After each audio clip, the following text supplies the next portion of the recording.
Uh, There you go. There it is.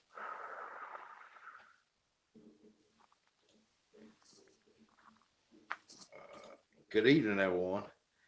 We got a little special show we're going to do here tonight. It's going to be mine and Chaos's first paranormal show. Good evening, everyone. We got a little special show we're going to do here tonight. I think Lakea's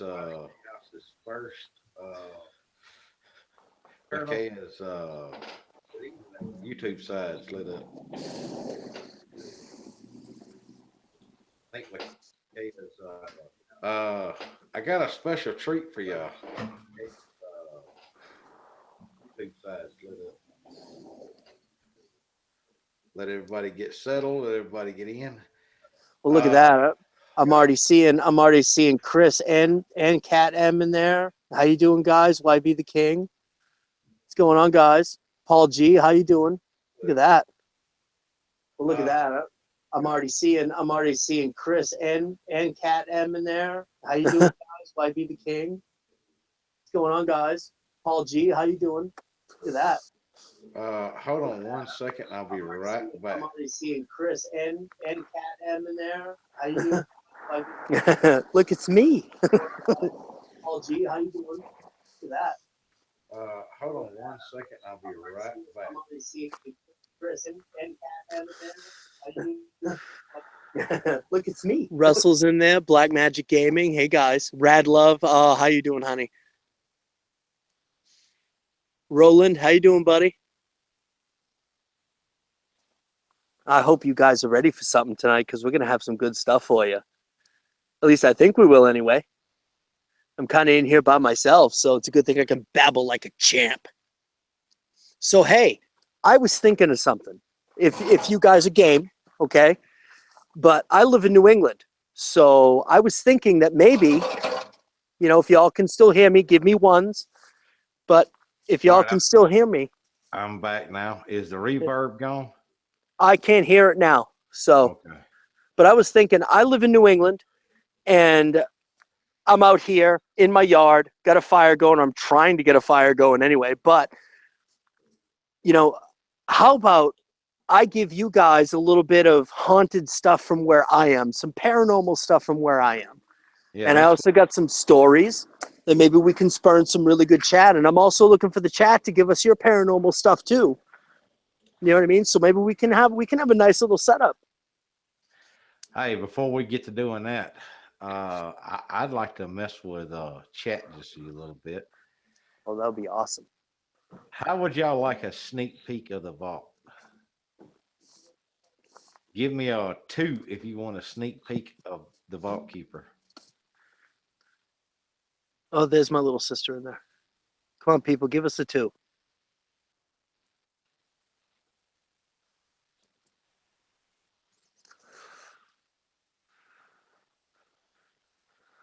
Oh, I'm seeing 2s, buddy.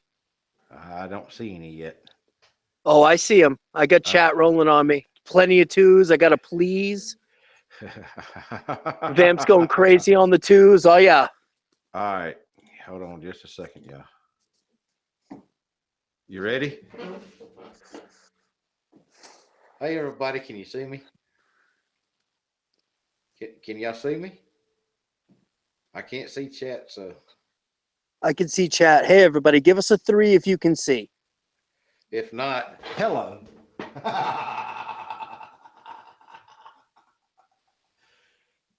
What's up, everybody? I see it. Oh, my God. LOL, no. Oh, there he is. I see it now.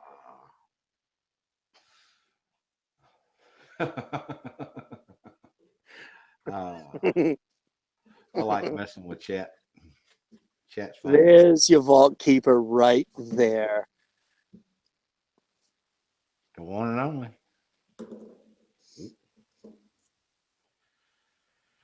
With. What the right. There we go. We have fire. Yep. There it is.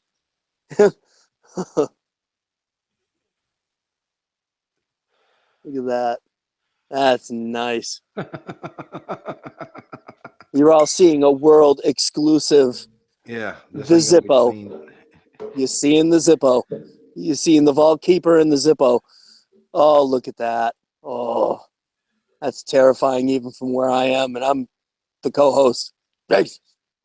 And to show y'all, you know, I live in the shadows. Most people play around in the shadows.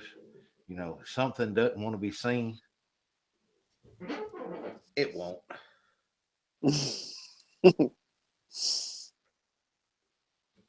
Now, to get back to our show.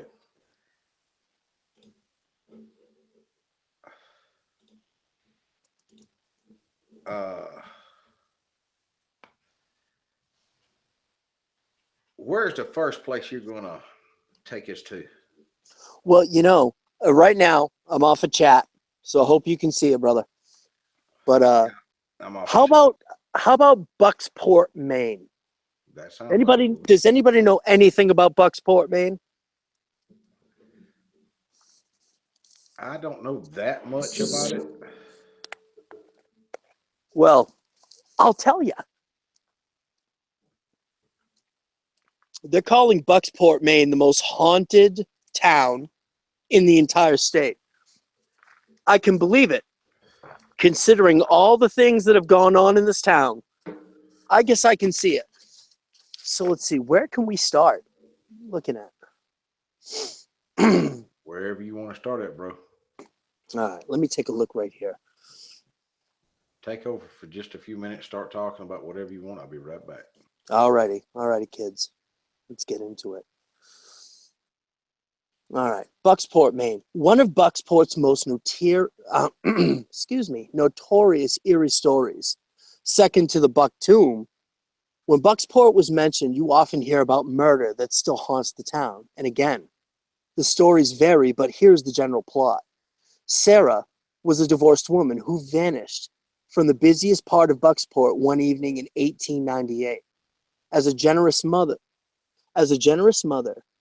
and seemingly outgoing woman for the time, she was often the topic of gossip in town. And I'm pretty sure that anybody who's actually ever seen anything like the Crucible or know anything about Salem would understand that outgoing people, especially women, well, that really wasn't going to go in that time. So it was a surprise when she went missing and rumors started to fly. About 2 weeks later, Sarah's body was found a short distance away from her skull. Though a man found her grave in Oak Hill Cemetery within her family's plot, however, there are disputes as to whether or not her body is there or just the skull, or maybe nothing at all.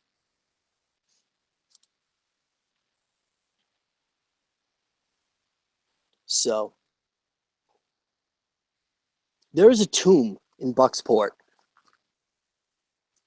It's kind of known as the Witch's Foot. And the Witch's Foot is basically, it's a slab of concrete. Now, mind you, this slab of concrete has been replaced numerous times.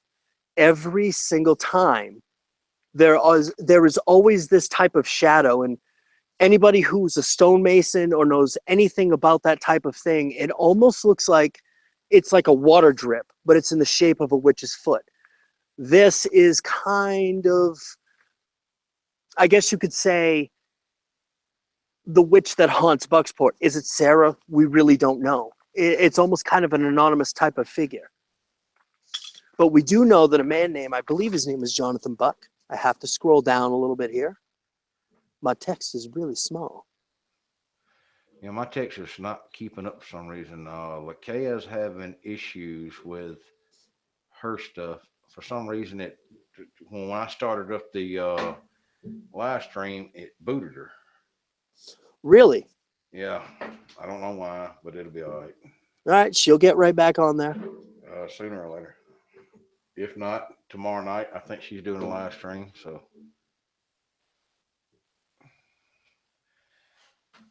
but I thought everybody would like that little goofball stuff I was pulling. Oh, that's awesome. We'll try to do something else again, like around Halloween or something like that. Oh yeah, I'll even get into makeup for that. Halloween's my favorite holiday.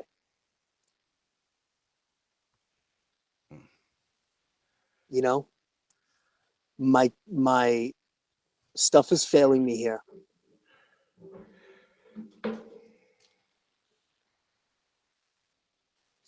Well, you know what? Let's get out of Bucksport. We will do Bucksport later. Because for some odd reason, I don't know why, it's not going to work for me. I don't like it that that happens. So let's see what else we have here. Look, if we didn't have issues, it wouldn't be a live stream. You're right. It would be the Vault of Nightmares. Okay, I got something for you here. The town that I live in, I'm not going to say it all, but the town that I live in isn't too far away from a place called Biddeford. Biddeford's probably about 20 minutes away from me. So to get into it, I didn't know about this until very recently. My wonderful wife had sent me a link and I started reading. There apparently is an extremely haunted lighthouse right off the coast of Biddeford. I have not gotten the chance to get there yet, but if I can, I will. But it's called Wood Island. And it's a really cool story, I think. I got a little bit to read for you, if y'all are up for it. Go ahead, dude. Go ahead. All right. On this day, his landlord came looking for the rent. Howard Hobbs, he was drunk. It was 1896, and Hobbs had been living on a sliver of an island off the coast of Biddeford, Maine, hunting seals for $1 a nose bounty. The state was then paying with his work. The state was then paying with his work finally done. The 24-year-old had just spent a couple of days with a buddy on a congratulatory bender on the mainland and had rowed his skiff back to Wood Island when he bumped into Frederick Milken. It was nearly dusk. The rent was overdue, and Milken said, "Pay up." Hobbs, still drunk, he took exception to that. And then, in a fit of peak rage, he took aim. He shot the 35-year-old landlord and lobsterman once in the abdomen, according to newspaper reports from that week. Horrified at what he'd done, Hobbs carried the mortally wounded Milken inside, then ran back to his rented shack, placed the same rifle to his mouth and pulled the trigger, and the bullet passed through his head and lodged in the ceiling.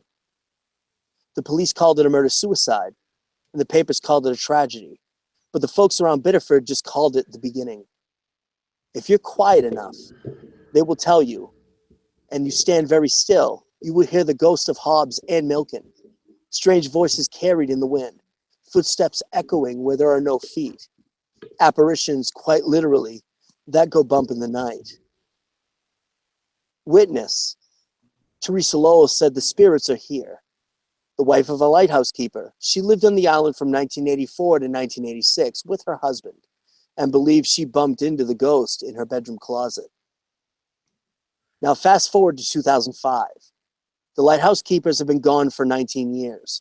And when real estate around the town had skyrocketed and tourism had become more profitable than lobstering, with an effort underway to clean up the island, the Friends of the Wood Island Lighthouse decided it was time to get a handle on these ghost stories once and for all. That's cool, dude.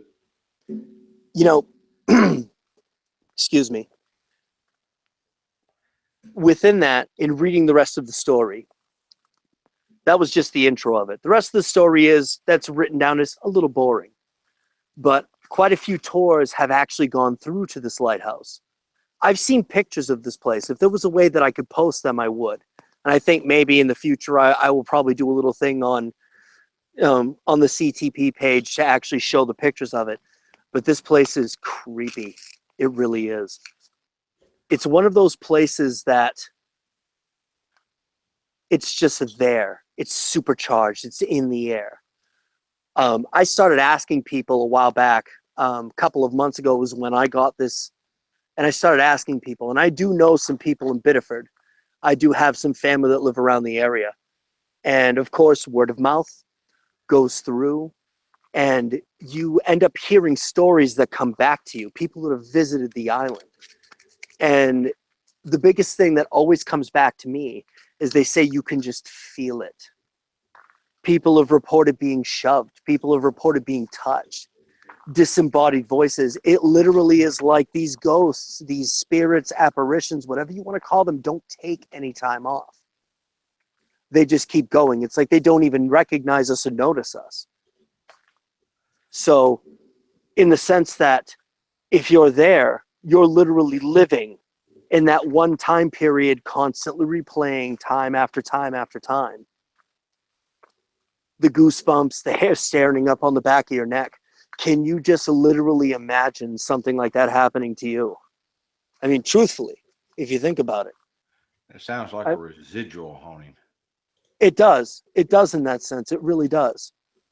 I think it's one of those things that, you know, anybody who's ever spent any time in a haunted area would know something like that. I'd love to know what the chat thinks about that. I'd love to know what Vault thinks about that. Has any of you, brother, have you ever actually been in something to that nature? Yeah, residual. I've been in several cases with residual hauntings. It's like watching a movie play. I'm It talking is. about And it's not, you can't interact with it. It doesn't interact with you. It just does its thing. you know, that's the funny thing about something like that. It's like watching a movie playing over and over again, but actually being in the movie, feeling it. I actually, amongst all of my bad experiences, you know, growing up in my grandparents' house, and I spent equal time there to my own house with my parents. But I'll tell you, I think the gateway to my bad experiences with Ouija boards and going into places where I shouldn't have been to the fact that when you grow up in a place like that and you have a nice ghost, and when I say nice, you hear footsteps, you hear things rattling around, but it doesn't scare you. You get used to it. And that's really all that is. It's not the slamming doors. It's not anything like that. You can see something like that and not be scared of it. It isn't a feeling of malice or hatred, but it's not really much of a feeling at all other than knowing a presence is there. I remember as a small child, just to give you guys a little bit of a mental picture, that growing up in this house, this was one house, but it was converted into two apartments. And when you were up in the second apartment, which probably would have been the second floor in a different day, there was a door that led out into a hallway. You could either go downstairs or you could walk along the wall with a railing to another door, and that would lead to the attic. Now, this attic was at the very top of the house, so you had a set of probably 10 stairs that went up. My first few times scared the ever-living everything out of me. It really did. But once I got used to it, I mean, even seeing a shadow in the far part of the attic didn't bother me. I would take my Matchbox cars up there and play on the top step. Yeah, I I remember you called it, telling me that. yeah, I called him Harvey. Yeah, I had to put a name to it, and it just fit for some odd reason. Problem with that is that you start to get comfortable with the paranormal, and that's something you should never be comfortable with. I feel really bad for people who don't have experiences like that, but if you do have experiences like I did, it doesn't teach you that something like that can be scary, because let's face it, just like a Bigfoot, generally they're just curious and they want to see what's going on. Sometimes you get one with the hair across his butt. Well, it's kind of almost the same way with ghosts, in a manner of speaking. I would relate it to, almost, whether I'm wrong or not.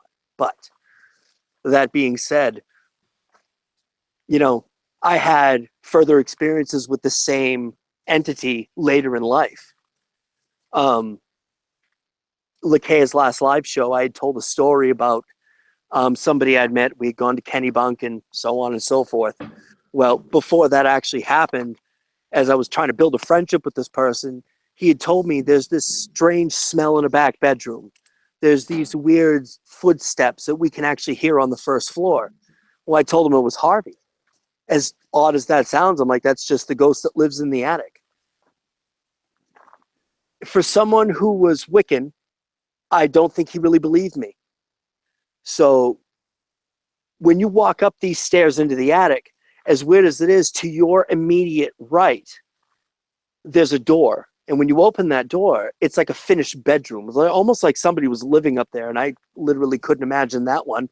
Probably having a bedroom in the attic might be a completely different story than living on the first or second floor, I would imagine. But we were up there, there's no lights up there, and we had a candle. And we lit the candle, closed the door. I can tell you truthfully, there was no wind. It was just stale air. And all I said was, Harvey, if you're here, blow out the candle. Well, nothing happened. And we started talking. A minute later, that candle went right out. Now, that candle was at least 5 to 6 feet away from us, kind of on the other side of the room. So that way our breath or movements wouldn't blow the candle out. So when the candle went out, the door started to rattle. That's when my friend got nervous and we went downstairs. I kind of almost wish that I had the experience that was almost not a good one, because I wouldn't have done the things that I did later in life. But then again, I wouldn't have a really good video to put out to you pretty soon because of that. So I guess all things happen the way they happen. I think it was cool how you grew up with it. You learned not to be scared of it. And for You know, y'all, if I sound a little different, I'm using a different mic. I decided to go ahead and start using my boom mic. So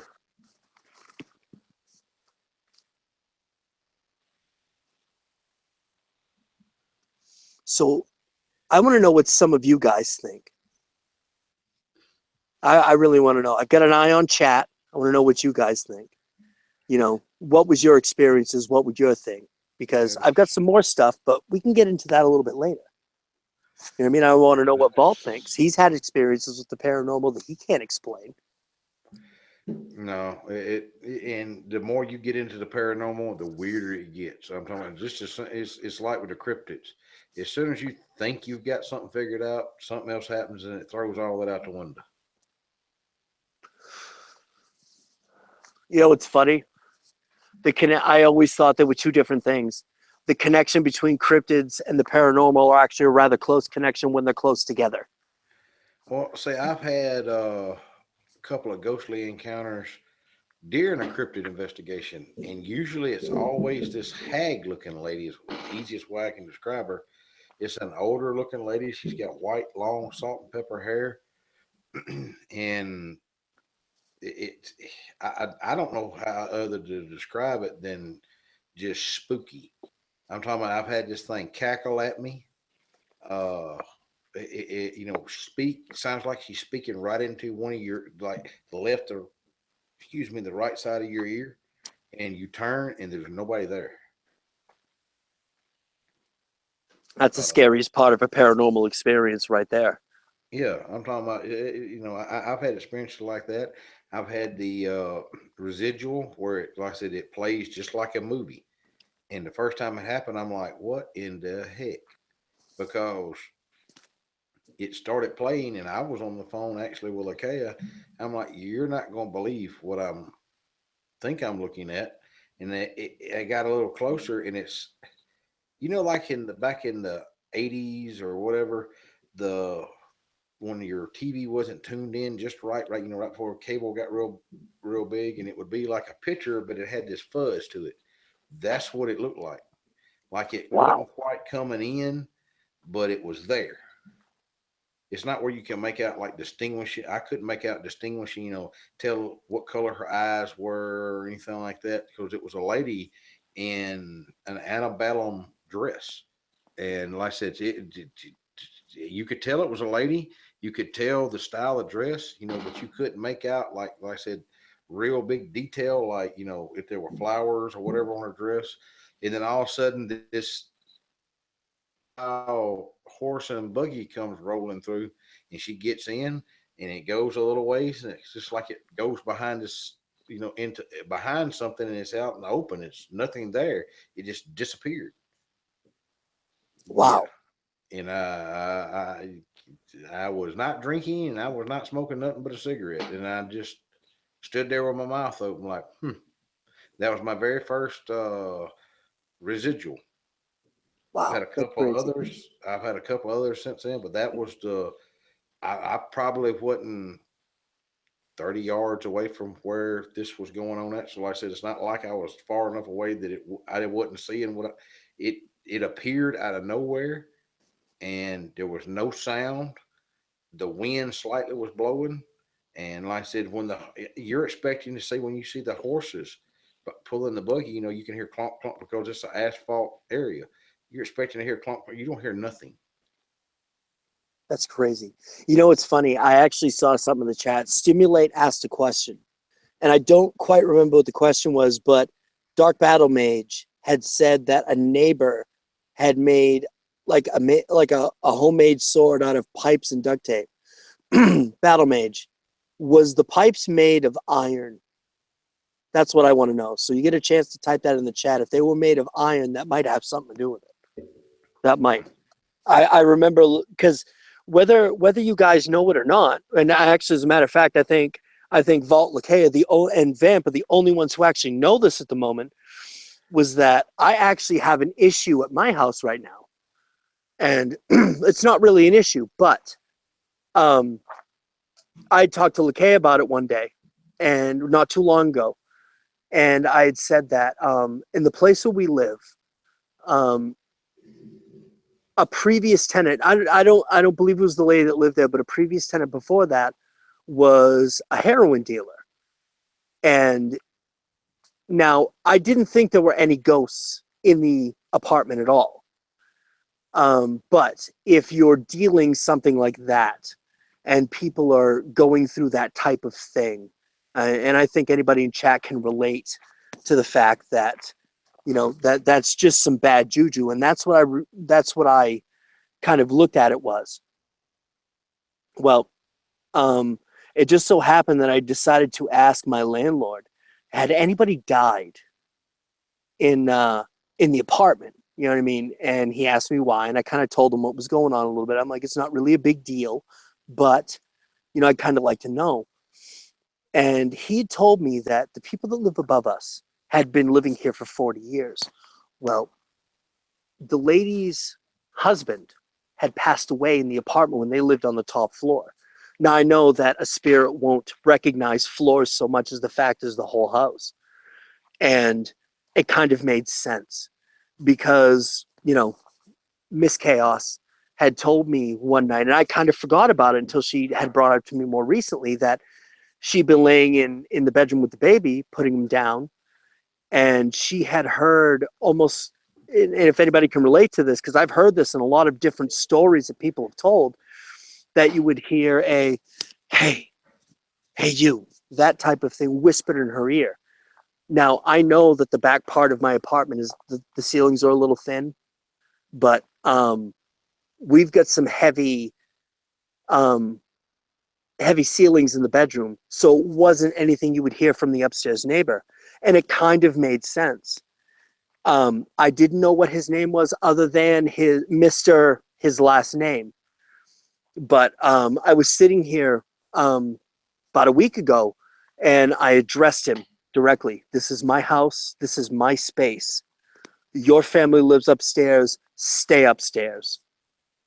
Because we sage every other day, just to keep the bad juju away, so we're not at each other's throats. That type of thing. And it was one of those deals that the apartment lightened. Within a day or two, the apartment lightened. I didn't notice anything at night because I sleep like a rock. But I've noticed it. We haven't been at each other's throats because if we don't sage in a couple of days, we all get bickering with each other, and it's there's an energy in there. And as I've noticed, it's lightened up. Everybody's been a little happier. It's been a little bit better, other than normal family quarrels like everybody has. But still, so I can definitely see that. And one of the things that she had said to me was that if you're going to sage, concentrate before you sage. Make sure you open your window, facing west, that type of thing. But concentrate. And she also gave me a few salting techniques, a couple of things that could really help me if that didn't work. And after addressing the spirit and doing the saging like she told me, it lightened. We haven't saged for about 3 days, and still the air is a little light. It's not that bad. We're just normal. Nobody's Yeah, fighting with each other. Nobody's unhappy, you yeah. know? I think Lakea's got a video she's trying to get put together. Most people don't realize there's more than one or two different kinds of salt. Do you have black salt? You have pink salt. You have ionized salt. You have deionized salt. You have sea salt. You have black sea salt. Uh, there's so many different, and the different salts can be used in different ways and different techniques. And like I said, I think Lakea is going to do a video on that. That's really cool. And you know what? I think for people who are dealing with certain things, I think that would be absolutely fantastic to help people out. I just noticed that DBM had said in there that he believed the pipes were steel. Now, I don't know what steel may have on an effect on the paranormal, but I do happen to know, as weird as this sounds, and yes, I saw it in a TV show at first, but I'm the type of person, I don't take anything at face value. I did a little research. Iron can tend to fight a paranormal entity if it's that bad. I don't remember where I saw it, and please, by all means, chat, if I'm wrong, let me know. If you've got some research on that or you got some knowledge, please let me know. But Yeah, and from what steel, I understand, I can see where if it had a high iron count, I can see where that would do it because steel does have iron.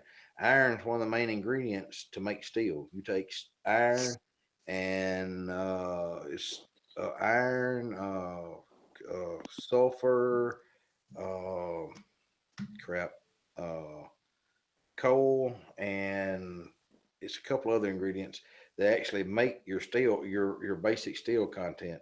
And depending on how brittle or how malleable, which is how bendable the steel is the iron count. High iron count makes brittle steel. Low iron count makes more malleable steel. well, it makes sense. I mean, doesn't all metal come from an iron ore anyway? Steel's just a more of a Yep. refined iron ore. Yep. So, I mean, it makes sense. I mean, and that's something that if you're dealing with a poltergeist that's going to manifest in front of you and try to hurt you, there's something you can use to fight against something like that. Now, mind you, I'm not an expert in any way. I know Lakea would have more information about that than I would, but still, I mean, there are people out there, and I hope it's not anybody in chat. I hope it's not anybody you know. Truth be told, but if you have to deal with something like that, you got to find a way to fight it because you don't want to lose your home. You know, Yep. I've heard stories, and granted, you don't know what's true, you don't know what's not true, but I've heard some stories, and let's face it, when it comes down to it, you can watch a movie, you can go see a movie Insidious or Ring or The Ring or whatever, but art really does imitate life in a way. It only takes one little sliver of somebody's true story to create this wonderful work of fiction, and people would never know the difference. Yep. Well, so talking about the iron, that's the reason why churches used wrought iron fences around their cemeteries. And that totally makes sense. You know what I mean? It really does. Now, when you really think about it, even now, even when I think about it, none of the churches where I live in my area have wrought iron fences around them. I think actually, you know what? Maybe I think one does, and it's a much older church, but it makes sense in that regard. I said, I'm not exactly sure. Lakea would know more than on that part than I would exactly where it started, where it came from. But wrought iron, monks used to use wrought iron crosses. A lot of people that think that it was just because it was easier to manufacture. No, they had a purpose. Truth to that, really does. Um, I remember from the last live Oh, it's stream. real bad there. What was? Hello. But I remember from Lakea's live stream last Saturday night. Rad was talking about. I think I can't quite remember because I was in and out on that one until the very end. But Rad was saying something about maybe Ouija boards. I think, you know, correct me if I'm wrong. Oh, Paul's in there. Hey, buddy. Um, but how many of you actually? Because how many of you actually had Ouija board experiences out there? And until it starts popping up in chat, I can tell you about one of my first ones if you want to hear it. You know. Go ahead. This is another segment we're going to start doing. We're going to change it the way we're doing our show a little bit, y'all. The first hour of our shows is going to be the paranormal with chaos. So, I'm trying to give everybody chaos is really good at this paranormal stuff. So, like I said, and a lot of people have been asking for more of the paranormal. So, like I said, the first hour is going to be paranormal with chaos. That's going to be he's going to be talking about everything from paranormal to to ETs because most people don't know this, but if you go, me and Chaos was talking about this. If you go to some of these older churches like Roswell, and stuff like that, in the artwork in the windows and stuff, you can actually see where the artist, for some reason, painted a spaceship. That's the easiest way I can describe it. There's a ship up there with lights coming out. Sometimes the figure would actually have a light coming from it, shining onto the figure, and it be standing in the clouds like it was coming from it. You remember? Have you ever seen that before? Have I? Well, I haven't seen it to that effect. I've always been interested in UFOs, and not to get off subject too much, I will definitely get to that Ouija board story, but I haven't seen it to that effect too much. I've talked to people who have had that type of is like that literally, you know, fire in the sky, boom, right down on the ground, scary type of thing. And I mean, I can't imagine actually seeing something like that, but um, yeah, I mean, yeah, uh, it's one of those deals that dealing with Bigfoot and Dogman and paranormal, that's one thing. But when you're dealing with something that doesn't even come from our planet, that's a whole other beast right there.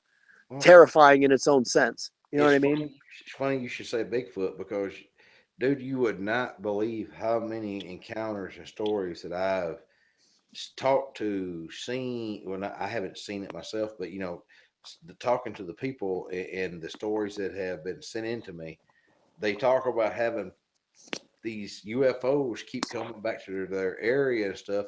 And then just about every time they see the UFO, they have a Bigfoot encounter. So they associate Bigfoot with these UFOs. Now, Yes. I'm not saying myself personally that I think Bigfoot is alien. I do not know. I think it is some kind of great ape. You But know, it could have been some great ape. And, and that's one of those touchy subjects. I mean, that's one of those things where, you've dealt with that mhm, personally for a long number of years. You were taught as a child.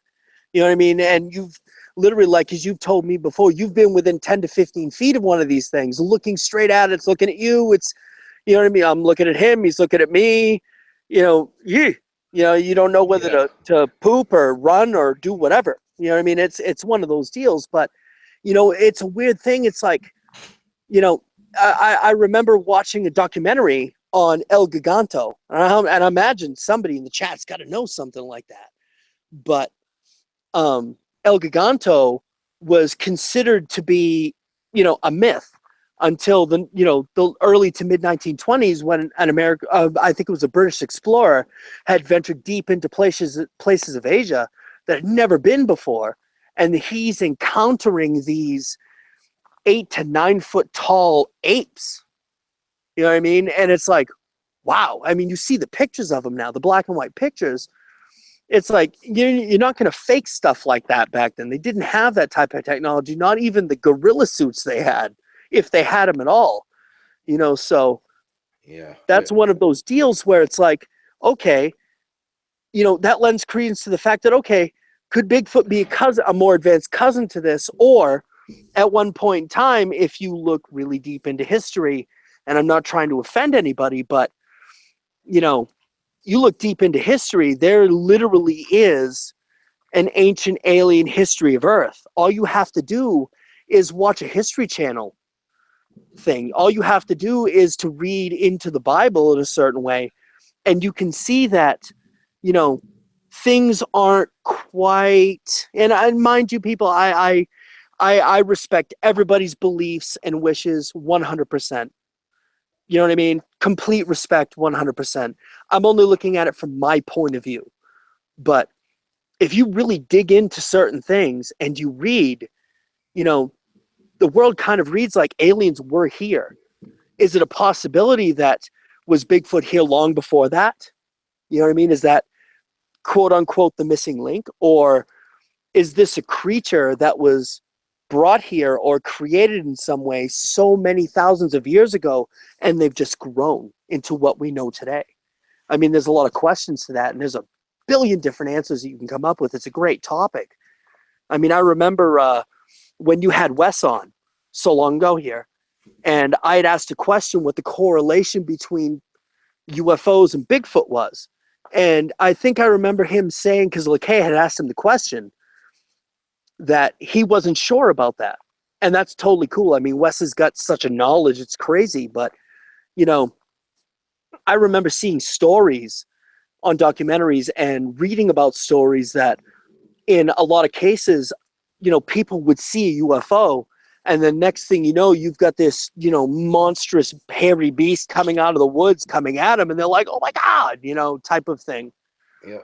Is it one of those deals that is this a product of an alien type of thing? Or is it one of those deals that an alien, a UFO landed, there's a Bigfoot there, completely pissed him off? Because I remember that you saying you don't shine a flashlight in a Bigfoot's eyes or your headlights because that's really going to irk him. It's going to make him totally unhappy.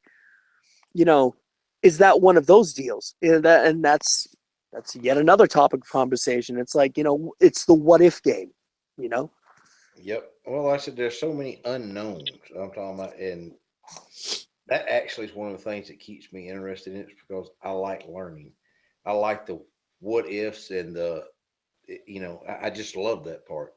That's like talking about aliens and crazy things. Have you looked or done any research on the flying humanoids reports that are coming out of Mexico?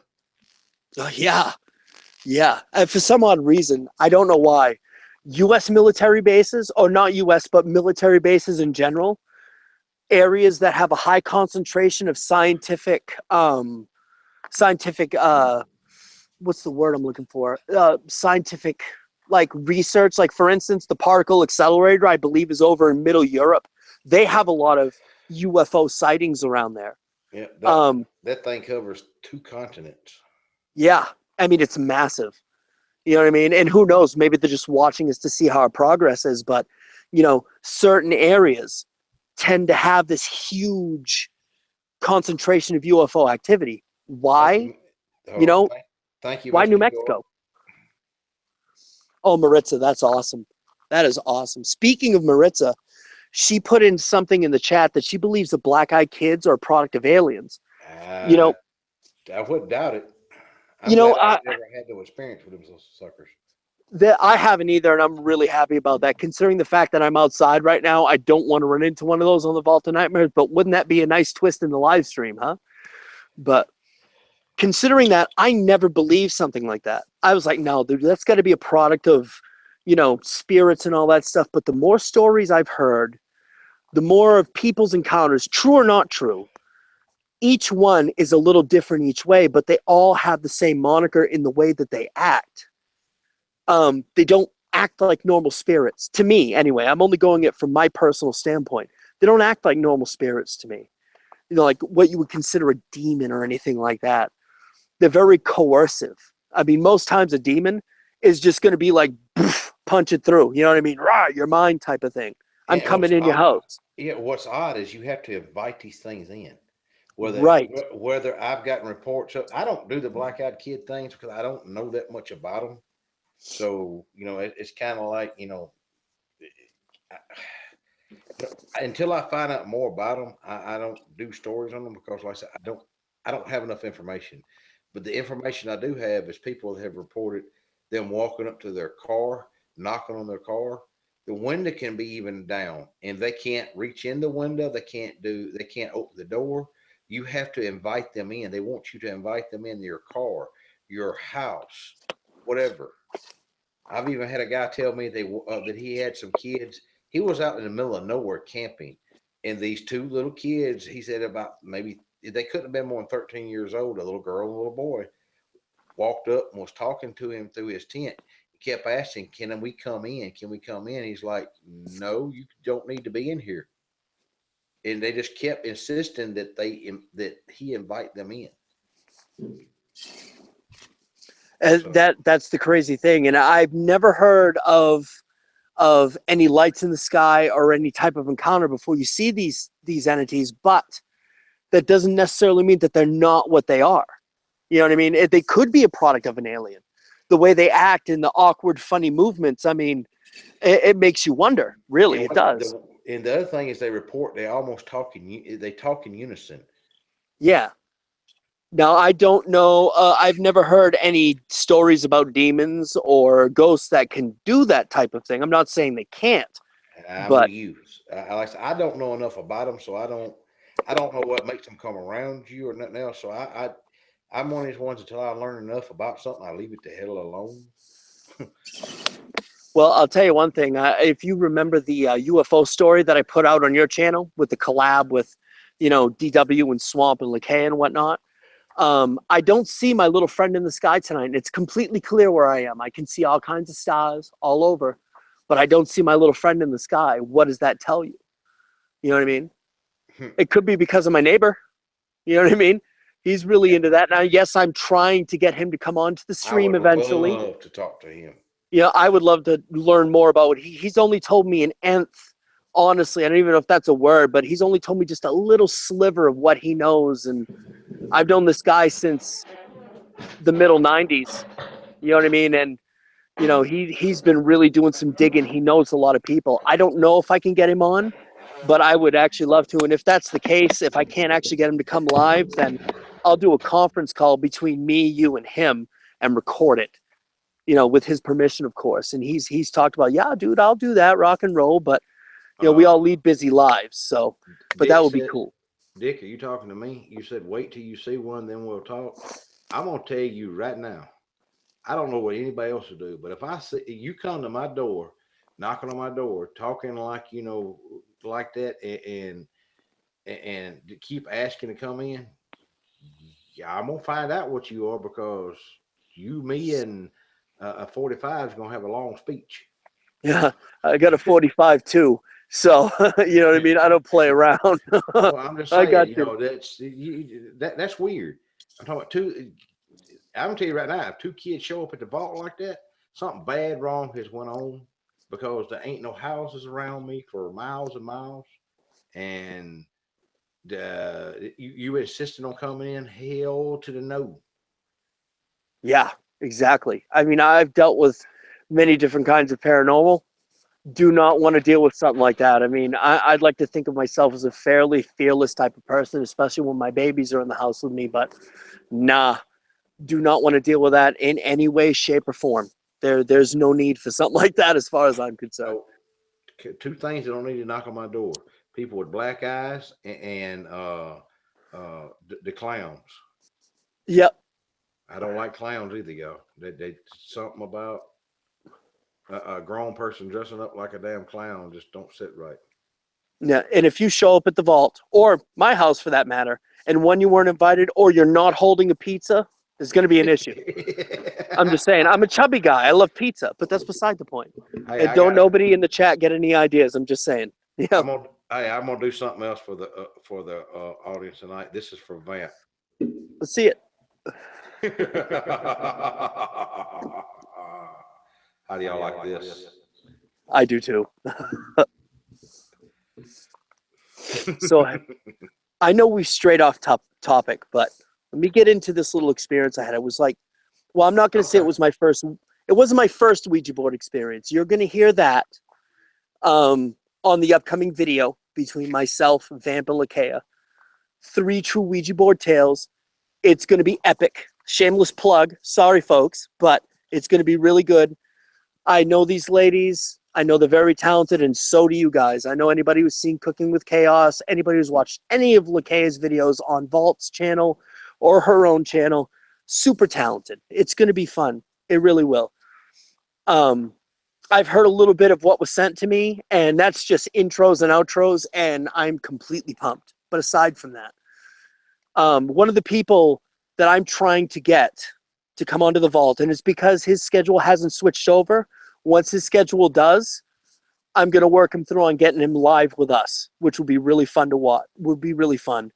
Anybody who, I believe it's True Scary Stories Volume 2, and I'm not trying to get anybody to go watch it, but anybody who has, the first four stories that took place, the paranormal stories, were his stories. The third story in this video that's upcoming is his story. And it's just, I've gone on, so to speak, forgive the bad terminology, paranormal hunts with him before, and we've seen some weird stuff. Well, one of the things that we did was, it was myself and him, his older brother, and a friend of ours. And we're all hanging out. He was having a sleepover, and his older brother, was there and messing around with us. And he had mentioned, why don't we just pull out the Ouija board and go up in the attic? Sure. Like, that's not a bad idea at all, right? But exactly. But being young, we're like, yeah, let's do it. You know what I mean? Preteens, let's do it. So, okay. Considering the experience I had before, you would think I would have known better. But, of course, I'm chaos, and I don't. So, anyway, long story short, we had gone up, and, I don't know where his older brother got the information for this, but we made boo-boos. We drew a giant pentagram on the floor with the star, complete with the star. There was no lights up there, so we had candles. And of course, stupid thing that we did, we took the candles and put them at each point, lit the candles, put the board in the middle, and we made it big enough for the four of us to get into it, put one finger on the board, and start asking questions. I know the devil's in the details, but I have no idea where the spirit came from. And as far as I know, he never had a spirit in his house. But that doesn't mean that you can't draw something in from somewhere else. And I think that's exactly what happened. We never saw apparitions or shadow men. And as far as I know, he never had any weird experiences after the fact. But when you've got candles blowing out and you've got glasses of water or soda flying across the room, and I'm talking, you just don't hear it. You feel it because it literally goes centimeters from your head. You feel the wind. It's like you can literally feel this thing go by your head and smashes on the wall. Being 1 o'clock in the morning when we're all sleeping and it wakes his parents up. You know what I mean? Creepy shit. Creepy. It's just, you know what I mean? Floorboards kind of shaking a little bit, which was not the first experience I had with that, but you'll hear that in the video in a different one. But it's just, yikes. It's one of those deals where it's like, what were we thinking? I mean, we were probably up there for all of about 45 minutes, and that's literally all it took. Truth be told, it was one of the scariest experiences I had. Wish I'd learned from that. That's good. Vamp, who you talking about nuking? I missed something.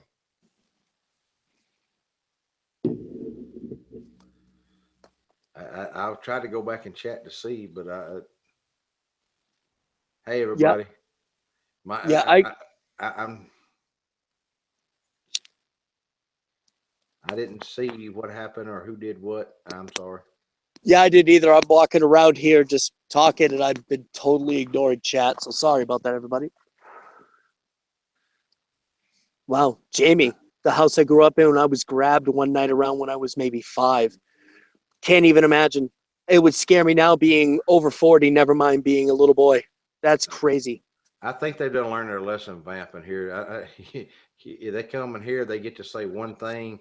If it's too far out of the way, yeah, they get nuked. You know, I look at it like this. This is a completely open community. I mean, this is one of those places you can come here and you can tell us whatever. We're not going to judge you or anything like that. And of course, you're going to get trolls, whatever. It is what it is. You know what I mean? I can understand that. Vamp is quick with the nuke. She's good with the lightsaber. I taught her well. So it is what it is. But, you know, You like it's one Star of Wars those fashion. deals. Be nice. It doesn't matter if you believe it or you not. Everybody has an opinion, and I respect that opinion. I know Vault does too. But be nice. You don't have to believe. Just be cool and listen. You know what I mean? If you don't, if you don't like ghosts, or you think it's all BS, then talk about Transformers. I'm sure there's somebody in there that'll talk to you about that. You know what I mean?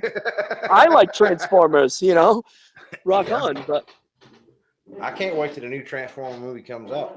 oh god, it's gonna be epic. Epic. Yeah, I'm waiting for the new Guardians of the Galaxy to come out this next month. Oh yeah. Yep, definitely that. They just dropped the Last Jedi trailer. Wow, is all I can say. Just from a minute and a half, you know what I mean? Or whatever, how long the trailer was. Wow. I hadn't got to see that one. Oh, you just after the stream, check it out, man. You're gonna be really pumped. So it's gonna be good. I grew up cutting my teeth on Star Wars. I never was a Trekkie. I like Star Wars though. Yeah, I'm a bit of a fanatic when it comes to that. So I'm right there with you, Shari. I can't wait for it either. Yeah, for real. But what about anybody else that we haven't heard of? I know we've heard from Rad. Yeah, I believe Rad had some stuff. What about everybody else who's had just, we all make bad life experiences. What about Ouija boards, ghosts, any I, of that stuff? I call Aliens? It I doesn't call really it matter. I call it paying stupid tax, and I've paid a lot of taxes. Yeah. Yep.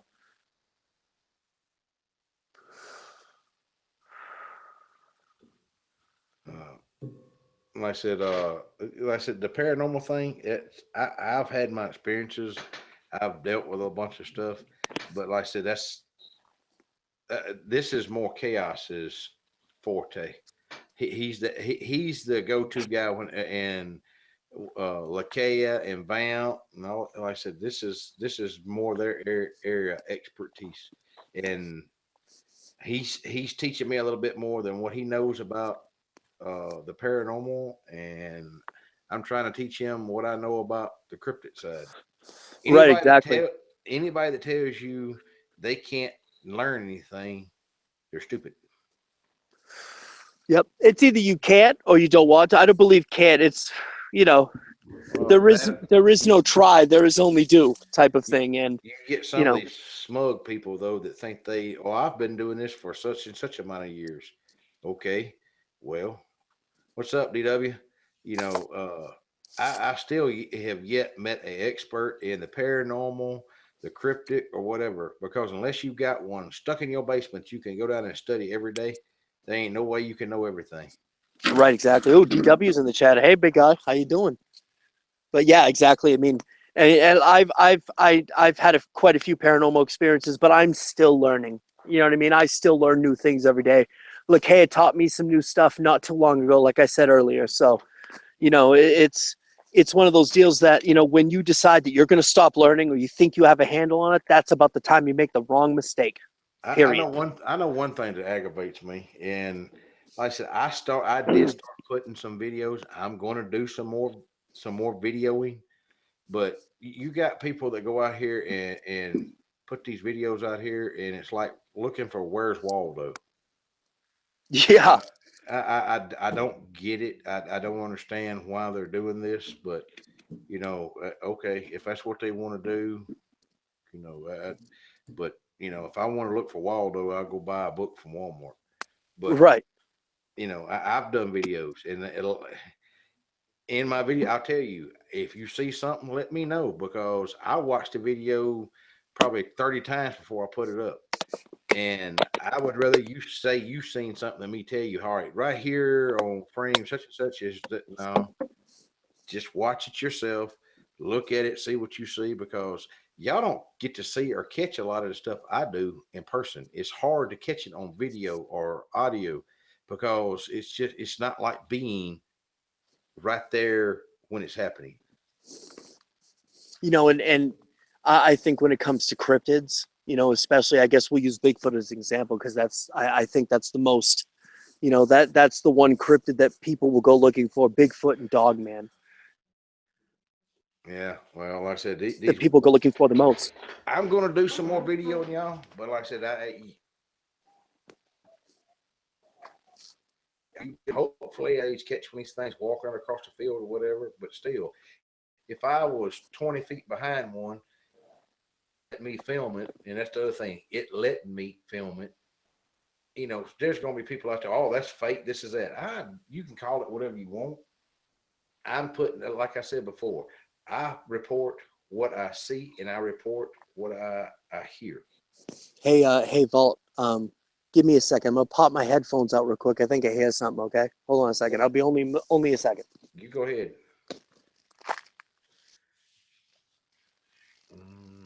But like I said, that's one of the things that just gets me. You got people out here. Since I did my hoaxing thing, where I reported on somebody trying to hoax me. Like I said, that's it. It's gotten even worse. I'm talking about you got people putting up videos of their dog in a field. They're super close up on or whatever, and it's BS, and it does nothing but hurt the community even more. Hey, I'm back. I popped my headphones out because it almost sounds like the friggin' Warriors are fighting down the street from where I live, which is really weird. But It may be spring's here. its boom mic may be picking up something on my end. Oh no, definitely. I could hear it down the street. People screaming unhappiness. I thought it was a dog barking to begin with, but Uh, was it on that's funny. was it on your end or was it my boom mic? Oh, it was my end, definitely. It was my end. Definitely. That's weird. Well, look at that. We get stuff going on in the vault. It's going on down the street from me. Awesome. They say I don't think nothing's fighting around here. If it is, they didn't invite me. Shit. Uh, I don't It's think it's that. funny. You were talking about, about trying to find stuff, like Bigfoot and whatnot. And as hard as it is, I mean, they're smart. They're gonna know. They may not know if it's a camera or a gun, but when you pull something up like that to your face, there's no okay, take off type of thing. You know what I mean? They're not gonna mess around when it comes to something like that. But when it comes to the paranormal, I found that, I mean, I've talked to people who have, for an example, have seen the show Ghost Hunters. Um, More times than not. I mean, these guys are pros. You know what I mean? Not, you can always say that something like that is for entertainment purposes, and of course, it's entertainment. You know what I mean? It's that thrill that you could see something. That's what draws you to it. You know, but it's one of those deals that like these guys are pros, but a lot of times you're not going to catch that type of stuff on a camera just because technology can't really see it. It doesn't mean it's not there. I mean, I think I've seen episodes of Ghost Hunters. I think maybe one or two. I think one of them was a lighthouse, as a matter of fact, where they were pointing the camera up like a like an iron or like a metal spiral staircase. I think it was a lighthouse, and where you could literally see a shadow peek over the corner, the railing of the staircase, and that's not a person because you can kind of see through the shadow, but it's material enough. Yeah. You know what I mean? It's like it's crazy. And I mean, it doesn't mean it doesn't exist if it's just because you can't get it on camera. You I know?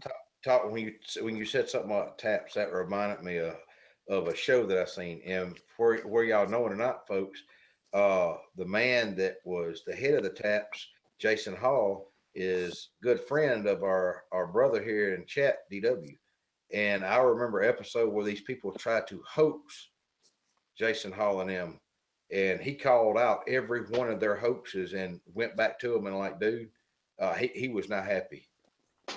I'm talking about they tried their best to like they even put a little machine upstairs in the attic and loosened a light fixture. So every so often when when this little piece of equipment will go off, it had an arm hooked to the light that would make it wiggle back and forth. He It's found funny. Oh, he I'm sorry. found Go ahead. he found every one of their little hoaxes and called it out on national TV. That was funny as hell. Oh, that's tough. I've never understood hoaxes, honestly. I mean, you want to get your 15 minutes of fame, you want to be mentioned, whether it's good, bad, or otherwise. I don't understand why you would want to do something like that, because the fact that even if you're good at doing it and you keep it running and running and running, eventually you're going to shoot yourself in the foot because stuff's going to add up and you got nothing to back it up. You Well, know, and I'm gonna I tell you right actually, now, if you try to hoax the vault, uh, you're gonna get more than 15 minutes of fame. It's probably more like 15 minutes you didn't want to spend. right, you're gonna see for 15 minutes. You spend 2 years in the hospital. It is what it is.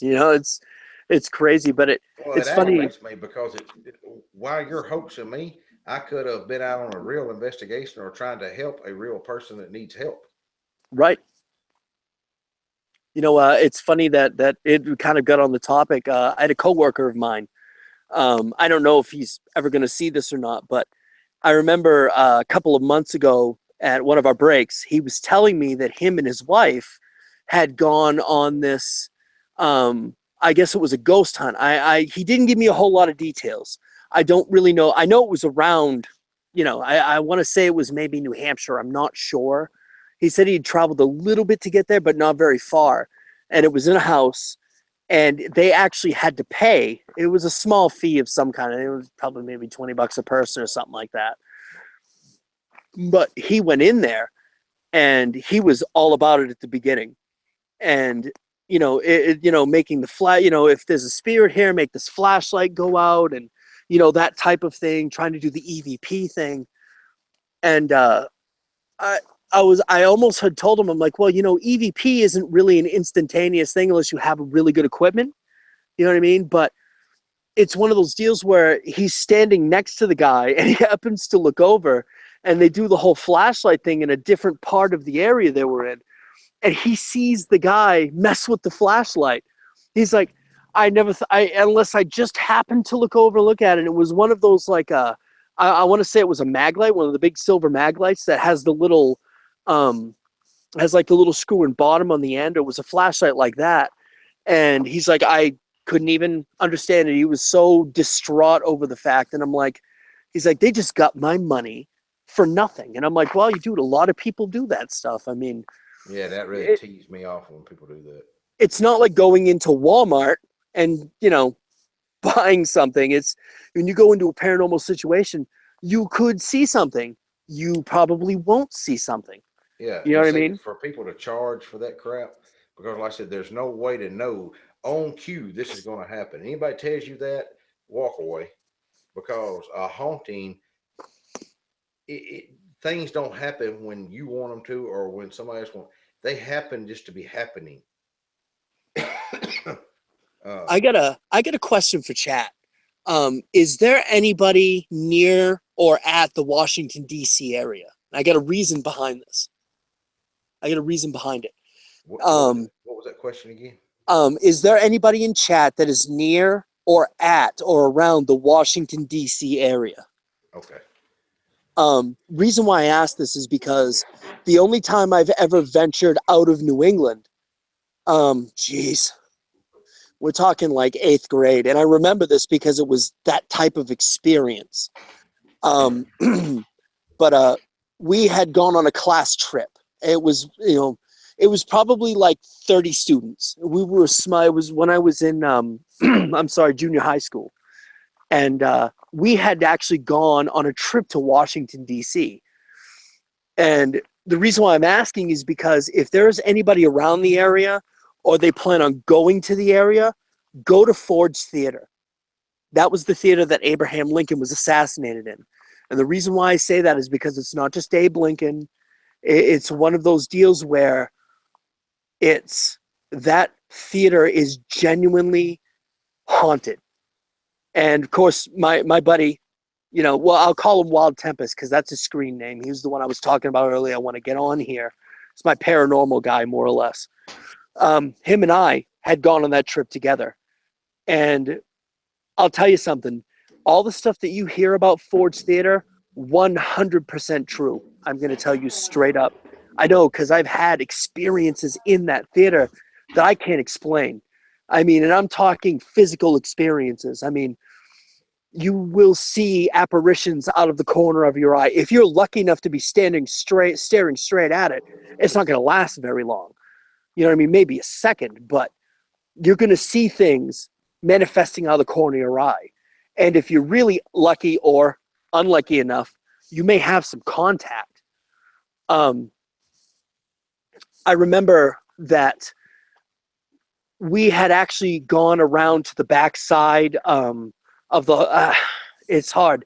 You've got the theater. I'm trying to recreate because it was a long time ago, but you've got the theater area itself, and you've got like all the boxes like where Lincoln was at, and the other boxes that kind of circle the top part of the theater, and we walked around to the backside of where Lincoln was actually assassinated. And of course they have it all bulletproof glass. I mean, or plexiglassed over, that type of thing. You can't get in there, but you can see into it. And it pretty much is still the same way it was at that point. At least that's what the tour guide said to us. But I remember we probably walked another 20 feet down this, continued down the hallway and walked into a door, and it was kind of like in the back sections where it would be like, you would have where maybe kitchen staff would be, or there was an area where it would lead into like where the actual portion of the actually, actor dressing rooms were, the people performed on stage. And he started going in and telling us that, even before the Emancipation Proclamation, they did have, servants, slaves, however you want to call it, they did have them working there. And before everybody was freed and, Civil War happened and whatnot. But there's some entities, there's some spirits in there. I mean, I remember walking in, and I remember this, and if I ever get the guy on, he will recount the same thing, that it was myself, my bro, and a couple of other guys that we were all close with. As we go walking through the door, I don't think that we were 5 feet out of that doorway, walking into this new area.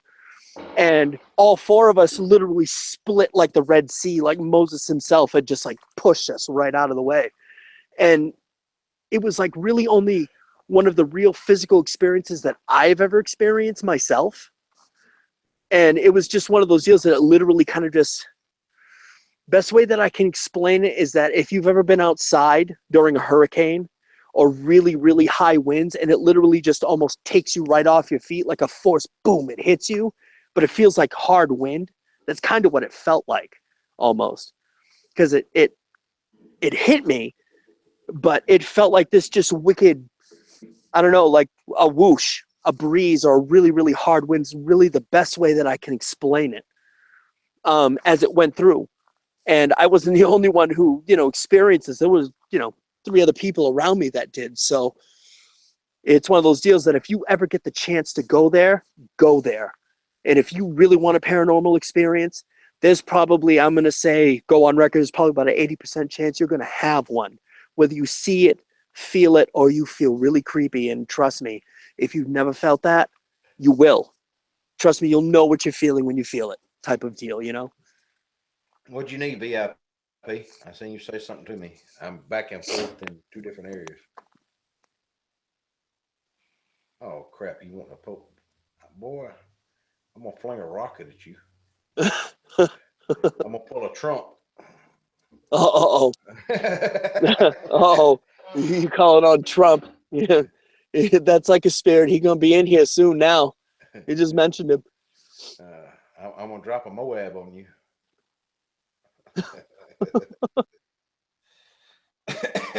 But damn, I choked on my cigarette. Oh, that's not good. No, I hate that. I wish I'd never started smoking. But like I said, the paranormal, and that's the thing. It doesn't matter where you go, what continent, uh, day, night. I've seen paranormal stuff happen in the day, at night, you name it, and things have. Hey, chaos, take over for. Okay, I got you. Geez, well, let me take a look at chat and see what's going on here. Wow, okay, Jean-Paul, I see that. I've been there. I used to work down the street from Ford's Theater. If you've been there, have you ever had an experience there? That's what I want to know. You know what I mean? If you've gone in the tours, you've actually been in the building, have you actually been able to experience something? You know what I mean? Let's see. Oh, Grim's giving out homemade biscuits. Real nice, buddy. I want one too. He's just all kinds of stuff being passed around in chat. I feel like I'm being pushed over here. Oh, nice. Okay, buddy. I got you. I got you. Put that video up. Everybody gets a chance after the live stream. Go over and check out Grim's new video. Definitely. But yeah, man, it's a scary thing. I mean, to experience something like that is one thing. You know what I mean? To be around and having stuff whipping around you to that type of extreme, to see something out of the corner of your eye, that's one thing. But to be actually physically moved by something like that, that's a completely different monster right there. And I went years ago and was uncomfortable the whole time I was there. See, Cat? I see that. Definitely. Any types of provocation I've dabbled in. If you can, I'm not quite sure what you mean by that, but so if you can put something else in chat, definitely, like, you know, what types, like, what do you mean? Like, explain it to me a little bit better, because I'm kind of numb at the moment. So, but yeah, see, it's even if you, just like Kat said, even if you go to a place like that, you might not, if you don't see something, if you don't feel anything, you're going to feel it. I mean, and truth be told, when I walked in the door, you know what I mean? My buddies and I looked at each other and we're like, what the heck is that? Thank you, Barry. But it's like, what the heck is that, man? I mean, truth, it's like, it's just this feeling of dread. It like weighs down on your shoulders and your chest. And, you know, in some areas, it's almost feels like it's hard to breathe. I think when we passed around the backside of the stage, and you actually get the chance to kind of be on the back of the stage and look up. Now, I'm not sure how the tours are now. I mean, this was years and years ago. I was in junior high school, so I'm kind of old at this point. But we were able to pass, you know, kind of walk through the stage area. And I mean, it's really cool. Don't get me wrong. It's, if you're not looking for a paranormal experience, you know what I mean, and you just want to go see something really cool, like right out of time, I highly recommend that as well. I mean, and, you know, if you're not looking for that, I hope you don't find that. But it's just the heaviness. It really, it's the best way that I can explain it. It's like the air gets thick in some places. Like, for instance, walking along the backstage area, you know, if you're standing there and you look up and you can see the box where John Wilkes Booth shot Abraham Lincoln, and he jumped from that box all the way down to that stage, unless you're there. And I mean, and if you're standing at the back of the box or you're standing to the side, you could see it. But to really get the idea, for me in my head, to get the idea was to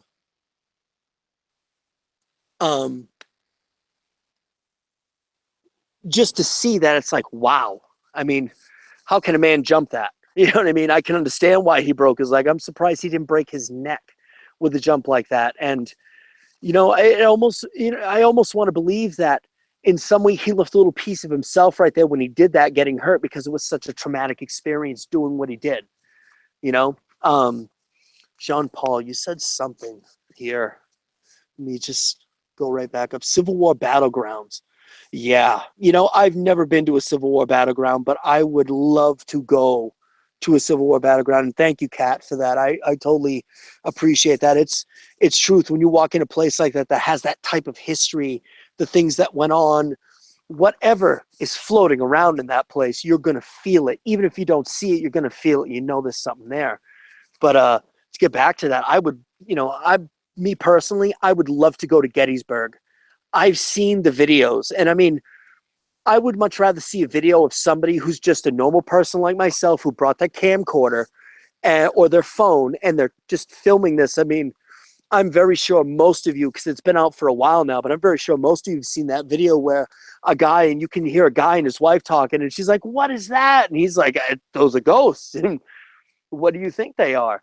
You can see these spirits moving in and out of the tree line, and some of them, I mean, some of them are kind of like white blobs, but some of them look like Civil War soldiers, dude. And that's the crazy thing to me, you know?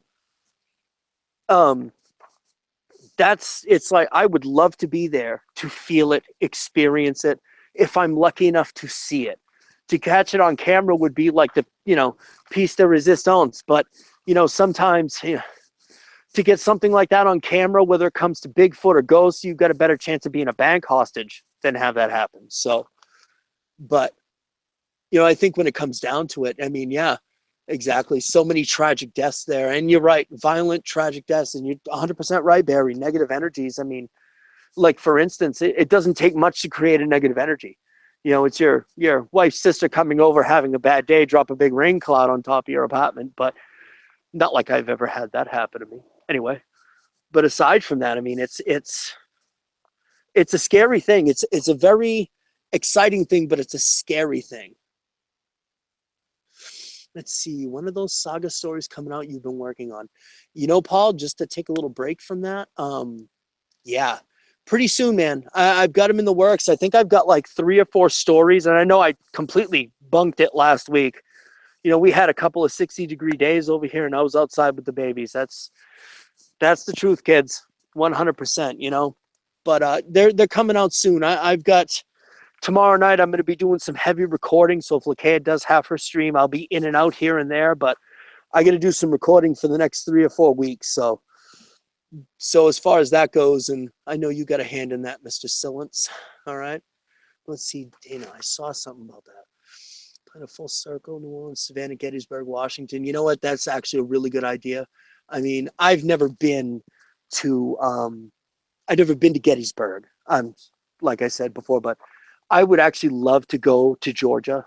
Some of the stories that my bro has said to me blows my mind. I mean, the stories that I put out on that video don't even touch. It's like, you know, to try to give you the inside baseball on that is, I mean, him and I have talked about it so much. It's one of those deals. It's like the entire place is just supercharged.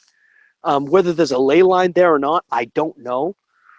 I'm pretty sure that there is. I'm pretty sure Lakea could probably tell me that when she gets back here eventually. You know what I mean? As far as that goes. But there was I see something in there, Fort McHenry, you know, in Baltimore, civil, you know, Union prison camp, during Warren Hospital, places like that. Wow, places like that is crazy.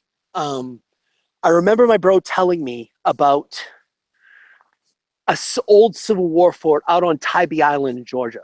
And forgive me, it's been a while since I've heard these. I haven't even gone back and listened to my video. I probably should have, but Tybee Island seems to be one of those places. You know, just some of the stuff that he's told me. The Voodoo, you know, the Voodoo cemetery out there. I, for one, was completely naive in the fact that I thought Voodoo was just centered around the New Orleans area. I was wrong.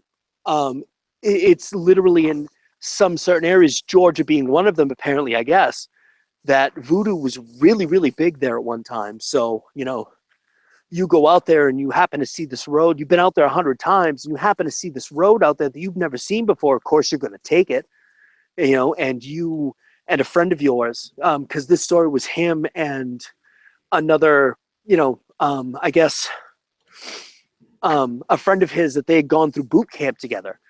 And, you know, they were just out for a night, decided they would try to go paranormal hunting or just bombing in the back roads. And, you know, they see this road that they'd never seen before. So they're just like, hey, let's take it. So, you know, this is a little Chevy Cavalier, 7 shades of primer. You know, let's just hammer right down there. When they do that, they literally come to a dead end because there's a big river, or a river flowing through, stopping the road. So as they go to turn around to go back to that like main dirt road area, you know, the headlights sweep across what looks like gravestones. Hey, let's go check that out right there.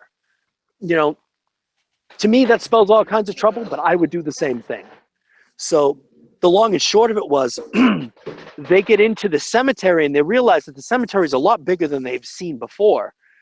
And, you know, of course, the grass is a little bit tall, so and everything is overgrown, so it kind of hid a lot of stuff. But this cemetery is huge. And as they go walking through the cemetery, they're seeing signs of people have been there at one point or another, because there's some stuff that are just messed up. They're trying to read gravestones. And as they're heading back toward the, like, kind of almost like the back corner of the cemetery where the older stones are, my bro ends up getting something that kind of like grazes the side of his head. And in his idea, when you're in an area like that, everything in Georgia wants to either kill you or eat you or both. You know what I mean? So he, thinking it's a spider or a snake, he pops his lighter on and he sees chicken bones hanging from like a twine type of like a string, just hanging off of a tree branch or a low-lying tree. And as he goes around and starts kind of putting that lighter out there, through his scope, he's seeing these strings of chicken bones all over the place. And that's when, the guy that was with him goes, "Hey, come here, come here. You know what I mean? You got to see this." And he goes walking over, and there are two freshly dug graves, man-sized graves, right next to each other. And as they kind of take that second, they freeze and they look at each other. Then you start hearing the stomping coming through the woods. Cliche, right? I know. But, in talking to him, I can see the look on his face. After all these years, I can see the look on his face, the urgency in his voice. When you hear people talking in thick accents, walking towards where you are, what else are you going to do but run? And then he's like, "We didn't wait around to see what was going on, to hear what was going on. We left in a hurry." He goes, "I heard people stomping through and talking. It sounded like, because you've heard, if anybody's lived in the woods, you know what I mean? I know Vault can attest to something like that. You can hear people stomping, but it also sounded like they were dragging something. Let's not wait around to see what that was, type of deal." And then there you go. And then you hear that laugh in the darkness and you poop and that's it. Done. You know what I mean? Because that's probably what I would have done. And I'd like to think I'm kind of fearless. So, That of sounds course, like somebody set them up. I that is something that's always been on my mind. And I think that's something that's always been on his mind. But they were just out. And here's the really weird part of it. The one thing that got me every single time we talked about it, every single time he told me the story, was that it does sound like someone set you up. It does sound, it's you can't escape that fact, but how would anybody know? You know what I mean? They've been down this area 100 times. He's like, "Dude, literally 100 times I've been down this area. I've never seen that like little path or road that's gone out there. I've never ever seen that." And they've been down there 100 times since, because he met a lady down there, you know what I mean? And they got married and he spent some years down there. And he goes, 200 times I've been down that road since that time. I've never ever seen that road again. And I know my way around there. So it makes you wonder, hoodoo, voodoo, bad luck. You know what I mean? Glamour. Who? It's called a glamour. Is that like an entity or a ghost forgive the... No, that's witchcraft. Oh, see, that's not nice at all. And that leads right into his traveler's story. That leads right into that, which is really messed up to begin with, aside from that. I mean, when you're going down in an area where it's like, you've been down there plenty of times, and then imagine going down that area and on these back roads, and you're heading to the Civil War fort or an old Revolutionary fort that was down in that area. And you all of a sudden come upon this. It's, as a matter of fact, it was actually in a live stream that I was talking to you and Lakea about it. You go down there and you see this thing just burning in the middle of the road, oddly enough as it was. And, you get up close to this thing and it's like a thick piece of rope coated in wax and it's burning. It's like a spiral, like the off citronella canisters, and it's burning from the outside in. It quite possibly, that area is so supercharged, it would literally not surprise me if that was the case. And it makes you wonder and I'm not saying this in a bad way, but what's so special about my friend that would happen to him on multiple occasions, He may have seen something, heard something, or done something to somebody he shouldn't have.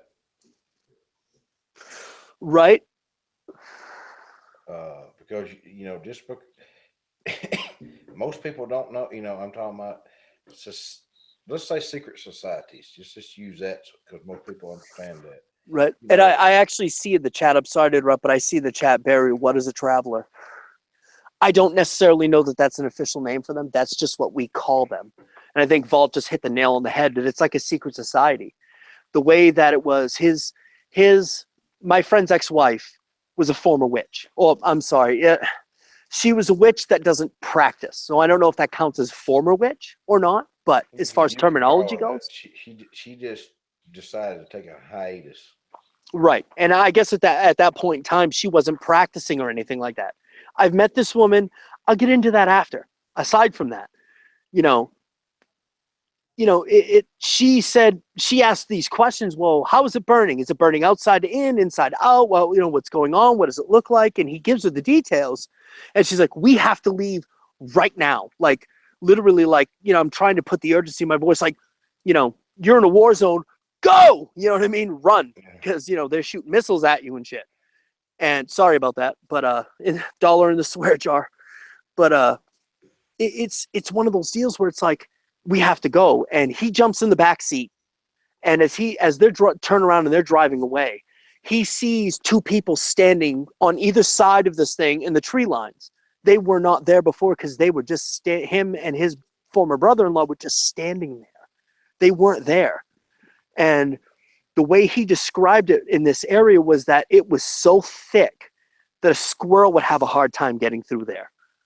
So if that tells you anything, and what little information, because she didn't want to go into it, but what little information he got from her and he relayed to me was, I call them the travelers. And the description I got from them is they're almost, forgive the expression, but they're almost druidic in a way. They actually had this ability to meld into trees. Like, it's almost like a natural ability to be able to touch a tree and then teleport yourself to another area. And I know how it sounds. Trust me, I know what I was thinking when I first heard it. But, it's like I've always heard what DW and you have said is that it might sound like BS until you're talking to the person. You see the urgency in their face. You hear the urgency in their voice. You hear the shakiness, and it's got to be true because they're recounting something that was relatively terrifying and traumatic for them. Most people don't. I don't mean to cut you off. Most people don't realize your eyes will play tricks on you, just like I did with the people at the start of this live stream. Everybody thought they were looking at a blank screen when I was actually only a foot and a half away from the camera. If you know how to manipulate the shadows, you can be standing right beside somebody and not even know you're standing beside them. Right. And that's a scary thing. That's a scary thing. Thank you, DW. What do you say? He said, doing a good job telling the stories. And I'm just trying to relate it in a way that, as he told it to me, because I remember that day when he's telling me these stories. He's the type of person, he can't write it down on paper. He's got it in his head. He's got a sheet of paper in front of him. It's like, you know what I mean? It's like flat line. You can't do it. Well, so that's what I'm saying. I told you this would go. Everybody would like this. Like I said, the first part of every one of our shows is going to be paranormal with chaos, and then we'll go from there. If we have a special guest, we'll work out the details. Like I said, Vault 2.0 with chaos is what our new Friday night shows are going to be called. It's going to be a little different than what we used to do, and it's going to be different than anybody else is doing. Yeah, and it's still 11:32, so it's not time for Vault After Dark yet. So, yeah, that's the second half. Yeah, that's the second half. You know how the streams go, whether we've got awesome topics or not. We tend to try to stay on topic, but we get tired, we get silly, we joke. BDSM, that type of thing. And, it's one of those things that, that's a Vault After Dark. You know what I mean? Just pray he decides not to get too silly and twerk in his brand new Bigfoot Speedos. You don't want that. You don't want it.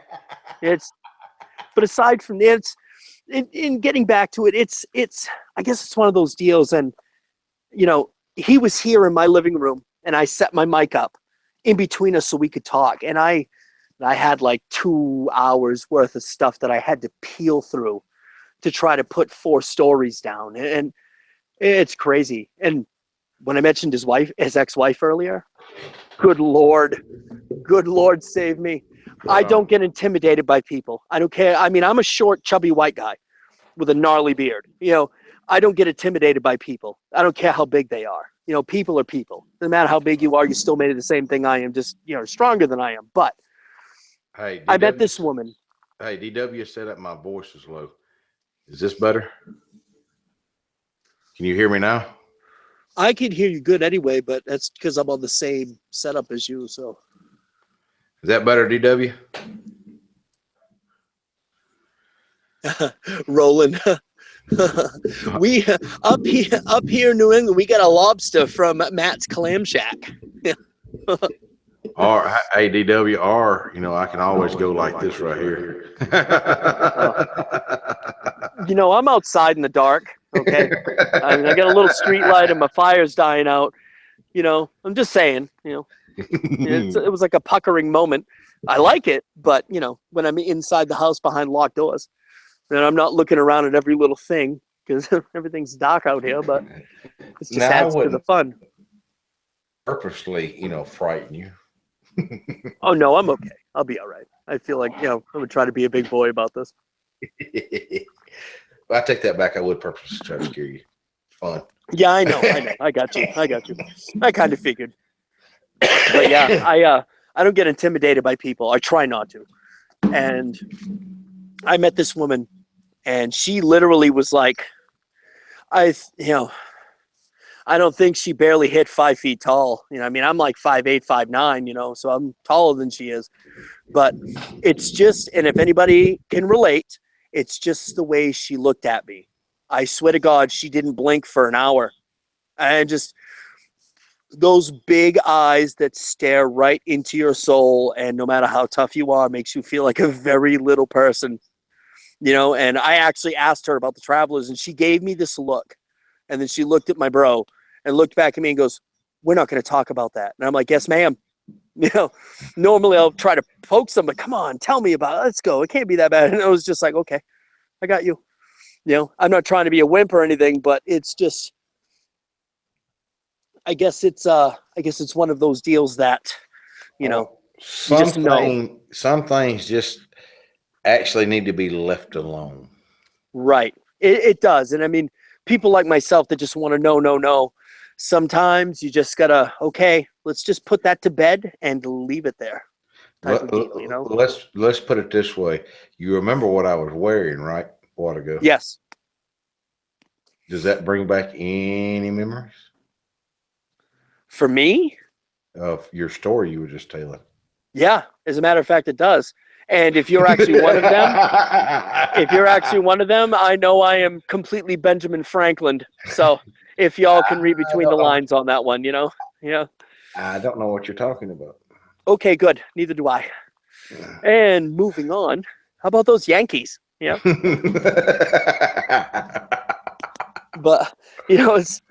it's I guess it's one of those deals that I had a buddy of mine. And funny as it is, I actually kind of forgot about this until you'd mentioned the robe and everything like that. But I had a buddy of mine that I work with, and I was fishing for stories on him one time. This was like, God, months ago, when at the point where I hadn't really gotten a whole lot off of no sleep. And, I still don't actually have any true scary stories rolling into my emails, which is okay.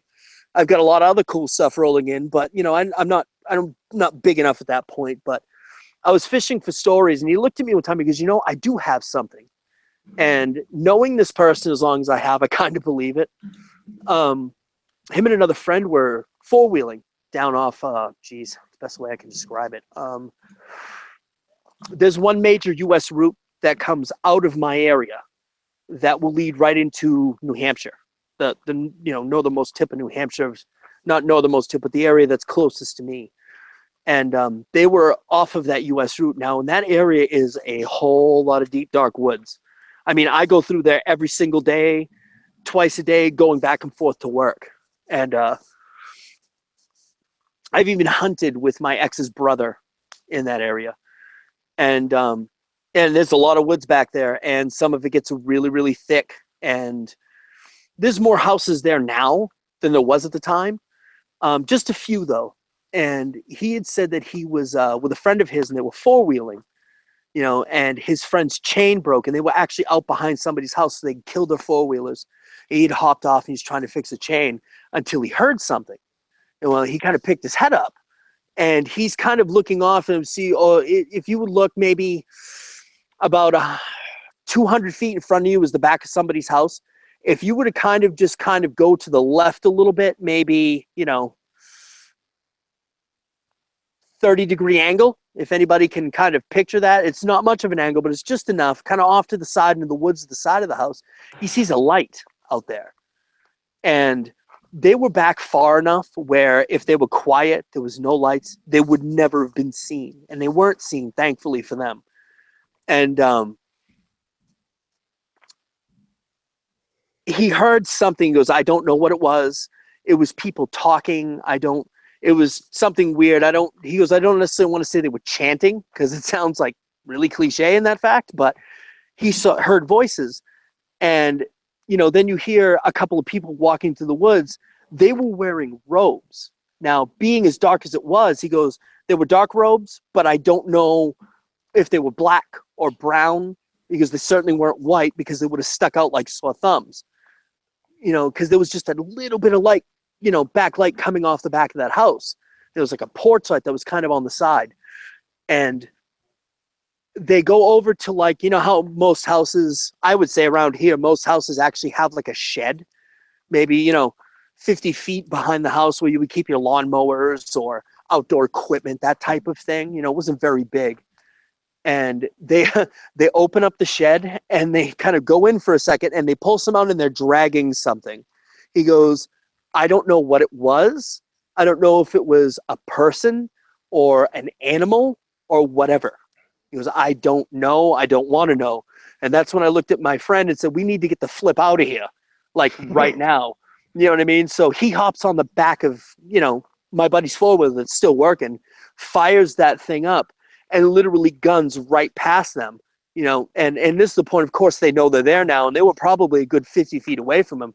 He goes, he thought it was a deer carcass that they had pulled out. He goes, but I wasn't 100% sure, because I had to avoid a porch and go down the driveway next to a pickup truck.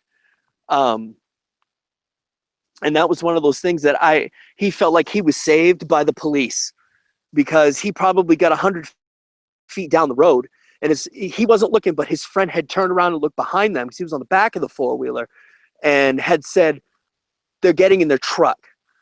Now, assuming that maybe they started it up, and the next thing you know, there's blues behind them. So, of course, that, anybody that would have tried to chase them went nil at that point. But he's like, that's the one time I've ever been happy about being pulled over by the police. The one time. So going back a couple of days later, the four-wheeler is still there. They get the chain going, and they decide to go in, to the area to see, because it was like a work day type of thing. So there was nobody at the house that they could see anyway. And the only thing that he said he saw was an area where it looked like there was like a fire there. It was like a dug in fire pit, not like a full-fledged bonfire, but you know what I'm getting, like a rather large campfire. Mm-hmm. And there were a bunch of what he thought was animal bones around the area. So maybe he stumbled into something. I mean, truth be told, in my area, there's been, at one time, I'm sure there is at any place, any time, but at one time in the area where I live, there had been known for some cult activity, things like that to happen. So, one very publicized murder of somebody, you know what I mean, that kind of broke something wide open. But, whatever that might have been, who knows? A lot of things get blamed on the occult, but most people don't realize depending on what occult you're talking about,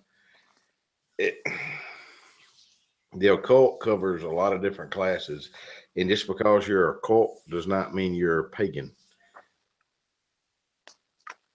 Right, exactly. And I think it's one of those deals that rituals of any kind in any place and any time can kind of really look the same to somebody who doesn't know. You know, and that's the one thing I told him. I said it could have been bad, it could have been good. If they're dragging something out of a shed, I can't imagine that would be good from my point of view.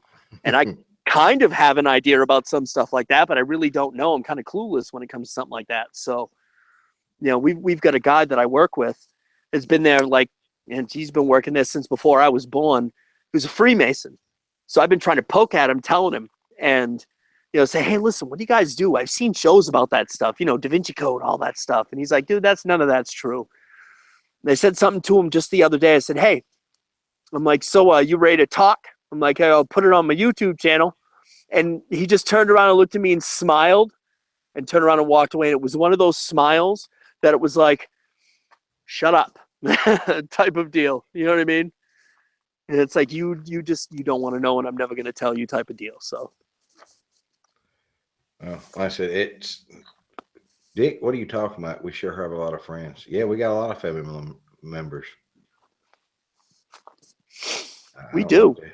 I don't know what We that do was pretty about, good. but hey, y'all. And to let everybody know, Grim and me, Wednesday night, we're going to start doing a new show.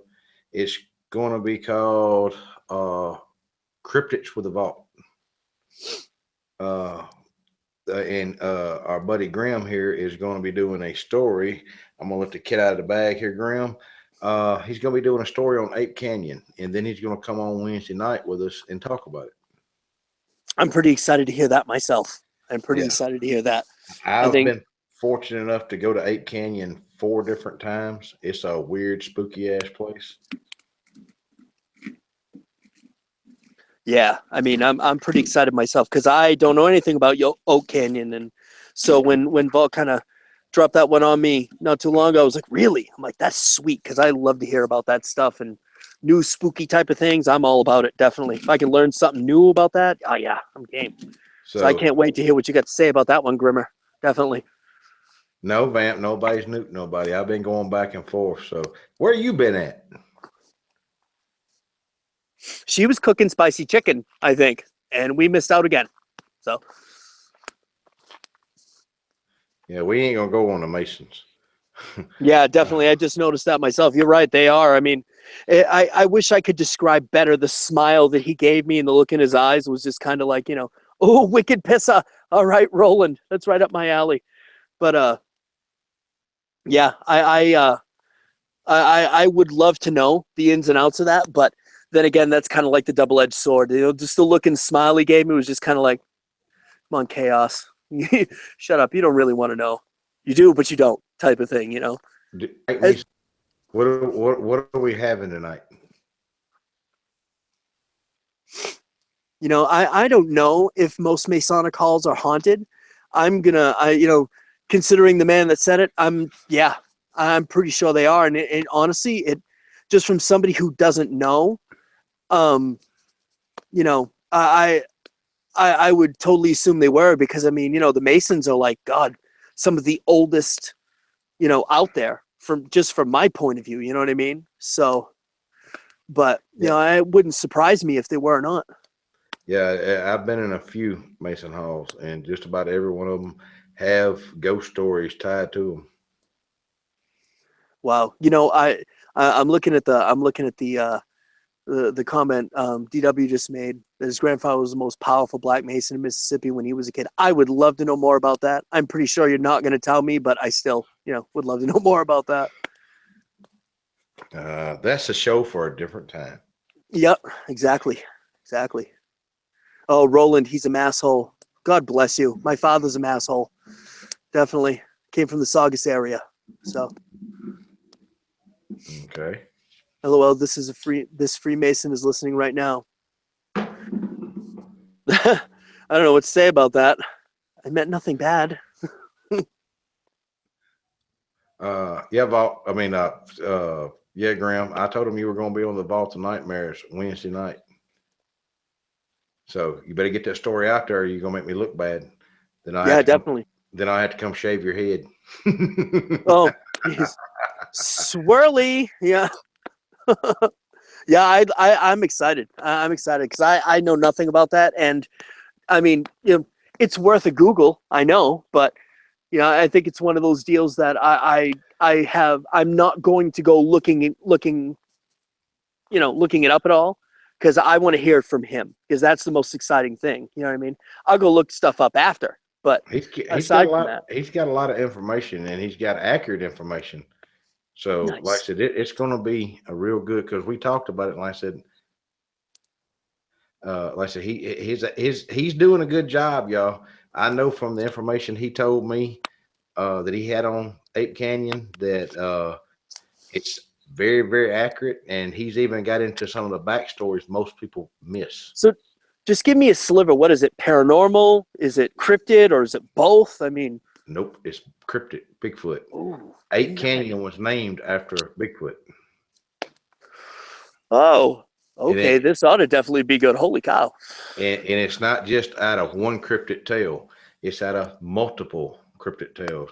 Most people know Ape Canyon from the miner story, where one of the miners shot supposedly this hairy monster, and that night then they came and tried breaking the lodge down that they had built, a little camp house, uh, and run them out of there. But like I said, that's what most people know it by. But Ape Canyon has been around, and there's been stories coming out of Ape Canyon for years. Wow. So it's Ape Canyon, APE? Yeah, Ape Oh, okay. Canyon. It Okay. I is thought in I thought you said oak for a minute there, like the no, tree, no, it's ape, like grape Wow. ape. Great. I remember that cartoon. Yeah. Well, like I said, it's a place that you don't want to be caught in after dark. I can tell you that. Jeez. And like I said, it's really rich with gold that for some reason nobody's been able to go in there and get. Well, I could kind of see that because if Bigfoot is so prevalent in the area, I mean, I don't I I could be totally wrong here, and maybe what I've heard was BS, but gold tends to have a spiritual meaning from what I've heard, what little I've actually heard. I could be totally wrong. So somebody knows that I've heard wrong, please call me out. But it's one of those deals where I've heard that it has the spiritual meaning. I mean, you look at the Egyptians, that all of their main spiritual stuff has been made out of gold. It's bright, it's shiny, it's beautiful, but it holds a value far beyond money. Well, like I said, I don't know if gold means anything to Sasquatch, but for some reason they like that area. I don't They care just what don't time. want you there. I don't care what time of the year you go or whatever. Most 99% of the time, most people that go in there come out with a experience that they can't explain. There's been non-believers that go in there and try to prospect and stuff years ago. Well, they might have went in as a non-believer, but you can't melt them and pour them back in there. Wow. Yeah, that's one of those deals that you just have to like try to pull it out the ground and run type of deal. Yeah, because I mean, if that's their area, and there's probably a lot of them from what you just described, it being stories coming out of there for years and years. That's got to be one of those things that where they've been there for a long time, and there's probably a whole lot of them out there, and a whole lot of big ones, and they just don't want you in their home. Well, I know it. It has a Native American background that it's supposed to be. To them, it was sacred land. Ah, okay. Now it's really starting to pull out and make sense now. Yep. Okay, I can see Uh, that. what's funny is that area now. I don't want to tell all his stuff, so that'll be for Wednesday night. I'll Yeah, just I put it know. that I way. don't want to. I don't want to get too deep into it because I'm really excited to hear what's going to go on. So that's going to be awesome. Definitely. I believe little old Graham's going to do a hell of a damn job on it, and like I said, then Wednesday night I get to rake him over the coals. So, Yep. Well, he's been around long enough. He can handle it. He knows what oh he's doing. yeah, I like my little buddy there. Oh yeah, definitely. Love the videos. I'm going to check out his new one. Probably. Well, After this is done, I'm gonna go right to bed. But probably tomorrow morning, first thing, I'm gonna check out that new video we put up, and there we go. Y'all need to go watch some of his videos because he's got a lot of information that I'm talking about. Some people get wrong, and he's actually getting it right. So y'all need to go give him a chance, give him a listen to, because like I said, he's got a lot of information out there that most people skip over, and he's telling it just like it is. Yeah, definitely. Not to mention the fact that he's, I don't even want to put my face out there, but he's there in front of his camera every single time, news report style. There's something to be said about that. Definitely. I'm never as comfortable in front of a camera as he is. So I got a face for radio.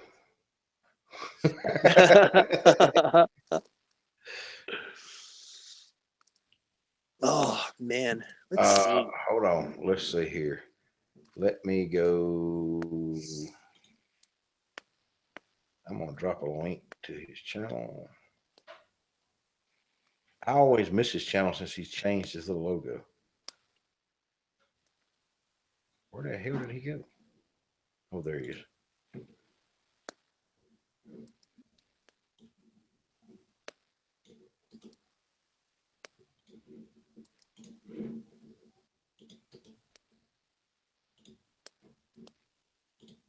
There you go.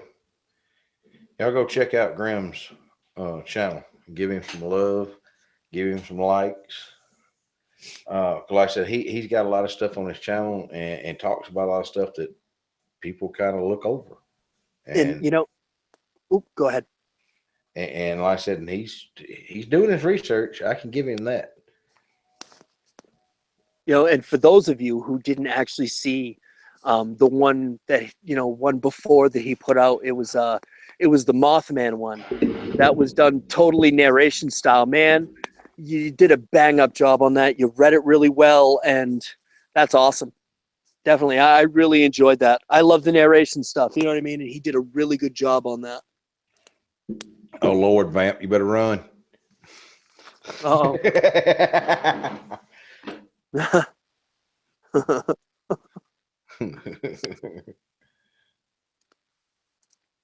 Let's see what I got here.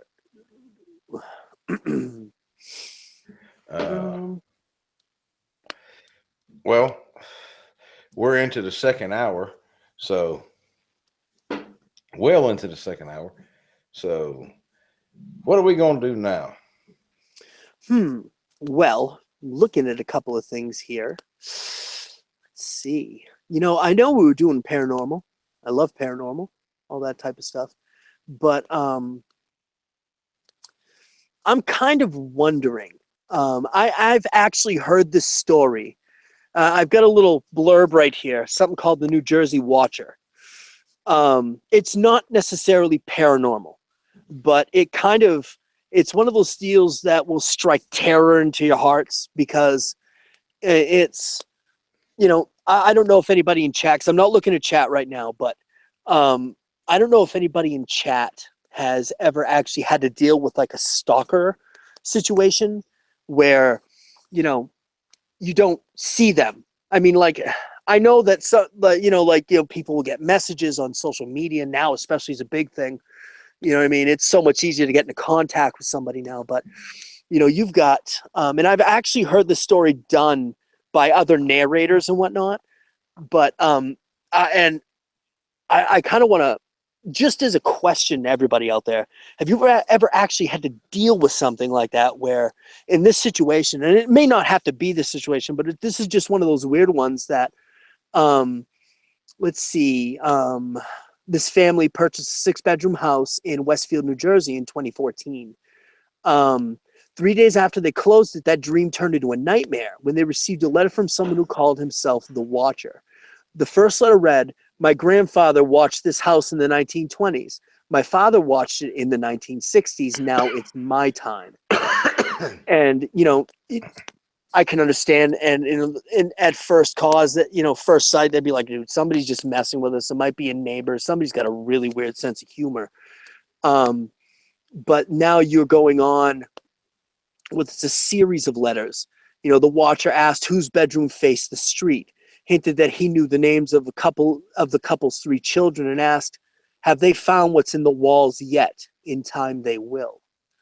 The family didn't want to sell the place. And when police tried to track down the identity of this person, they couldn't. It said in March of 2017 that it was announced that the family had filed a lawsuit against the town of Westfield seeking to raise the home and build a pair of new structures on the property.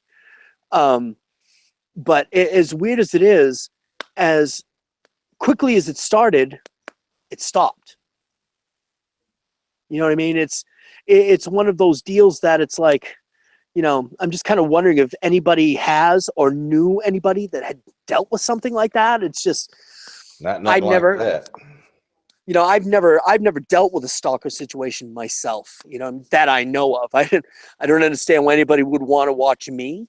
You know what I mean? But it's just one of those deals that there's just some really nutty people out there, and that I can tell you, yeah, there's some first class schizo crazies.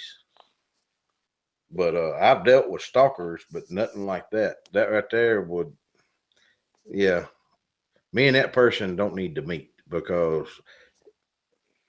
you ain't the only one that can send creepy letters. right. And that's the funny thing about it too.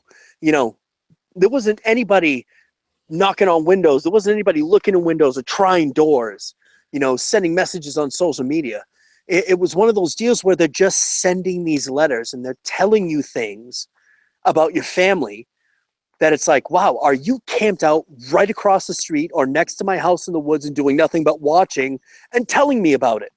I can't imagine too much that's more unnerving than something like that. I mean, you think you'd almost want somebody knocking on your windows just so there's some type of substance so you can, go after them, or, you've got some type of vindication in the fact. You know what I mean? Yeah. That's one of them odd ones there. But that's supposedly how what's his name? Crap, he's a famous serial killer, and I can't think of his freaking name right now. It's aggravating me. Crap. Are you talking about was it Richard Ramirez? Yes, would call people. Yeah, the Night Stalker. He would actually call people and just leave these messages on their phone. And they're creepy, like, I'm gonna kill you type of thing, you know what I mean? Or, I'm watching you type of deal. And, half the time these people would go missing.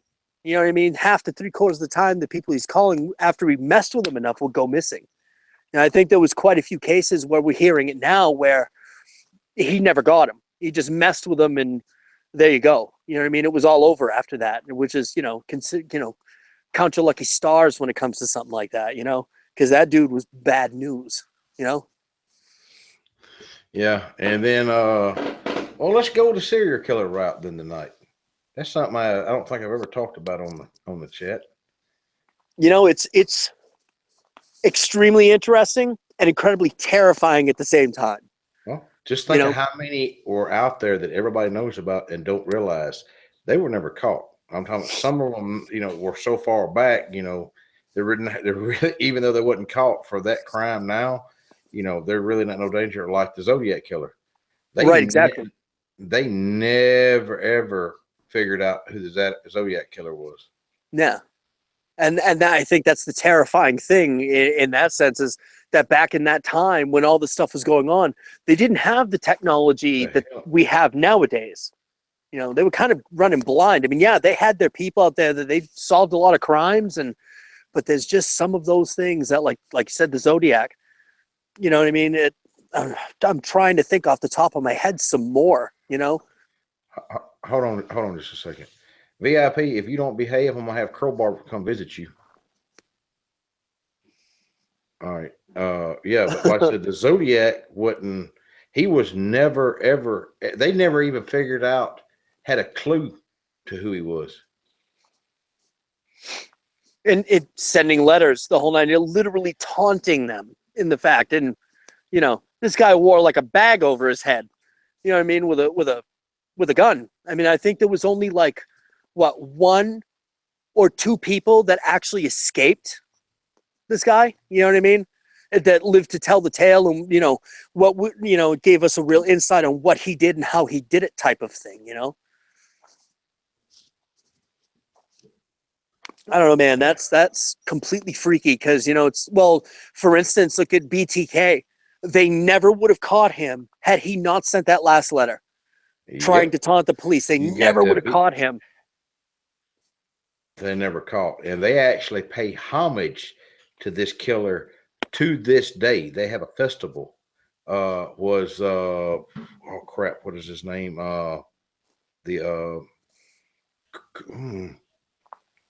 He wore a white bag over his head. They made a movie about it. Ghost of Mississippi. Ghost of Mississippi. Oh, okay. I know what you're talking about. It didn't actually happen in Mississippi, but it happened in Falk, Arkansas. What in the heck is this? I can't believe I'm drawing all these blanks. What in the hell is that? Oh, me? Yeah. Oh, yeah. I'm just putting some water in a bucket so I can put this fire out. Sorry. Oh, okay. I was like, what the hell just happened? Yeah, I'm just trying to put this out because it's getting a little cold out here, even next to a fire. And we're talking about serial killers and ghosts, and I feel like I got stuff floating around me, and people hiding out in my alleyway, and there's Bigfoot looking at me from behind the neighbor's house. I think it's time to go back in. Yeah, right. All right. See, the chair just freaks me out, and we gotta go. Hey, I don't know. Y'all know who you are in chat. Clean it up a little bit. I'm going to start hitting the nuke button, not the remove button. We got some people that are acting out. Yeah, just a little bit. A couple of new ones, but that's okay. That's all right. You'll learn. Yeah. Just be nice. It's okay to joke around and have fun. I know I was there once. I never got myself nuked, but I imagine pretty close. Well, like I said,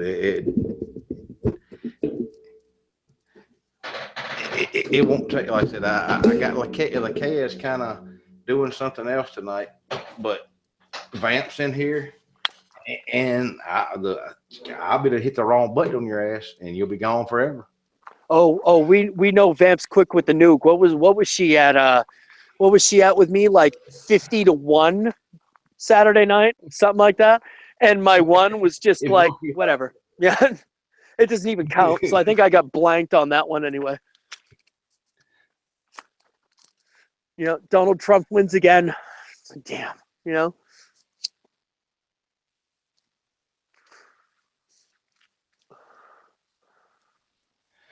But like I said, I cannot think of the killer I'm trying to think of. Oh shit, here's Trump.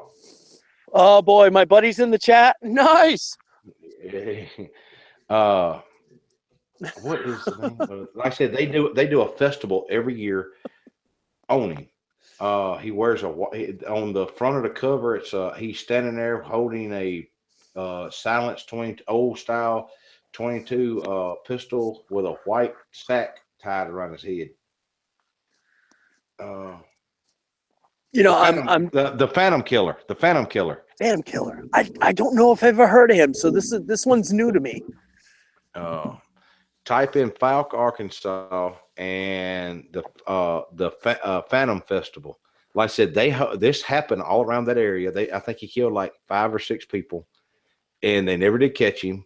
They made a movie about it. They actually have a festival every year and play this movie every year during the festival. So that's scary. I mean, do you know the time period in which this happened? Not right off the top of my head. It was back in, I think, the 40s or 50s. That's insane. And it makes you wonder, did anybody else know and was just too scared to say anything? I mean, I know a lot of these, these serial killers out there are really good at covering their tracks until they get to a certain point where they just can't hide it anymore. They end up shooting themselves in the foot. They get way too overconfident, like Dennis Rader. You know what I mean? And the guy puts his name in a crossword puzzle or whatever it was, this funky puzzle that he made up. And, it only took one super intelligent person to be like, hey, D. Rader, who is that? You know what I mean? And, the rest is history. But you know, it's one of those deals that they end up shooting themselves in the foot eventually. It's the ones that don't get caught. You know what I mean? It's that's literally the most terrifying out of all of it. I mean, to me, truthfully, you know. Bam. Uh-oh. Behave, both of y'all. Hides from Vamp. I'd hide from Vamp too. I'm right there with you. No, She's quick with a lightsaber. I trained her well. So Vamp told Trump, "Come sit by me. I got something for you." you know, when she says it in that manner, it's probably just best to, yeah, hide. You know, get away Hey, from that whole situation. hey, Trump. She has a new toy. It's called Satan. She keeps Oh, threatening. She keeps threatening to send him to me. yeah, she's not that far away from Washington. Let's just say that. It's only what, a day drive. You know what I mean? Couple of days if you decide to take your time. What most people don't realize is how many serial killers are active right now in the United States. And you don't know. We haven't heard about yet, but you know, people are falling victim to this, and it's horrible. It makes you wonder, geez, do I have one just down the street from me? Is, you know, At any given time, there's up to 10 active serial killers working inside the United States, and that's a low number. That right there is straight from the FBI themselves. jeez, that's insane. That's just completely insane. I tell you what, if you can, go to your little Google. Google is my best friend. Go to Google and type in how many serial killers are out there right now, and you'll be surprised on what it tells you. I don't know if I want to tell you the truth. I mean, you know, it makes me wonder, how many do I have around me? You know what I mean? Yeah.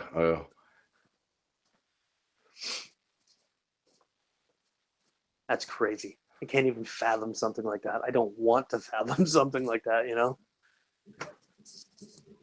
You know, and then you look at the you look at the ones that have been caught. You know what I mean? And it's just like, the stories are terrifying. They really are, you know? You know, you look at what was it, story I heard one time. Um, it was told from the perspective of um, someone's child, and it said that it was one of his mom and dad's first dates when they were young and they had just met, and they decided to go. I can't remember the area and whatnot it was, but it was in the area that Ted Bundy was in, and they had actually gone up on this mountain, and, you know, like to do some like night hiking. You know, I mean, they didn't even have a flashlight, and they had gotten to a point where um, the person's father had walked into something that was on the ground, big and heavy, and it was one of those deals that was like, "Yep, nope, there's something in here," and they ended up leaving. Some years later, they're watching a program on Ted Bundy, and, you know, an interview after he'd been caught, of course, and they'd asked him, "What was the one time that you felt like you were seriously close to being caught?" And he had said, "Yeah, I had actually lured somebody up into this like area up off a mountain trail, and I killed them.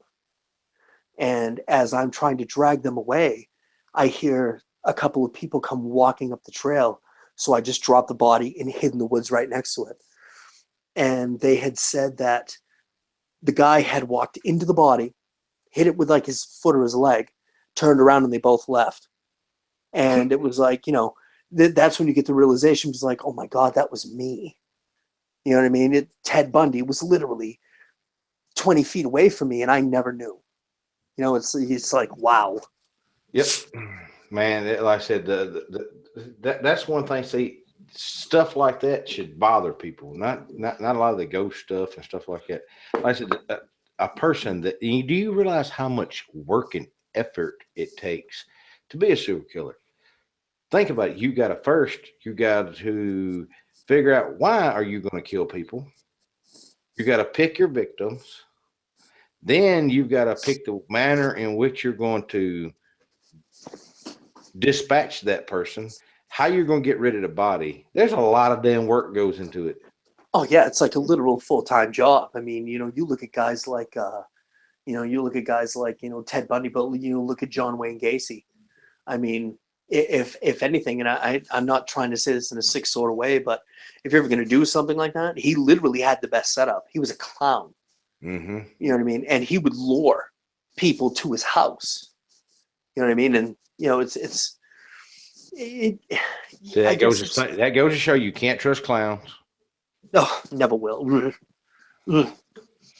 It's funny. I noticed not too long ago that DW had put something up on his Facebook that whoever it was is back at it again. You're starting to see more videos on YouTube, about people dressing up as clowns and chasing people again. All of a sudden. I'm telling y'all right now, I don't care if it's Halloween, what it is. I don't care if it knocks on my damn door and I open it. It's a clown. I don't care if it's 2 foot tall or 10 foot tall. We're gonna see if you're bulletproof. I don't like clowns. You want to get your ass hurt? Come dressed up with me like a clown. Yeah, I don't like clowns either. I mean, have you seen those videos that people have put up from like the security cameras on the doors? You know what I mean? I remember there's one that really got me. Was this guy dressed like a clown? He looked like this crazy demonic clown, but he looked like he was like 6.5 feet tall, 300 pounds, and he's standing there and he's got this big pumpkin in his arm and he's like smashing it, and he's just looking right at the camera. Yeah, that's not scary at all. Nah, I don't want to run into something like that in daylight, darkness, nothing. What the heck? I'm trying to figure out what the hell they're talking about in the chat right here. Well, I done nuked one in chat, so. Well, I'm actually back in it now that I'm happy and safe and warm behind locked doors and windows.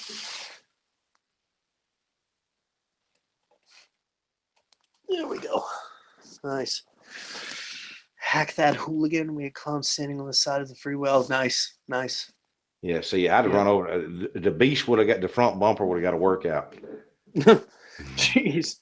Yeah, I guarantee you don't outrun me. Spider clown, huh, Paul? Yeah, I'm almost set. I don't like spiders, and I don't like clowns. Yeah. You doubly did. And, then there's the Donald. Good Lord took their sweet time making them cheekbones and smile.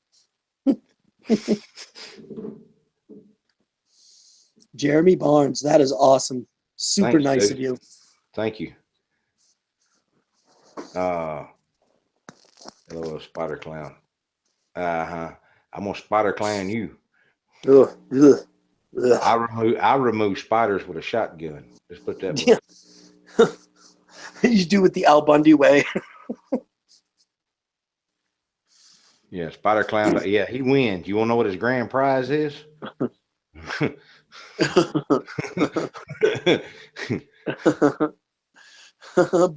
Billy.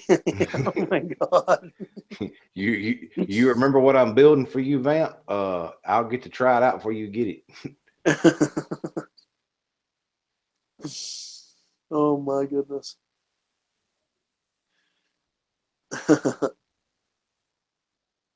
Oh man. Jeez. Yeah, I don't know. See if I got anything else here to look at. How the hell did I damn step on my own freaking toe? I'm talented. Did you just say you stubbed your toe? I just stepped on my own toe. Wow. That is pretty good. I was trying to shift positions in my chair without making it creak so people will leave my damn chair alone and stop trying to spray it with WD-40 and put my foot down and stomped my own toe. Oh, here's one. Since we're talking about killers, murders, have you ever heard of the Doodler murders? The what?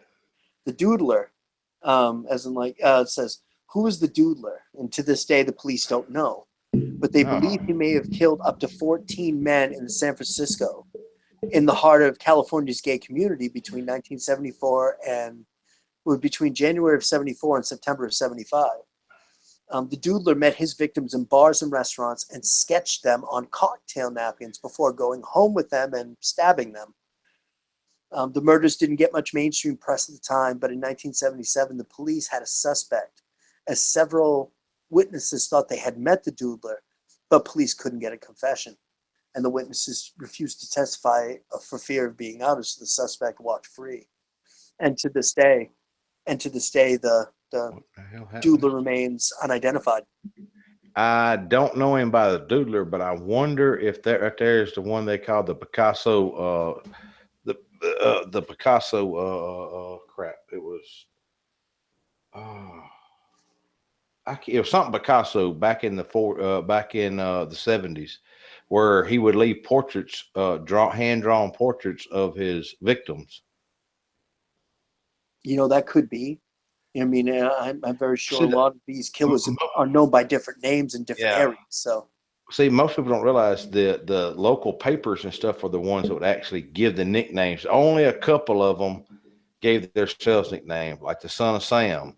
He gave himself his nickname because the press actually dubbed him the 44 caliber killer. He called himself the Son of Sam. Oh yeah, I've heard about him. Yeah. Yeah, like I said, the press usually names these psychopaths. You know, it's funny you mentioned the Son of Sam. I have heard a story about that, and it was a lady that actually was able to not be killed by the Son of Sam, but came really close. The best way that I can remember is that this happened around, from when the story was told, it happened around when the Son of Sam was first started doing this. I guess he'd already had like 1 or 2 under his belt at this point. And she was in college, and her and three other of her girlfriends had gone out to a party, and they got really messed up, really drunk. And they, even the driver was really, out of it. And I guess they hadn't really gone that far from the party, and they pulled over on the side of the street. It was really raining out really bad that night. And they had pulled over. All the windows and doors were locked, of course. And they decided that they were just going to chill out there and get a little shut-eye, because I guess you could do that back then. And, police, people really wouldn't say anything, no, with the police. And next thing they know, there's somebody banging on the driver's side window, and this person telling the perspective of the story was on the passenger side. And there was a guy there at the window, and he's banging on it rather angrily, going, let me in, you know what I mean? It's raining out here, help me out. And, the girl on the driver's side, one of them in the back seat started freaking out, and the driver was like, no, it's not going to happen. And I guess the guy banged on the window there for a little while until they finally just drove off and left.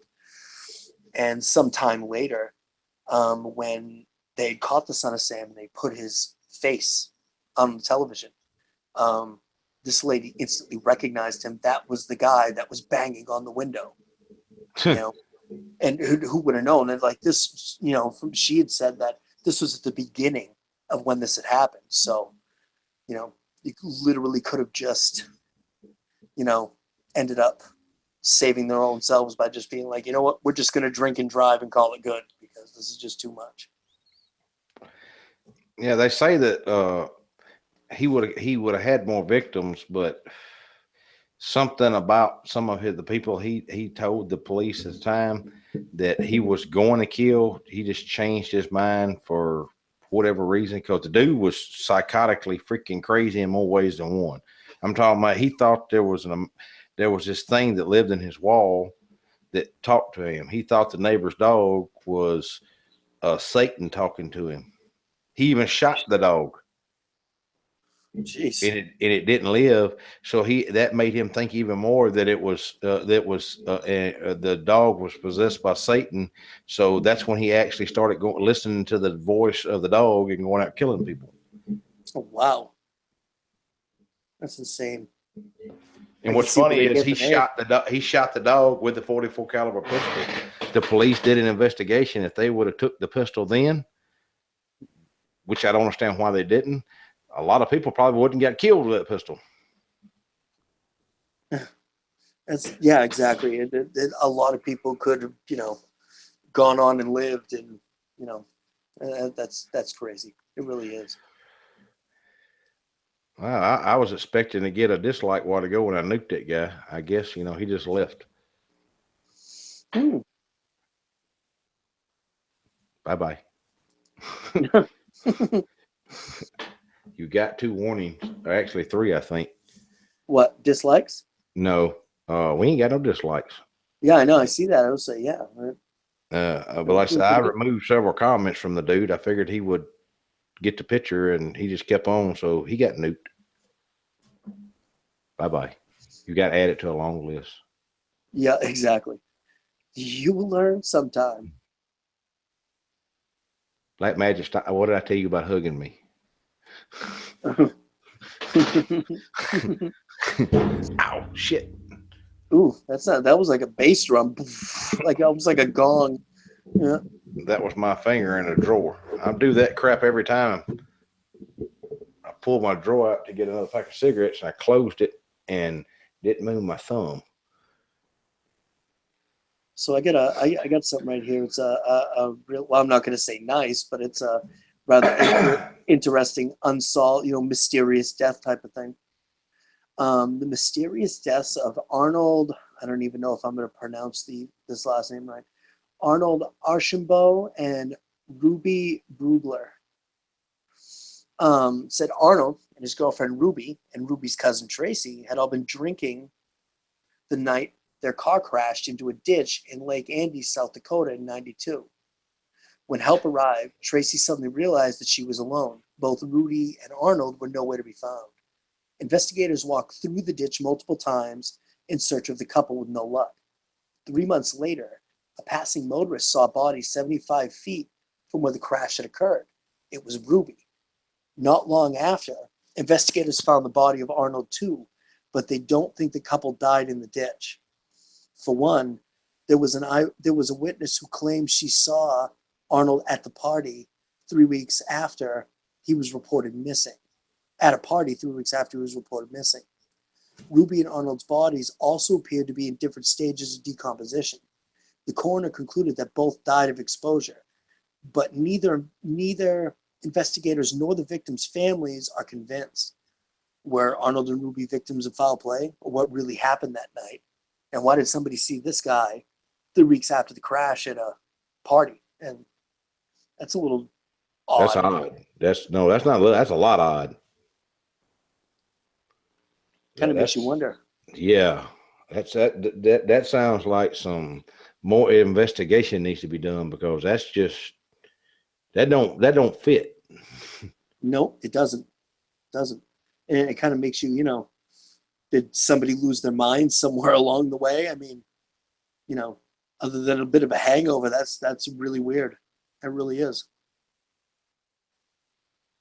I think the big thing that gets me is that, a witness says she saw Arnold at a party 3 weeks after he was reported missing. Yeah, that's some freaky crap right there. That's like, do y'all realize how many people go missing in our national forest and stuff? There's one guy, I won't say his name, but a lot of it's blamed on Bigfoot and other aliens and all kind of crap. He's made a living out of selling books, and somebody put it in chat. Like I said, I won't mention his name, but there are probably 7 or 8 serial killers that work our national forest and recreational parks. There's people that live in there that nobody knows about. It's excuse me. I've listened to a lot of these stories about the national parks and all that stuff, and there's some stories that just really get me, I guess you could say, that just really don't make much sense. And for instance, one of them is let's see, there was a family that had gone, and I don't know what national park it was. I mean, they're all big, I guess, but in their own way. But one of them was this family had gone out with their daughter, and she was mentally and physically disabled. Um, but you know, it what had happened to her um, really should never have happened. I guess they had found her. Let's see, she was found sometime later. It almost makes you wonder if something picked her up and carried her off, because she was found. Let's see, she couldn't have gone more than 10 feet with her with her her what's the best word I'm looking for? Her disabilities. She couldn't have gone more than 10 or 20 feet without somebody noticing. And she couldn't move fast. She couldn't go very far. And she all of a sudden had gone missing. You know, it's 1 minute she's there, the next minute she's literally not, like she vanished. And she was found a few months later, like 50 to 75 miles away from the original campsite on top of like a hilly area. Um, and she wasn't even being searched for at that time. I guess the case had been, closed at that point. And, a park officer was out there, or a search and rescue officer was actually out there. And they actually found her. And it's, still to this day, they're like, we have no idea how she would have gotten out this far. She couldn't go very far at all on her own anyway. And, it was one of those deals that she was like literally frozen in the ice and snow. I think with the autopsy they had done, they had actually found um, food in her stomach. That was, it's like she might have, from the way it was explained, like she might have eaten, and then sometime later she'd frozen to death. You know what I mean? It's like, I mean, there's stories. I'm sorry. See that reminds me when you said that. That's not the only story I've heard of people being found in the wilderness that have come up missing. That the remains in their stomach doesn't match what they had with them to eat, and then the body was found frozen when there was no. It should. There's no way it could have been frozen unless it was carried somewhere and frozen and then brought back. Right, right. And that's the crazy thing. The one that I mean, because I have little kids, little ones, the ones that get me the most are the children. Yep. There was one where a little boy had gone missing, and um, they actually found him a few days later. He was dead, of course, but he was in an area he should never have been in. Like, the best way that I can describe it, as I had listened to it, was um, he was up in an area that was very rocky and treacherous. And like, these highly experienced um, search and rescue guys, literally it took them time to get up this area, but yet he was in there. And it was almost like he was in this little cave opening, just kind of laying there in a fetal position. And they want to know, and it was one of those deals like, how was it you got up here with all of our equipment and experience, and it took them forever to get up there? And I mean, he wasn't wearing his shoes, but his socks were clean. His feet didn't have cuts and scrapes all over them. You know what I mean? Yeah. See, that's another thing that happens a lot is people will take their clothes off for some reason, neatly fold them up and stuff like that, leave their socks and shoes, and they find them several miles away, but their feet are in pristine shape. You're not going to if you're not used to walking around barefooted, you're not going to walk 10 feet without your feet getting scuffed up, especially in the wilderness. Right. And the area that they were in. I think the story that um, gets to me the most, and there weren't any deaths involved in this, thank goodness. But it's just one of those things that really makes you scratch your head. And I think it'll make you scratch your head too once you hear it. But although for us, there's an explanation for this. For people who aren't believers or don't understand, they're going to be like, what? But this mother and father had brought their two kids, son and daughter. They were both really young. I think the little boy was 5 years old and the daughter was like 4 years old. They were really only a year or a year and a half apart. Maybe she might have been closer to 3. But the son instantly, like the parents turn around to look at something, and they turn around and this son is gone. He's literally gone. So the parents are instantly, boom, on the phone to the search and rescue guys, and they asked the little girl, well, what happened to your brother? You were standing right here. What happened to him? And she said that a big hairy man stepped out from behind a tree and grabbed him and walked away with him. Huh. And wow, I don't think that's me. Oh, I think that was me. I'm sorry. Oh, okay. But here's the funny part. They actually went searching. I mean, they literally got the jump on this. And they're like, big hairy man. Okay. They found the little boy 5 miles away, 5 or 6 miles away. He was sitting on a log, just chilling out, hanging out.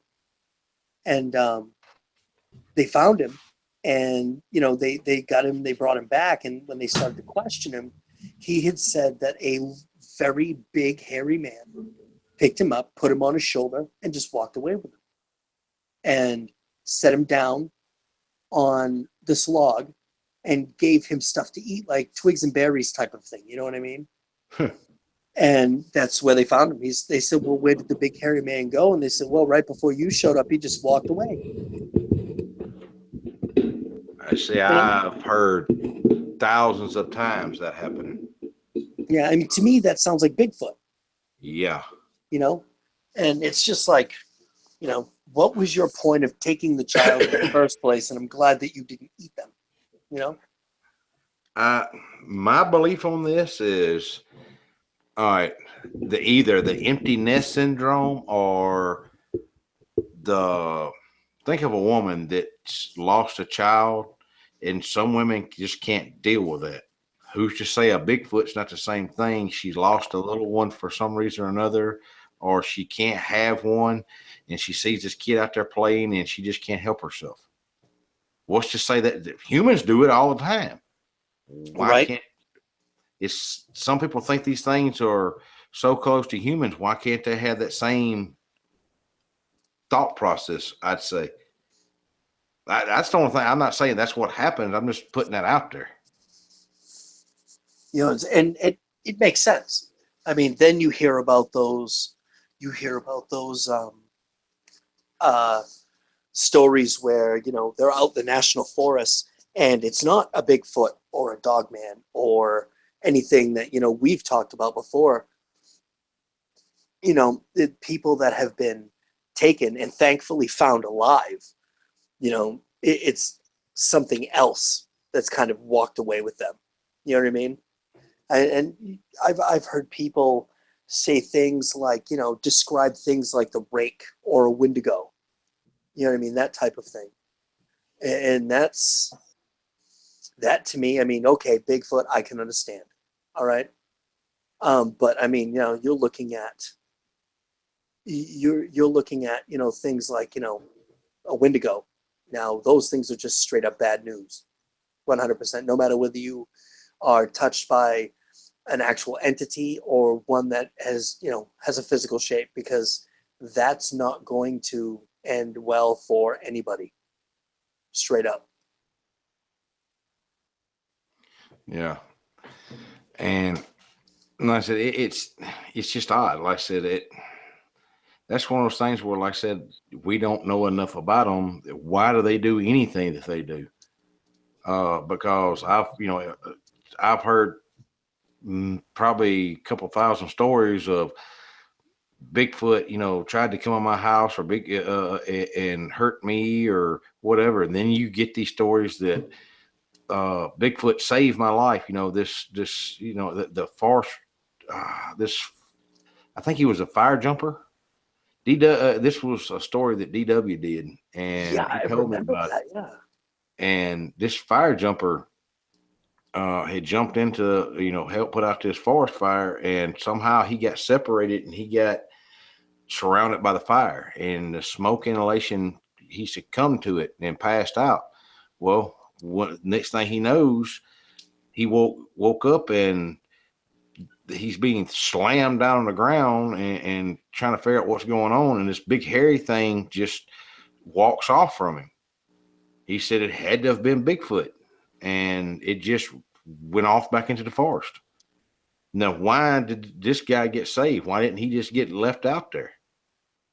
Right. It makes you wonder. I mean, Yeah. you don't hear too many stories about that. At least I don't hear too many stories about that. No, those are far and few between. But now you hear all the stories about, everybody wants to tell you about, oh, Bigfoot, tried to tear my back door off or something. I'm going to tell y'all something. A lot of those I have a problem with, because if Bigfoot wants in your house, a locked door is not going to keep him out. He can grab the doorknob and pull frame and all out. He can make a new door. You just pull the wall off. I mean, Yeah, and I'm then put talking it about, back. I've heard one of these things, and it wasn't a big one. It was only an 8-footer. It reached up and grabbed the bottom of a window, put its fingers effortlessly through the window was down, put his fingers through the window, broke the window out, and all in one motion just pulled the wall and made a new door. And this guy started blasting off with a shotgun. He heard a big scream and roar, and it took off. But like I said, if these things want to, they can get in. That's crazy. I It hope really Vance is. watching the chat, because I had to leave for just a minute out of chat to go look at something else. I had another damn just crap going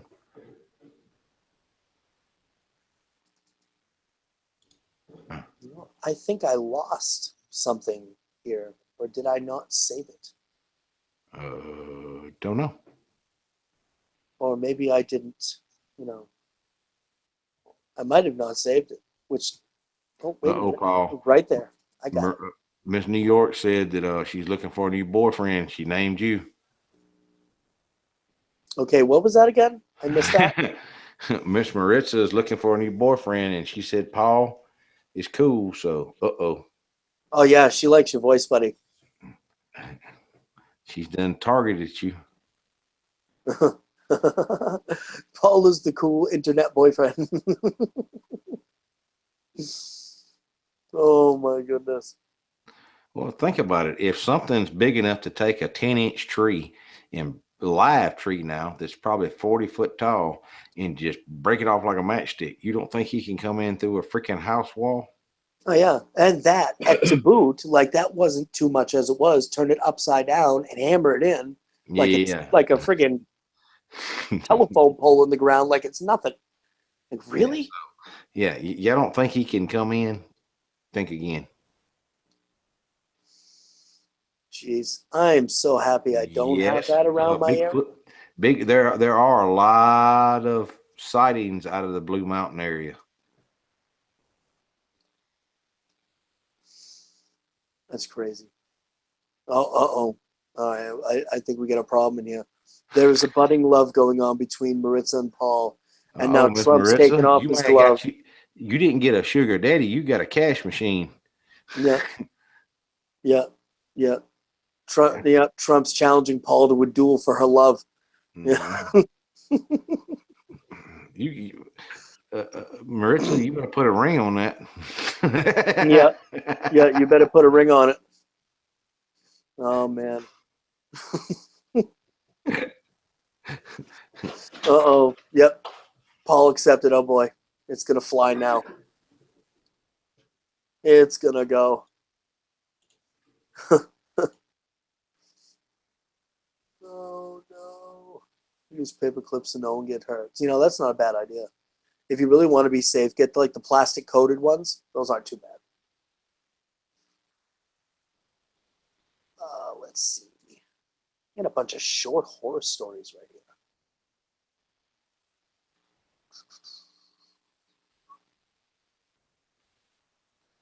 I got tangled in red yarn that held dolls' heads. That's not creepy at all.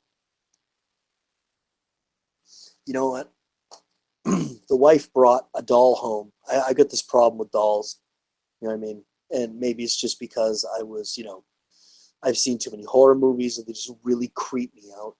But have you ever heard of those? I think they were called the Jenny Alive dolls or something like that.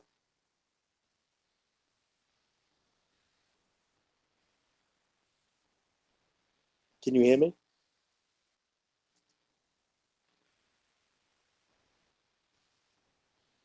Or am I on here by myself?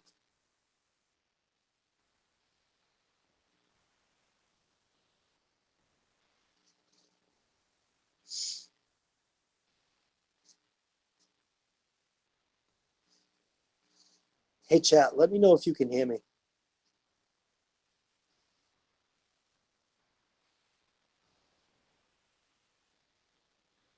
I am on. Okay. Sorry for the silence. I don't hear Vault at all. Did he say he was taken off for a moment or? Okay, well, I'll just go with it. Yeah, I'm seeing that. Oh my cow. So the wife decides to, the wife decides that she's going to play a little joke on me, and she gets this doll from her mother, and it's like, well, I don't know what else to call him, but this thing is so lifelike. It's scary, and it just completely creeps me out just talking about it. I can't get her to take it back to her mom's house, so it permanently is sitting out in my mudroom on a chair covered by 3 blankets. And yeah, yeah, yikes, exactly. You know, and of course they decide they're going to be funny and play a trick on me. I put the doll out there. Somebody sneaks out, grabs the doll, puts it on the kitchen table, or puts it on the couch. Yeah, I think for like a day there, I didn't like anybody in my house. Oh, okay, you know the one I'm talking about. Jaws, definitely. You don't need that at all.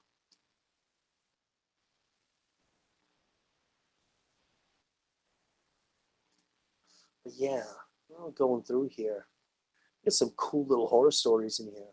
Let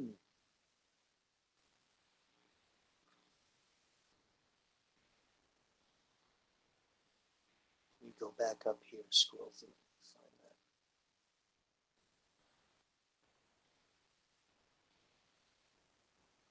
See, okay, I never really read through all of these before I kind of just copied them. Okay, chat. Here's a good one. Why don't you guys tell me a little about your fears? Dolls, aliens. What freaks you out? Little things like that that people look at you funny for. I don't like clowns and dolls. I don't like spiders. Whatever, stuff like that.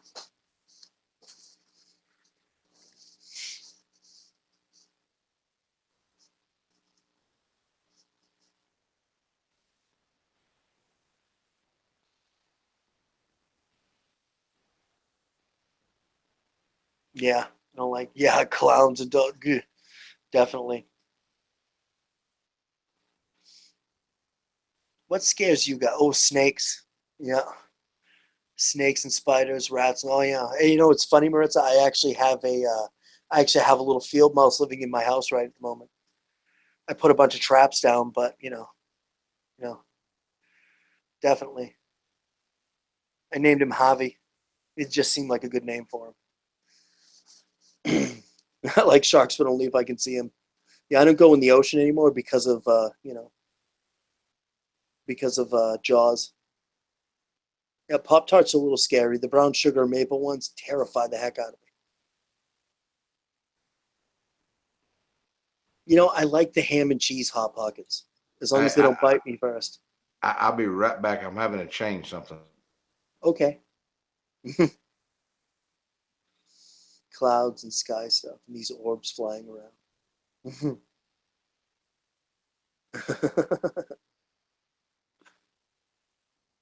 Yeah, I hear that, Jean Paul. Definitely. Definitely. So what do you think? I don't know if the story's any good because it just didn't download them, but I copied them right before the stream started. But since this is a paranormal story time, does anybody want to hear me stumble over my words? Hey, Rad.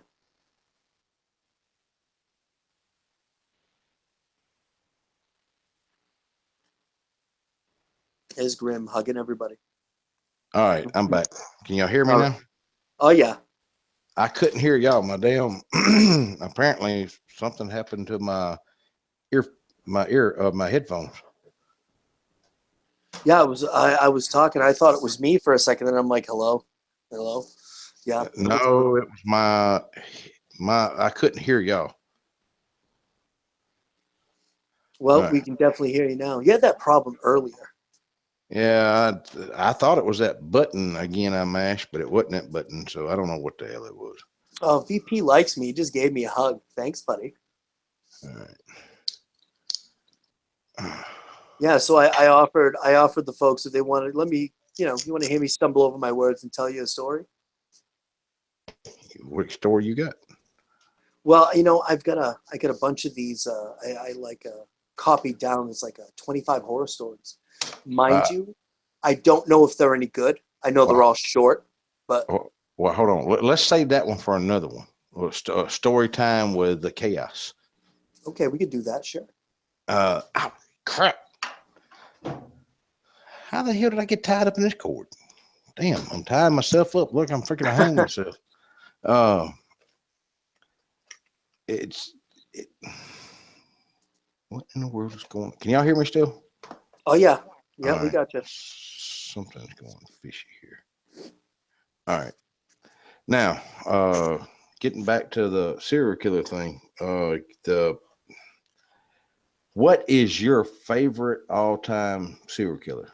I know that sounds like a weird question, but there's one that really, when I say your favorite, the one that really, really scares you the most. Me personally, there's so many to choose from. You know what? I would have to say, BTK, and I think it's. I mean, trust me, they're all terrifying. Really, they literally are all terrifying. But I think BTK is the one that really terrifies the holy crap right out of me. Because of the fact that he used to break into people's houses, and then he would relock the doors. He would he'd break into your house and you lock your door or your window again, and then hide and wait. You know what I mean? When you're least expecting it. You think you're in your house alone, you're in there with the kids, you're watching TV, and next thing you know, some dude with a bag over his head just kind of shows up out of nowhere with a gun in your face, and or you're sleeping, and next thing you know, there's someone standing next to you. I think that's the one that really gets me, something to that nature. So, of course, I've got to think about people breaking into my house anyway. Yeah. So that's a fear, definitely. Mine, a lot of people are going to be like, what? And they can't stand him. It's not his personality or nothing else. My favorite is oh, crap. I just had his name. He's still in prison. Uh, Helter Skelter. Oh, Charles Manson. Yes. For some reason, I'm having a hard time with names tonight. Uh, the reason why him is because look at how many people he's accredited killing and didn't touch them. Right. He And was able to convince other people to go out and commit the murders on his behalf. That's even scarier. it it is. And that's the funny thing about Charles Manson. He was just so charismatic and And knew how to talk. he still has an occult following to this day. That's the crazy thing. And then I mean, God, that guy's got to be what, 100 years old. I mean, I know that's a way an exaggeration, but it's like, wow. I mean, it really. Did you ever see that interview that he did with Barbara Walters Yep. many years ago? I, Yep. I saw that, and it literally blew me away. I mean, just the way this guy talks, and I mean, you look at him, and stimulates, right. He is a loony mofo, but Yeah. it's one of those deals that even though he wasn't trying to hide anything, he was just being him. Like the Charlie behind closed doors, he still had this way of mesmerizing you with the way he talked. Well, that was the thing. He was able to convince people, like I said, not only to join his cult, to give them everything that they owned, but to then turn around and get them to believe it's okay to go out and just break into these people's houses and mass murder. And then they would do the other thing they would do, which was creepy as crap. Just think about how many people actually could have been killed because they would do what would they call it? Where they would break into people's houses and rearrange their furniture and stuff. Creeping crawls. Yeah, I guess so. I didn't know that there was like an Yeah, actual they had a name for it. moniker for that. Yeah, they had a little name for it where they would go out and break into your house and they would rearrange your furniture at night while you were sleeping in the house. Yeah, that's not cool at all. Not at all. You know what I mean? And He- Moritz is right. He wanted to be a singer, and I think the reason why he actually broke into the house that Sharon Tate was in was because the guy, I think I'm right on this, but the guy that he was supposed to start a singing career through, um, ended up kind of just taking his money and running type of thing. Turned him down and just kind of like shut the door on him, and he was mad. And he still thought that guy lived there. That's why he sent, this as the first murder. That's why he sent his people in there. Yep. Didn't know that it wasn't him, that Sharon Tate and her husband were living there. The director, I can't remember his name for the life of me now. For some odd reason. I think he was a director, but, I don't know if he was a director or what he was, but yeah, that's the reason why that house was picked first. Well, a lot of people don't realize one of the is it the Beach Boys, or he's got a song that he wrote that I think it was a real popular group back then. I think it was the Beach Boys. Yeah, it was the Beach Boys because Marissa had put it in the Yeah, all right. put it in the thing. All right. Well, one of their songs, they bought, you might as well say they traded him a freaking motorcycle for it. He sung it. They liked the lyrics to the song, but they didn't like his singing and took the song from him. He actually wanted to kill all the members of the Beach Boys, but he couldn't never get to them. Well, I had heard a rumor. I don't know if it's true or not, but I guess you remember that it was years and years ago when Guns N' Roses was supposed to come back. They had that like supposed huge album, The Spaghetti Incident. It was supposed to like restart the career and all that stuff. Yeah, I guess got a apparently. question. I just noticed this. Where the hell is all our mods at? I did notice that. I didn't notice that. Huh. I guess we're the only mods. I'm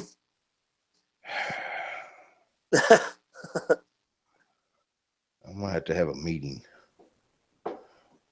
Well, I mean, well, Bamp, had family come in. That happens. What can you do? You know what I mean?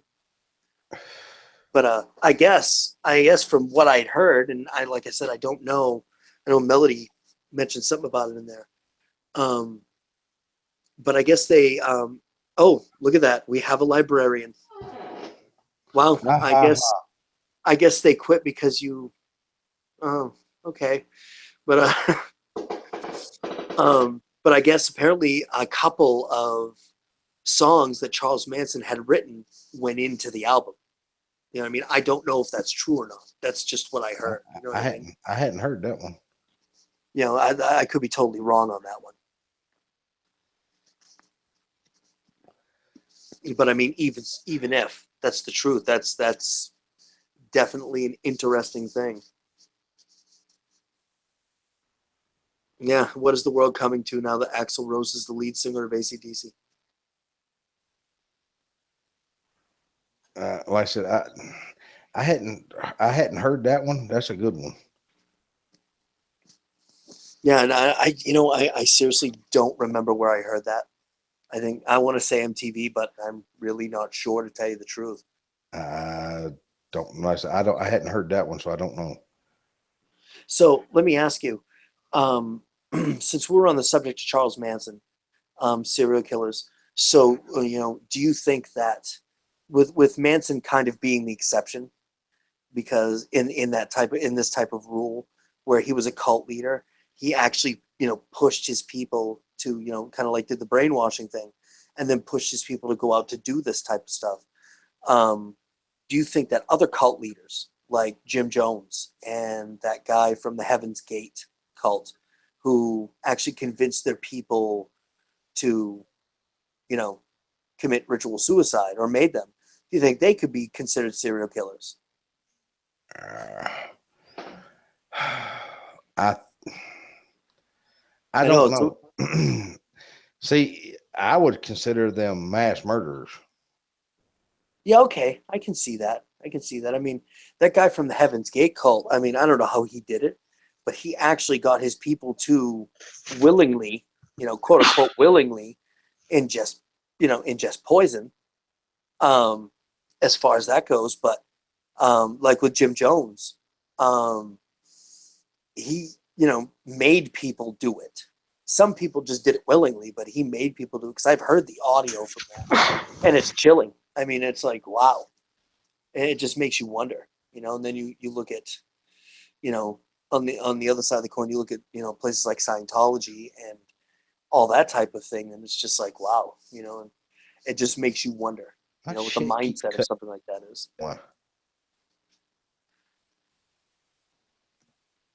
What's that? Hello. I'm here. Are you? Yeah, all of a sudden my crap here in the last 20 minutes, it's done it twice. It just cuts out. All of a sudden you kind of garble and then everything goes away. I don't know what it is. I think about this time, every freaking time we have a live stream around 12 o'clock, the hangout goes retarded. Yeah, I was seeing. I'm just kind of wondering, is it my setup, or do you think it's just the Hangout itself? What did you say, Lakea? Oh, who, me? No, Lakea. Oh, I thought I heard her, but I wasn't sure. No, she said something in chat. Oh, look at that! Both of our mods are back in. Hi. Y'all want a raise? I'll buy you a ladder. Uh-oh. Okay. The girls are going after Trump. He's putting Oh, bar graphs in the thing, and you know, I don't know if that's his approval rating or not. I'm looking at, but you know. I don't know either. Like I said, I told you I'd buy you a ladder. Or The just a, mod, a, a really the nice mod, stool. yeah. The kind that has the two steps and the nice wooden top, so that way and the little rubber grip, so that way when you put it on the floor, it doesn't move around on you while you're on it. Well, like I said, the serial killer. I don't. Like I said, I want to know how they justify calling one person a serial killer and one person a mass murderer. Maybe it's almost like I think it's in the way that they do it. You know what I mean? Where a serial killer may have a high body count, but they kill one person at a time, whereas a mass murderer, like a Jim Jones or even say Adolf Hitler, they're doing it in massive groups at a time. You know what I mean? Yeah. Somebody wants my chair to be a mod. Y'all ain't There it right. is. Y'all ain't right. No, the chair just talks every now and then. Uh, Oh, I was trying to look up something here. I was going to ask you about a serial killer that I'd never heard of before I come across it. But I can't find it now. It's one of those things where you just goof up and find it, and now I can't find it again. yeah, you don't know where you found it, so you can't get back to it. Yeah, because I was looking up something else and happened to come across it. It was called. It was up in Alaska. He was called the Butcher of Alaska. Really? Yeah, I'd never heard of it before, and like I said, it was kind of odd. That supposedly what he was doing was he was killing people he come across and butchering them like you would an animal. No, Huh. I didn't read nothing where he was any of the body parts were eaten, but that's odd. Yeah, it is. Well, I said I'd never heard of it before. The Butcher of Alaska, or the Alaskan Butcher, or something. And I was like, "What the Yeah, I hell is got it. I this?" got it right here. I got it right here. Robert Christian Hansen, known to the media as the Butcher Baker, was an American serial Oh, killer. I said I lost it. Didn't get to finish reading it, and I did something, and it went bye, and I couldn't find it again. I also have one right here in the thing here. It was Craig Medred. Medred. I don't know if I'm saying that right, but it was from the 15th of last year of 2016. Um, there was a rumor that was a possible serial killer on the loose now. Um, okay, Craig Medred. That's the guy who actually wrote the article. Never mind me. But see, assuming the possible serial killer was on the loose in Alaska's largest city was true. For weeks, it had been whispered that the police had linked the bullets from 5 separate killings to a single weapon. But officially, the police department said nothing today until it was revealed that 40-year-old James Dale Ritchie, who died Saturday in a shootout with police downtown, was found to be carrying the handgun linked to those 5 deaths. I want to know something. Why is it most serial killers have 3 names? You know, Yeah, or John that's Wayne Gacy, James Dale Ritchie, Lee Harvey Oswald, and it's just well, these. he wasn't. Now Lee wasn't a serial killer, Yeah, I know, but I just, he had 3 names. I just kind of threw and that. I actually don't believe he did that. He just I think he was a patsy. You could totally be 100% right on that one. So I've got Robert Hansen up here. That Robert Christian Hansen. How is that? But the Butcher Baker. Yep. Was an American serial killer between 1971 and 1983. Hansen abducted, raped, and murdered at least 17 and possibly more than 30 women in and around Anchorage. Hunting them down in the woods with a Ruger Mini 14 and other weapons, he was arrested and convicted in 1983 and sentenced to 461 years. Let's see what caused him. He was a Danish immigrant that followed in his father's footsteps as a baker. He was In his youth, he was skinny and painfully shy and affected with a stutter. That's not a good start. Acne left him permanently scarred.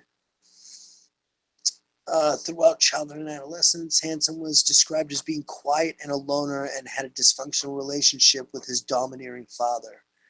He was frequently bullied, and for obvious reasons there. And let's see, he listed in the Army.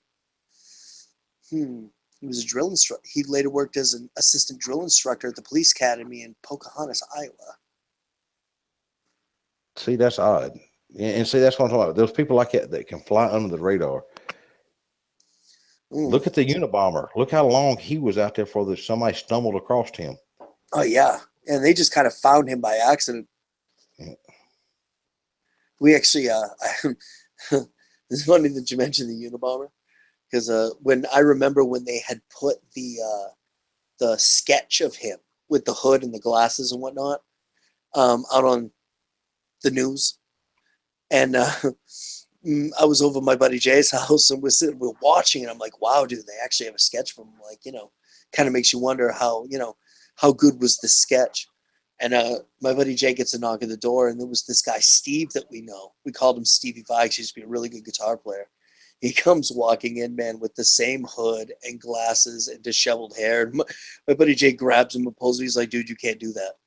He's like, why not? He's like, why not? He's like, look at the TV screen. He turns on, he looks, and he's like, that looks just like me. He's like, he goes, who is that? He goes, dude, that's the Unabomber. And instantly the thing came off, the glasses came off. He's like, I don't need no cops. Yeah. So let's see. Right here, as far as the Butcher Baker, it said, excuse me, on June 13th, 1983, 17-year-old Cindy Paulson escaped from Hansen while he was trying to load her in his Piper Super Cub. Wow, that's bad because he can take her off in a plane. She told police that he had offered her $200 to perform some nasty things. And when she got into the car, he pulled a gun on her and drove her to his home in Muldoon. There he held her captive, torturing, raping, all kinds of bad stuff. She mentioned that after he chained her by the neck to a post in his house's basement, Hansen took a nap on a nearby couch. When he awoke, put her in his car, and drove to Merrill Field Airport, where he told her he intended to take her out to his cabin, which I guess in parentheses here is a meat shack in the Kinnick River area of the, I can't even pronounce that, but it's a valley accessible only by boat or bush plane. Paulson crouched in the back seat of the car, her wrist cuffed to the front of her body, waited until Hansen was busy loading the airplane's cockpit, and then made a run for it. While his back was turned, Paulson crawled out of the back seat, opened the driver's side door, and took off toward a nearby 6th Avenue. Well, and I guess kind of the rest is history on that one, but Yeah, see, I didn't tie that to the butcher, but I say I know him by the butcher, but like I said, I'd never heard of him of the Alaskan butcher, but that was like I said, I didn't get to finish reading all of it. That's what I'm talking about. And you said earlier, these people are known by different names, yep. and the media, calls them different things, but it's crazy. That's just one, like I said, I come across the other day. I was like, huh. And then I couldn't find it again. I So, wonder hey, look, do me a favor. Look up what serial killer has the highest kills. highest body count. Okay. Yeah. Yeah, I'm going to open up I'm, another tab here because I actually uh, looked up uncaught serial killers. And yeah, you've got the babysitter, the moonlight murderer, Jack the Stripper, Bible John. Don't like that at all. The Rainbow mm-mm. Maniac, the Grim Sleeper, the Zodiac, the Beer Man. Okay. Um, the Beer Man. Yeah. I would be, I'd totally get it from him because I'd be like, Beer Man. Let's see. Let's open up this tab and be like, I hadn't heard of half of those. yeah, I haven't heard most of them either. I figured we could just go through and pick the ones that like had the most obscure names. That sounds cool. Because, like I said, I haven't heard of them. And that's what I'm saying. People,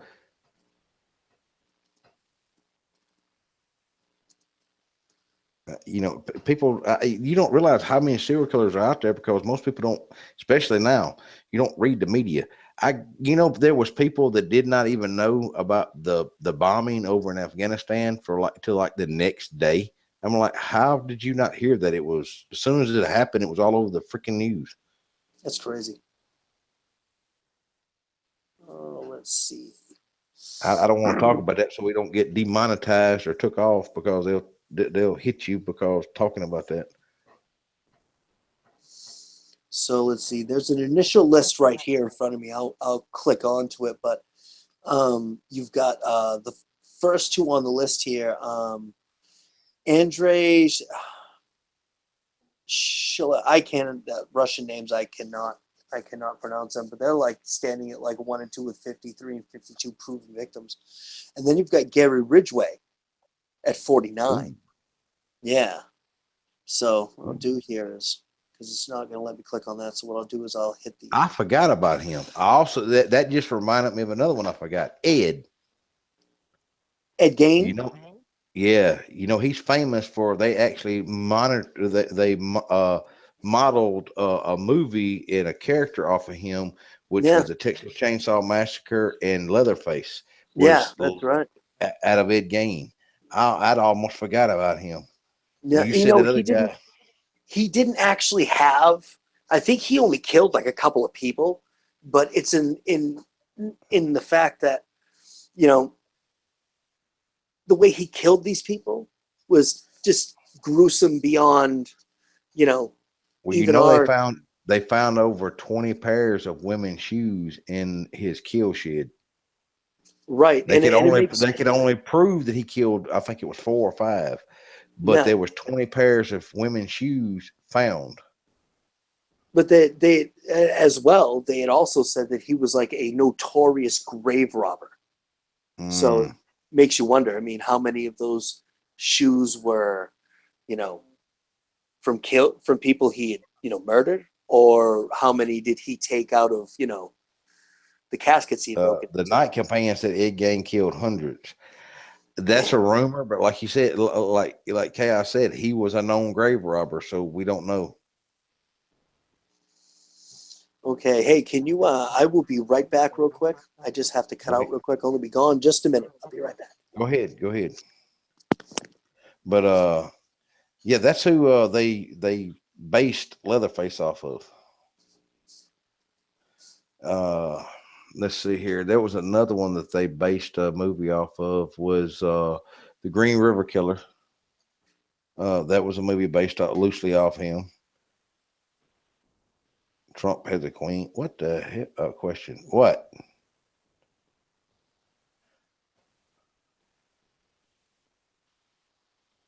VIP, if you hug me again, I'm going to shoot you in the left nut.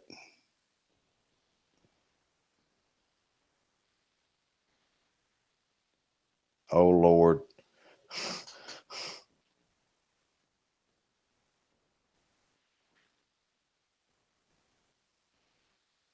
Okay. What's the scoop, Trump?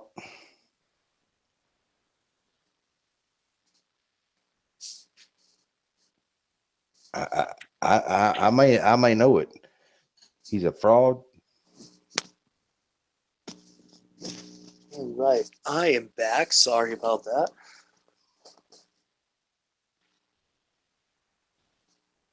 Faustus, what? Are you having more? Are you having more problems? Oh no, just dealing with some of the locals. All right, Black. You just wait till tomorrow. You're gonna have a bad day. I'm gonna have Crowbar and I'm gonna have Lethal get you. Oh no. Uh-oh, we got some going on in the chat. Vamp, why you telling everybody I'm a big titty bear?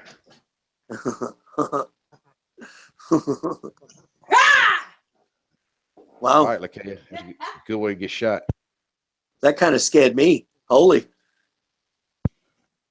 She be sneaky. that made me jump. So you know. Bad. I just got here. I was trying to sneak. The door opened up and to put to see the light. Shut up. No, you like to turn me and my chair over. If you'd have hurt my chair, we'd have been fighting. That chair needs Jesus. My chair don't need Jesus. It was probably here. Okay, then your chair needs Jesus. Yeah. Well, I think my chair was here before both of them. I was trying to scare you. I'm gonna hop on in a few. All right. Can I use your microwave? Hell no. So I can't use the microwave. Hell no, you can't use the microwave. You blew the last one up. Dude, I brought me some mashed potatoes and some meatloaf and shit. I can't use the microwave. Y'all hold on, I gotta supervise. Oh. No, just no, you need supervision. Hold on, I gotta go protect my microwave. Uh-oh. All right, guys. So I got something for you here. I hopped onto Wikipedia, and I am looking at this list of serial killers by proven victims, and right next to it is possible victims.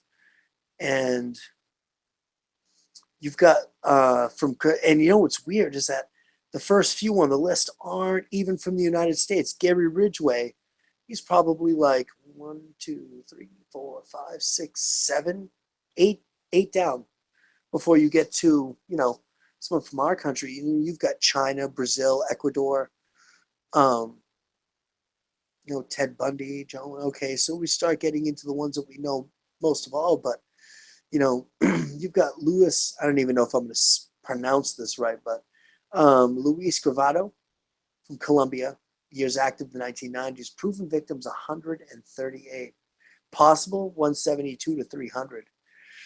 Child murderer, torture killer. He was known as La Bista or the Beast, confessing to killing over 140 children over a 5-year period in Colombia. He's suspected of murdering over 300 victims. Only sentenced to 22 years. hello. Hi. I take it you took over the microphone, huh? Look, he won't even let me use his microwave, so he's in there using the microwave for me. There we go. I'm like, I can operate this one. I swear it's not a hot pocket. He's like, no, you'll blow it up. Well, you burn out one microwave and you never forget it. You know what I mean? Oh shoot! Oh, hey, boss man. I Uh-huh. Uh-huh. I was just saying hello. Yeah. That's it. I promise. Come on, chat. Y'all got to help me out over here now. Tell him I was just saying hello. Oh, Lord, y'all, he done pulled out pool sticks. Oh, geez, pull up the pool stick. Cue ball. Okay, here, you can have your headset back now. I'm going to get the taser. Hold on. No, no, no.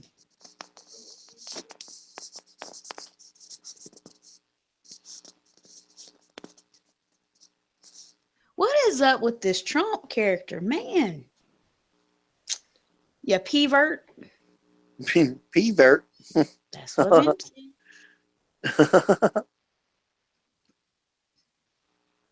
Well, he's the president, so. Oh, yes. Oh, hell no. Bye. Here, you can have it. I'm gone. You're right, 007. The Zodiac was one of the most fascinating serial killers. For as much evidence as they actually had on him and never able to catch him. It is mind-blowing. Uh-oh.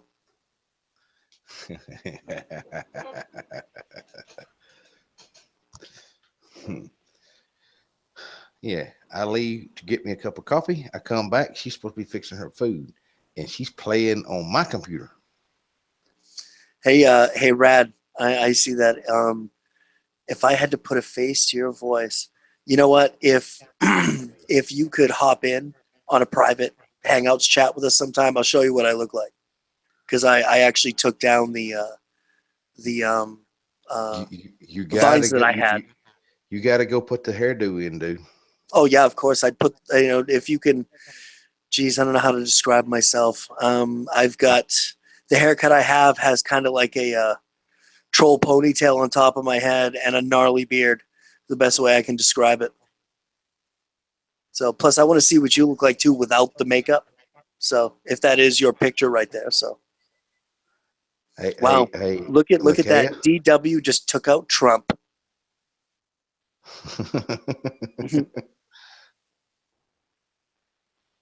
Oh yeah, troll ponytail.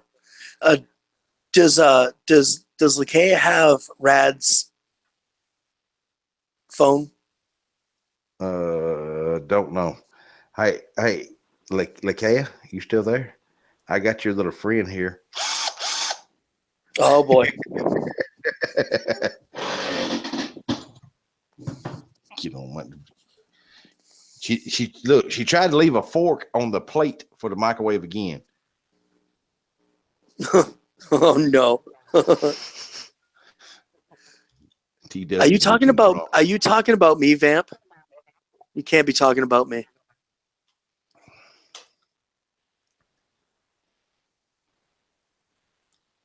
He don't look like Wahlberg. No, I don't look like Mark Wahlberg, but I can sound like it. Hello, police! Somebody stole my beer. You know what I mean?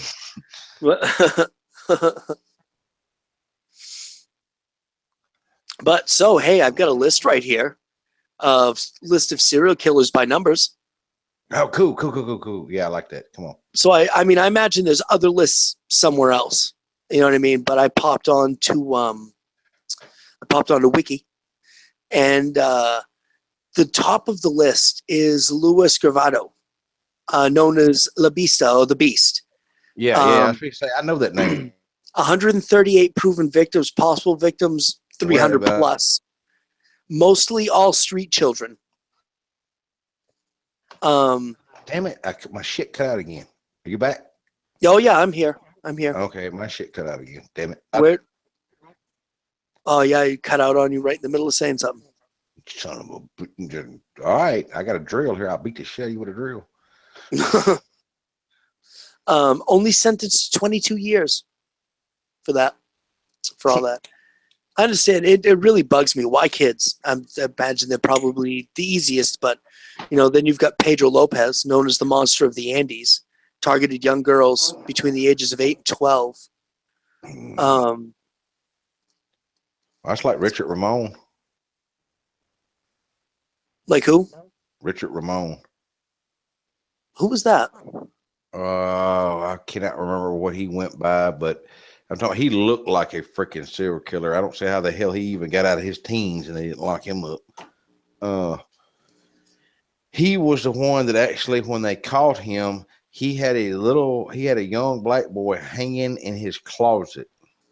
Oh yeah. Okay. So Richard Ramirez. oh, okay, the Night Stalker. I Yeah, think that's the Richard, one they call I the don't know Night why I Stalker, said right? Richard Ramon. Freak, I think he's a damn singer. But Richard Ramirez, dude, my brain ain't connected today for some reason. You've got this one guy from China, from 2000 to 2003, 67 proven victims. Yang's, I can't even pronounce his last name. Zucca. I Yeah. know who you're talking about. Yeah, it's like Xinhai. Zucca. Look, that dude right there was something wrong with him. Yeah, the monster killer would enter victims' homes at night and kill everyone with axes, meat cleavers, hammers, and shovels. He was executed in February of 2004. Thank goodness. He look. If you see do you see a picture of him? I think I could see a picture of him. Hold on a second He here. looks Let me like click on his name. He looks like that doofus that's leading Korea over right now. Oh, geez. Only, yeah, they don't have a picture of him right here. Well, that's what he looks like. He looks like he looks like him. Wang Dong Fu or whatever the hell his name is. Wang Dong Fu. Yeah, I ain't gonna say his real name because I don't like him. Then you've got Gary Ridgway, the Green River Killer. Yep. 48 separate murders, later confessed to nearly twice that number as part of his plea bargain. An additional conviction was added, bringing the total number of convictions to 49. Let's see. I say on something like that. I'm sorry. If you're gonna tell me, oh, I got more victims. If you don't kill me, I'll tell you who they are. Okay, tell me who they are. You tell him now. Take his ass straight to the damn electric chair. Yeah, exactly. Oh, sorry. Our fingers were crossed behind our backs on that one. Yeah, I lied. How do you like it? Yeah, it said throughout the 1980s and 90s, Ridgway is believed to have murdered at least 71 women. And according to Ridgway, in an interview with Sheriff Reichert in 2001, near Seattle and Tacoma, Washington, his court statements later reported that he had killed so many he lost count.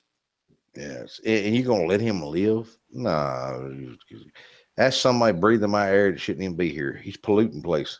Oh yeah, and not even worth the inside of a jail cell. But yeah, plea bargains, confessions, sentencing. I mean, it's played in. Yeah, but all he got. Well, at least he got life imprisonment. He's never going to get out of there. Yeah, but we have to take care of him now.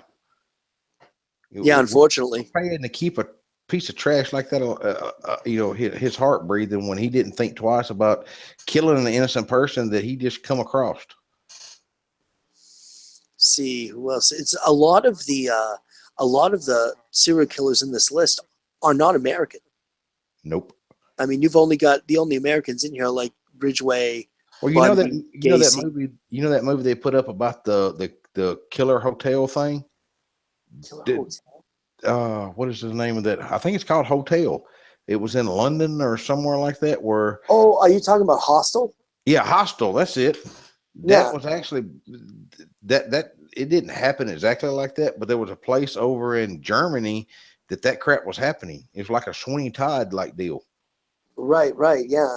I mean, then you get movies like what was it? Was it Wolf Creek? Mm-hmm. That was based off a true story. I mean, in the outback of Australia, where you actually had these people living out in the wilderness, and when you get these people coming through backpacking and doing whatever, and come across these crazies. You know what I mean? Let's see. What is it? What is that link to, DW?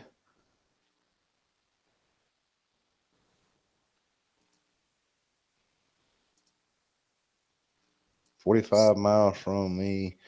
There's guys. Okay. Uh-huh. Oh, for the shirts. Yep, t-shirts. I was like, what? Look Oh. who snuck back in. Oh, look Woohoo, who's it's a here. party. Uh-huh. Lakea. What I miss? Oh, shut up, Vault. Shit. Hey, since we're family and we're all close, shouldn't we get a t-shirt for free for, to be like walking billboards? DW is tighter than Trump. He ain't giving nothing for free. Well, I kind of figured, but it never hurts to ask. You know what I mean? Hey, Vault, guess what? I give up what? Mine and Vamp's stream has reached over 1K views in less than a week. Awesome. Congratulations. I told That is y'all had awesome. a damn good show. Y'all had a dang good show. Well, thank you. It was a great real, you know what I mean? Minus the test, it was a great real first show. That was epic, man. That's really, really cool. I'm proud of you guys. I loved it. I had fun doing it. I think DW said he'll give you a high five. All right, I'll take it. I told you, he's tighter than Trump.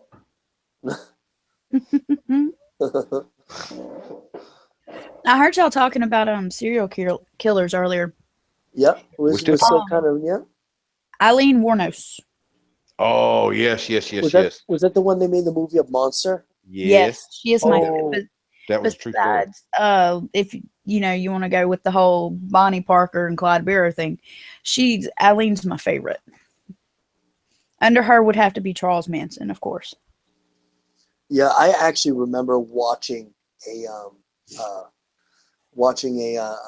actual documentary on YouTube with the wife on her, and just wow, scary, and it's unbelievable what goes through those minds. We were actually looking at Uncaught serial killers. I mean, some of these names, take a look at here: 14 serial killers who were never captured. The babysitter, the moonlight murderer. I'll name some off here, see what it sounds. Jack the Stripper, Bible John, the Rainbow Maniac, the Grim Sleeper, the Zodiac. Rainbow Maniac. What the hell? Take a look at the Rainbow Maniac. Let's see. Darkwater says Chaos versus Darkwater stories are ready to be out tomorrow. Ooh. Oh, I'm excited. I want to hear it. Definitely. I mean, I already know what I sound like, but I want to hear what his story is. Definitely. Hey, that's did you read what Dark Waters put in there?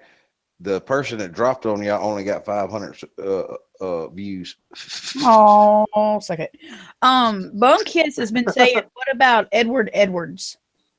Edward Edwards. Okay, I saw that a couple times. I wasn't ignoring you, BK. I wasn't ignoring you. I don't know that one.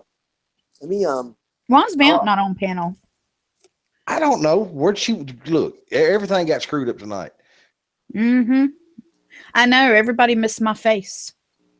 Yeah, Lakea she was all dressed up for y'all, and everything kind of got messed up. And so I, of course, snatched those mile-long eyelashes off, because y'all know that, you guys to take those eyelashes off. Oof. And I was like having a panic attack, anxiety kicked in. The struggle of a PTSD patient, I'm telling you, is real. I said, the hell with it, I'm going to bed. And I went to bed. I slept it off. Well, bad day. They got to see my ugly mug. Ooh, did you show him for real? Yeah. I'm telling y'all, he's just skin and bones.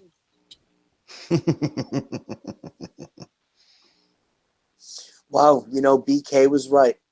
Hey, check this out. Let me read a little bit of this to you here. Go ahead. Okay. Edwards was born in Akron, Ohio. He grew up primarily as an orphan after witnessing the suicide of his mother. Well, that's not going to start you on the right path right there. In his autobiography, Edwards claimed that he was abused both physically and mentally in an orphanage, which contributed to his criminal behavior.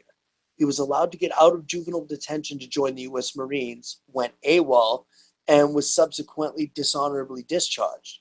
Then he returned to his criminal lifestyle. He traveled frequently during his 20s and 30s, doing odd jobs such as working as a ship docker, vacuum retailer, and handyman. He lived most of his life when not incarcerated in Louisville, Kentucky. In 1955, Edwards escaped from jail in Akron and drifted around the country robbing gas stations when he needed money. He wrote that he never disguised his appearance during crimes because he wanted to be famous. His name was placed on the FBI's top 10 most wanted list in 1961. He was eventually imprisoned in Leavenworth, from which he was paroled in 1967. He claimed as a result of the influence of the benevolent guards at Leavenworth, he reformed and married, and became a motivational speaker on the subject of his reform. Edwards appeared on 2 television shows, To Tell the Truth in 1972 and What's My Line. He wrote an autobiography called The Metamorphosis of a Criminal, the true life story of Ed Edwards in 1972, but by 1982 he had returned to crime and was imprisoned in Pennsylvania for 2 years. It said his known murders. He's known to have murdered 5 people, 2 in Ohio, 2 in Wisconsin, and 1 more in Ohio in 1966. Damn, The I first never heard of it, dude. Yeah, I never either. And I watch Who's My Line. I've watched that. I don't know if I've ever seen him. I'd have to go back. I mean, I'm very sure you could find it on the tube here, but that's interesting. That is really interesting. The Rainbow Killer. What the hell is that one? That don't even sound scary. Yeah, hold on a second here. Let me get back to that tab. The Rainbow Killer. Oh, the Rainbow Maniac. Let's see. The Patras Park Murders. Patras Park Murders are a series of 13 murders of gay men committed between February of 2007 and August of 2008. The murders took place in Patras Park in it was in Brazil, and that almost looks like Chupacabra, but I know that's not what it says. And they were perpetuated by an unidentified killer dubbed the Rainbow Maniac. Let's see here. All the victims were gay men, aged 20 to 40. All but 1 were shot, 12 of them in the head. 1 died from blows to the head, and the last victim was shot 12 times. According to the Brazilian media, the park is in an area frequented by prostitutes. Police dubbed the killer the Rainbow Maniac, a reference to the gay pride flag. Let's see. Officials of the Sao Paulo State Park said announced that the killer could be a state police officer. As of 2008, tests are underway to see if the same gun was used in each murder. I know. Yeah, I heard. Yeah, I did hear about him because he even took the barrel off his gun. He was an idiot and used his damn service. Yeah, I've heard about him. Yeah, they've got a suspect arrested on December 10th of 2008. Police arrested a retired state police sergeant, Yario Francisco Franco, based on witness statements implicating him in a murder that occurred on the 19th of August in 2008. A witness claims to have seen Franco shoot a black gay man 12 times that night. Another witness told police that Franco often visited the park to look for gay men and victims. And he was released in August of 2011 after being declared not guilty by a jury by 4 votes against 2. Lakea, what in the hell is that you put in the chat? Hashtag mods need raises, dim it vault. No. Damn. The Axeman of New Orleans. Would DW know something about that? I'm not implying anything, but he lives, in the area. I'm sorry about that. The Mad Butcher of Kingsbury Run. The Servant Girl Annihilator. Yeah, Charlie Chopoff. Okay. All right, I get to see this Servant Girl Annihilator here. A serial killer who became known as the Servant Girl Annihilator preyed upon the city of Austin, Texas during the years of 1884 and 1885. The killer's name originated with the writer O. Henry. A series of 8 axe murderers was referred to by contemporary sources as Servant Girl murders. I'm sorry, somebody put $20 in here for the M&M fund. Oh, the M&M fund. Well, that you have to watch. You have to, of course, convert. But however, thank you. At least I have an M&M fund now because somebody ate up all the rest of my M&Ms the other day. Vault. I don't know what you're talking about. Did you see me do it? Such a liar. I didn't like. Did you see me do it? No, but you're Okay, guilty by the all your toxin evidence that was is left on your fingertips. And when they say M&Ms don't melt in your hand, that's bullshit. Wait, or is that Hershey's Kisses? that's Hershey Kisses. Hashtag not sponsored. Hashtag wish I was for either. Yeah, but see, your case is dismissed. No evidence. Thank you. No, that's not cool. You can't dismiss. I dismissed. Vault only gives her 1.5%. No. It's 0.5. You are stingy. I'm not. I think me, DW, Vamp, and Chaos all need to gang up on you. I'm telling you. Come on. As long as I get the beast. Mm-mm. Okay. I'll stick Herman on you. In other words, he is 100% guilty. Yes. Nope. I dismissed the case. Maritza says the chair is stopping the girls from getting a raise. I'm telling you, he's taking all that money buying WD-40 and then throwing it in the trash because he refuses to grease that squeaky chair. I don't buy WD-40. I don't like it. Oh, whatever. What is it, like name brand or something, and you refuse to buy name brand, or you're a frugal moogle? What? No, I just don't like it doesn't do what it's supposed to do. Vault, are you one of these people that like save bacon grease, in the tin cans with the filter and shit and use it for something else? Yeah. Crazy. I have people go put it on their socks and hang them in trees. So what have y'all been talking about? Paranormal stuff? Yep, paranormal. Right now, that was the first hour. You missed that. Now we're in the vault right now. We're talking about serial killers, stuff that is going on right now. That's creepy as hell. Yep. Stuff that's going on right now. Well, since we're in the vault after dark area, so yeah. So think about how many serial killers are out there right now. There could be one living right next to you. Oh, absolutely. I'll tell you what's really bad is when you get these little people that prey on children. There's dude, that's so wrong. And there's a site you can go to see, who all is registered that's in your neighborhood. Well, this one time I was living in a place and it was the first time I'd ever heard about the site. So I checked it out. Y'all, the whole freaking city had dots everywhere. I was like, oh, hell no. Knowing me, I look like a kid anyway. No. Had me scared for my life. And just think, those are the only ones that are registered. Just think about all the unregistered ones. Hey, VIP, I talked to Crowbar a while ago, and I talked to what's VIP's name? You know who I'm talking about? He said he's got something special for him tomorrow. Yeah, my Black Magic crew, I get one of them says gaming, one says VP, one's Crowbar. Y'all need to get y'all's act together because I always just say Black Magic. Maybe put your words in, like VP, Black Magic first.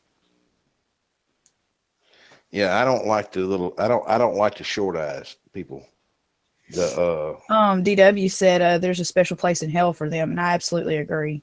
Yeah, I got if there is such thing as a hell, if there is such thing as a hell, then they got a special little bench over there for them folks. Yeah, they get to come to me first. Just need to help them get there sooner than later. I got a pineapple for them. There's two things that I will absolutely not tolerate: is seeing somebody abuse the elderly or seeing somebody abuse a child. Yeah. Somebody said, I ain't going to even say it. Never mind. And I'm not going to acknowledge it in chat. But it has to do with my bacon grease. Fuck that.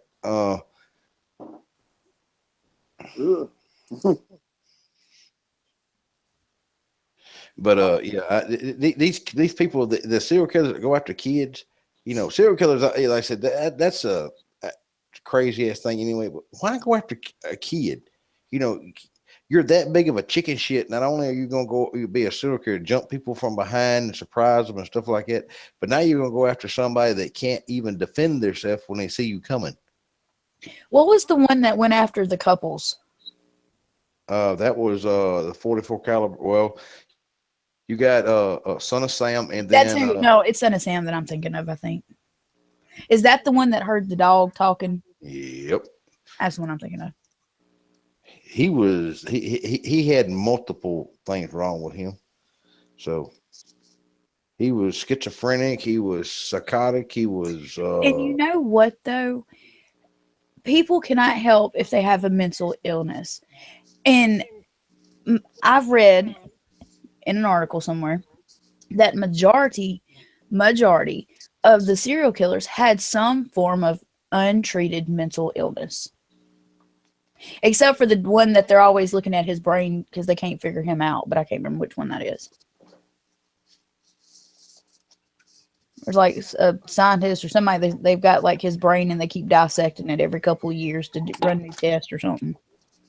Just because when they think they have a new technology or something like that, they can figure it out. They can't.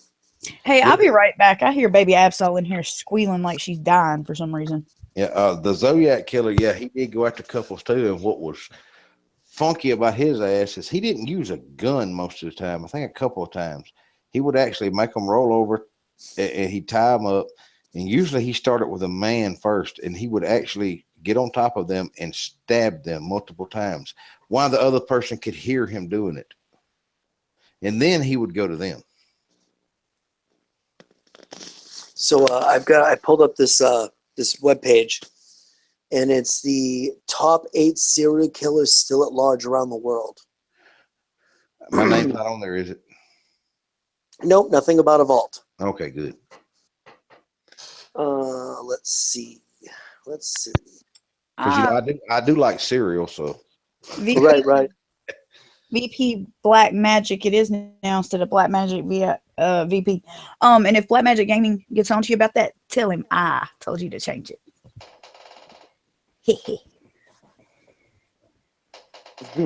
Go ahead, Chaos. All right, so let's see. We have the February 9th serial killer. Only killing on February the 9th. This particular killer struck once in 06, then again in 08, but has remained quiet with the case going cold in 2011. With his victims being Hispanic and his method of killing strangulation, the 3 murders were all linked through DNA. However, unless he strikes again, it's unlikely he will ever be caught due to there being no record of the DNA on file. We got the Pusher. Dubbed the Pusher in Manchester, England, this killer purposely pushes his victims to a nearby canal that lines the popular quote-unquote gay area of Manchester's club scene. Since 07, 85 bodies have been pulled out of the canal, and half of them are still unexplained, with suggestions that an active serial killer could solely be targeting gay men. Many families have begun questioning the police for answers. Let's see, we've got the Stone Man terrorizing the city of Calcutta one hot summer in 1989. The Stone Man murdered 13 homeless people by stoning them as they slept. And evidence suggested it could have been many more than that. No idea who this is. Calcutta police also concerned with some of the murders that may have been the work of a copycat. Case remains a mystery. That's another good subject. Copycat killers. I wonder how many of those. See, I don't know that much about copycat killers. Well, it almost makes you wonder. Are these people budding serial killers, and they just decided, you know what, that's inspirational. I'm going to do that same thing. Well, supposedly Charles Manson, we were talking about earlier, so he still has a following. That he has followers that go out and do copycat killings. Doesn't he have like a grown son now as well? Yep. And just get remarried or something like that while in prison or something. I'm not exactly sure, but like I said, I know he's got a grown son. I think he's got several kids. You know, we've got one that's a little interesting right here. Excuse me, the vending machine killer, Okay. killing 11 people over a span of a year with an extra murder believed to be a copycat. The vending machine killer would lace drinks that were placed either on top or next to the vending machine in question. Strangely, after the 12th murder, the killer vanished into thin air, leaving police baffled to this day. And the case remains unsolved, with the killer scarily still at large. Who the hell is this 5150? Nothing. They just posted a message and retracted it. Why? Oh, okay. That wasn't. No, that's not my doing. That when it says message retracted, that's usually when that person. Okay, 'cause I was trying to figure out what the hell. I ain't never seen you before. No, it was fine. Okay. I thought it was one of these late night trolls. I think it says troll stomping time. Oh no, trolls give me life. I thought when, Loving trolls lately. yeah, the vending, that was funny, dude. When you said vending machine murderer, I was thinking, say, well, I may be guilty of that. You know, I have knocked over a couple of vending machines before when they stole my money. The fruity killer. The fruit. I just noticed VP put the fruity killer. Oh boy. That was an odd one, but like I said, see, that's what I'm talking about. Most people don't know that. Like me and Lakaya love serial killers. We talk about, Yes, that's we have a name the serial killer game basically. Yep. When we Really? go on road trips. Yep, it's fun. You have to tell kind of like, what their crimes were or what their niches were, and the other person kind of has to guess who it is, and it's fun. It kills time when you're on a road trip. Yep. The other thing we do is I had this unique knack. I can tell you everybody's name that has ever did an assassination, where they did it, who they assassinated. I don't know why. It just sticks in my head. That's another. You named one earlier, and I was like, he's not a serial killer. He did one killing, and he didn't actually do that one. Crazy. Let's see. There's the Highway of Tears murders. That one, I believe there was more. I believe that was a group. That wasn't just a person. Right, because that went on from 1969 to 2011. And that's a really, really big span. That sounds like, family generations right there. Yeah. 007 keeps saying, check out Pee Wee Gaskins. Pee Wee Gaskins. Okay, I'm gonna check this out here. I thought he was talking about Pee Wee Herman. I think the only thing he ever murdered was a box of Kleenex.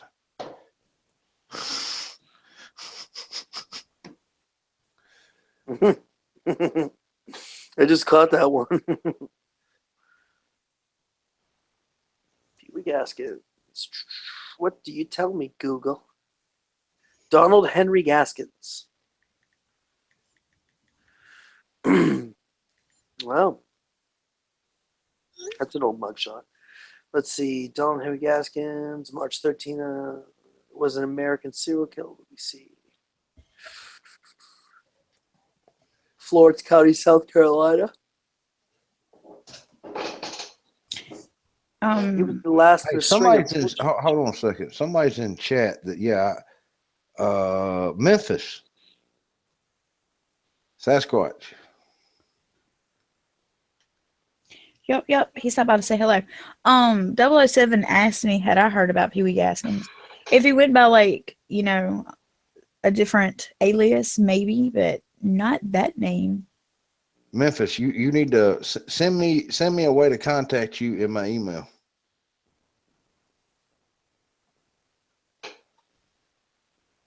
Somebody was supposed to put me in contact with you, and apparently they were talking out their ass because their lips knew better. Arflet said, Swanee Bean family in Scotland killed and cannibalized 1,000 people. Don't know if it's true or not. Just reading chat.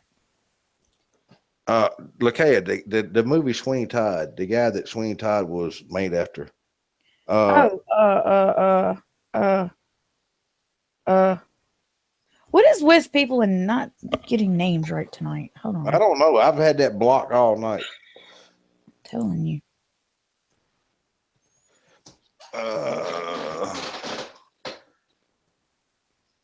Hold on. God damn it. Stop moving. Yeah, that's right. He did do that. Just took me forever to find it. That's a lot of information right here on this one. I know it's loosely based, but Shit.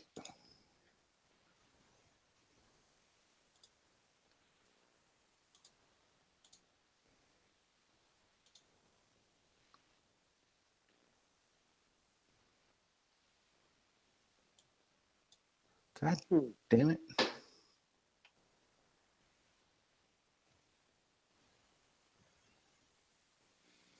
The Long Island serial killer. Yeah, I know about that one too. Yeah, that one was as recent as 2013. yeah, it states, you know, that Sweeney Todd was quite possibly based on an older urban legend.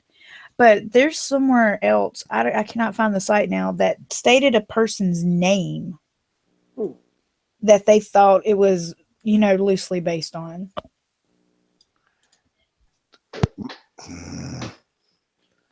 And it was like real life person now. It wasn't like, you know, I know it's based on other writings, but I think they ended up tying a actual person to it. But that's one of those, you know, nights where you kind of go down the rabbit hole. Yeah, exactly. You don't really want to go down the rabbit hole, but you know. I found this one right here that were 10 American serial killers that are still at large. Let's see. Well, yep, there's the Long Island right there. That's the first one, of course, they put.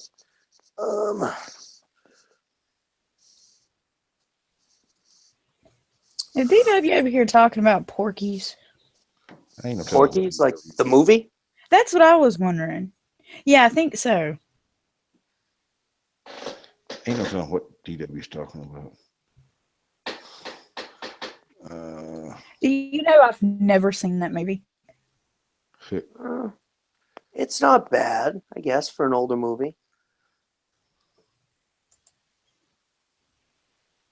The Eastbound Strangler started in 2006, or the last victim was 2006. Huh.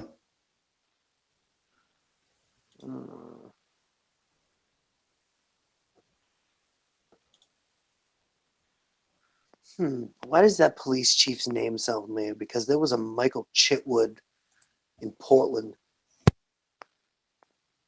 But I don't. Ridgewood Avenue would be the second case victim process. Daytona Beach, okay. Like, geez. This is the same guy. The Edgecombe County serial killer. Paul says Burke and Hare were grave robbers in Edinburgh. They ended up murdering people in the end to meet demand of the medical universities. Jeez. That's not nice. Memphis, there's my email information. Emails me a way to contact you. You know, this is going to sound stupid, Vault, but I do not have that email of yours.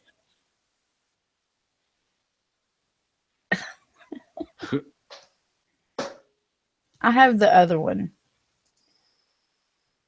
The Vault at yahoo.com with the I instead of the L. Mm-hmm. That was an accident, but I had to go with it because. Oh, DW, you better watch that. That was all over the news a couple weeks ago. Don't get caught. What? Pornhub is now selling search data. Is that what you were just talking about? Mm-hmm. Uh-oh, so DW's secret business has just been blown right open, huh? Oh, wait, no, search data, okay. Oh, don't worry, man. I'll email you some websites that wouldn't do that.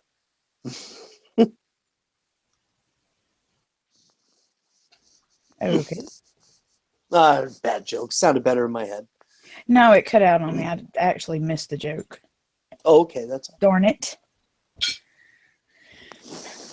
Darn Mercury in retrograde in your technology whammies. So how long is Mercury going to retrograde for? Usually it's a couple of weeks. This time hold on, let me double check. So I've been pretty crabby at work lately, and I'm normally not.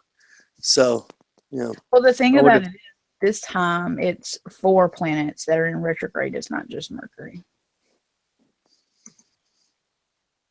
So we're all kind of getting like slammed a little bit extra. Oh yeah.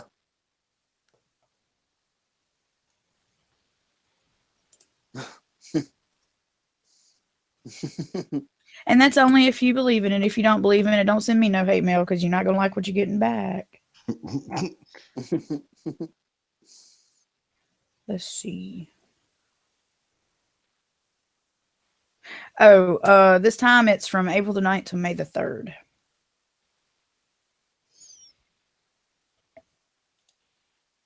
And then after that, it won't come back. We'll have summer good, and then August it'll come back. Oh, well, at least we get a little break.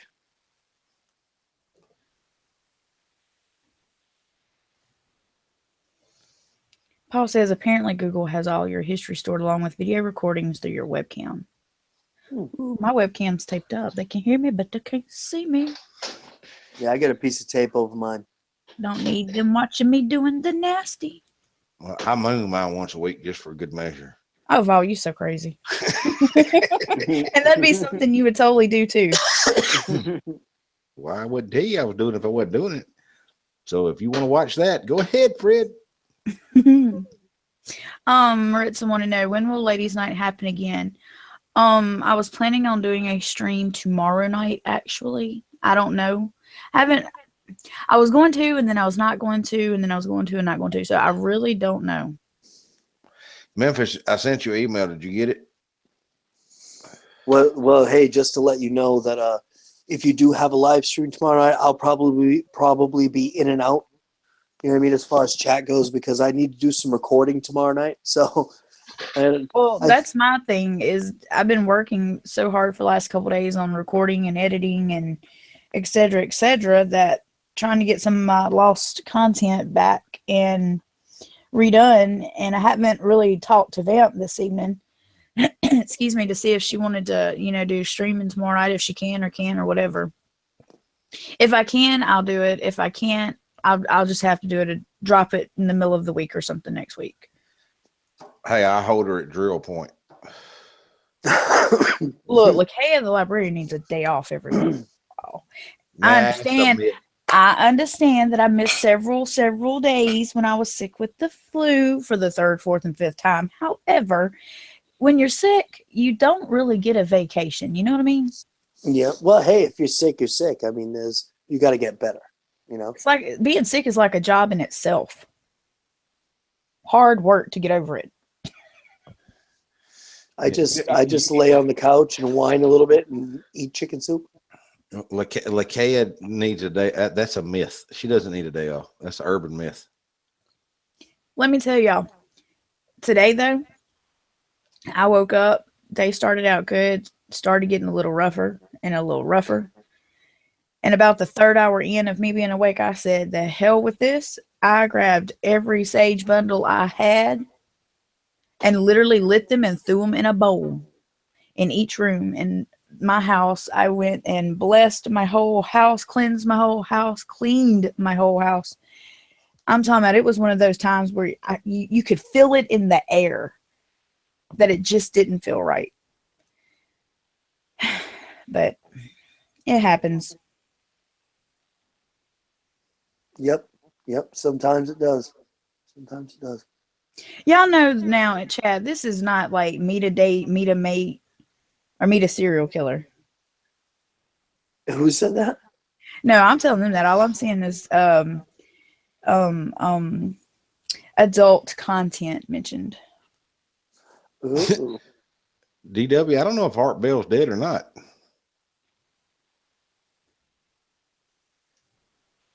Somebody said he's still kicking. Okay. I ain't heard. I like Art Bell. He's funnier than hell. Mm-hmm. He's like the Paul Harvey of the crypto world. See, I'm out of the loop with that one. I don't listen to other folks like that. I've learned to stay in my own little world. Green tea, I don't like. Hey, I like that crap. You know what? I'm actually drinking citrus green tea right now. Forget that nasty shit. I love green tea. My tea needs to be brown. Like Now I like Japanese green tea. That stuff's good, but I don't like the other crap you buy in a damn bottle. Now, see, you've seen me make teas with all my herbs and stuff. Mm-hmm. My thing is, though, I'm not big on the ones that taste like you're eating a flower garden. No, I don't like that shit either. I mean, I get it, but it's one of those where I pour like a whole jar of honey in it because I feel like I'm tasting or eating perfume. I don't know. It's just something my mind does. It associates, the florally taste of certain teas with I'm eating my perfume or drinking my perfume. I don't like that flowery crap. I know you got. I know you.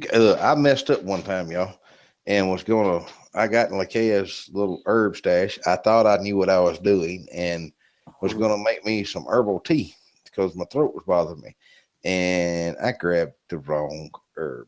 I think I think she labeled it wrong, but I don't know if any of y'all know what mugwort is. Mm-hmm. I don't suggest you do two things with it. I don't suggest you burn it in a bonfire, and I don't suggest you make a tea with it. No. Well, no. It's one of those herbs that, it's okay to use in very, very small moderation for the majority of it. Just my opinion. Because it can cause overuse of it or long periods of time. Can cause very bad nightmares. It makes your ass fucking crank up. I don't suggest you use it at all. It didn't work out real well for me. This needs to say I don't mess with Lakea's damn herbs no more. Stimulate says Kava Kava. Look, me and Kava Kava have a history. Unfortunately, that was not one of my good days. A long time ago. Lesson learned real quick. And do y'all know there's idiots going around smoking catnip? Oh, absolutely. Fucking retard. The thing, though, is they don't understand it gives them some hellacious hallucinations. And the point is, that's not even what they're wanting it for. They're just buying it because it's cheaper to buy it than weed. Fucking dumbasses. Wow, catnip, huh? Yeah. Mm-hmm. And I suggest you stay. Another reason why I suggest you stay away from the damn mugwort is because it looks a lot like wolfsbane, and wolfsbane will kill your ass. Really? Wow. Monk's hood, wolfbane, whichever one you want to call it, it's the same damn thing. It will kill you. So mess with it if you want to.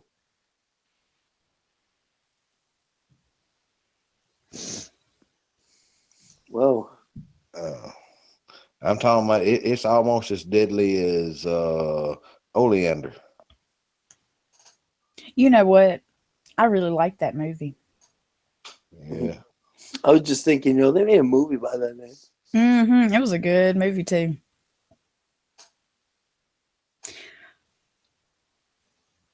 Yeah, they do have a catnip at that store. However, the one I'm talking about, it's sold at metaphysical shops, new age shops, basically same thing. It's just part of the mint family.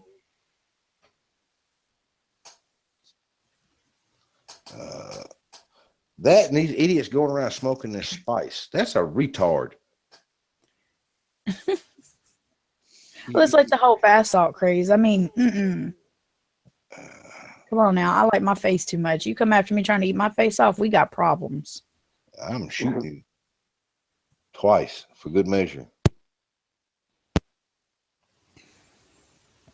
But we were talking about salt earlier. Aren't you going to do a video on your channel about the different salts and the different properties and things? That is actually coming up. I'm probably going to work on that tomorrow.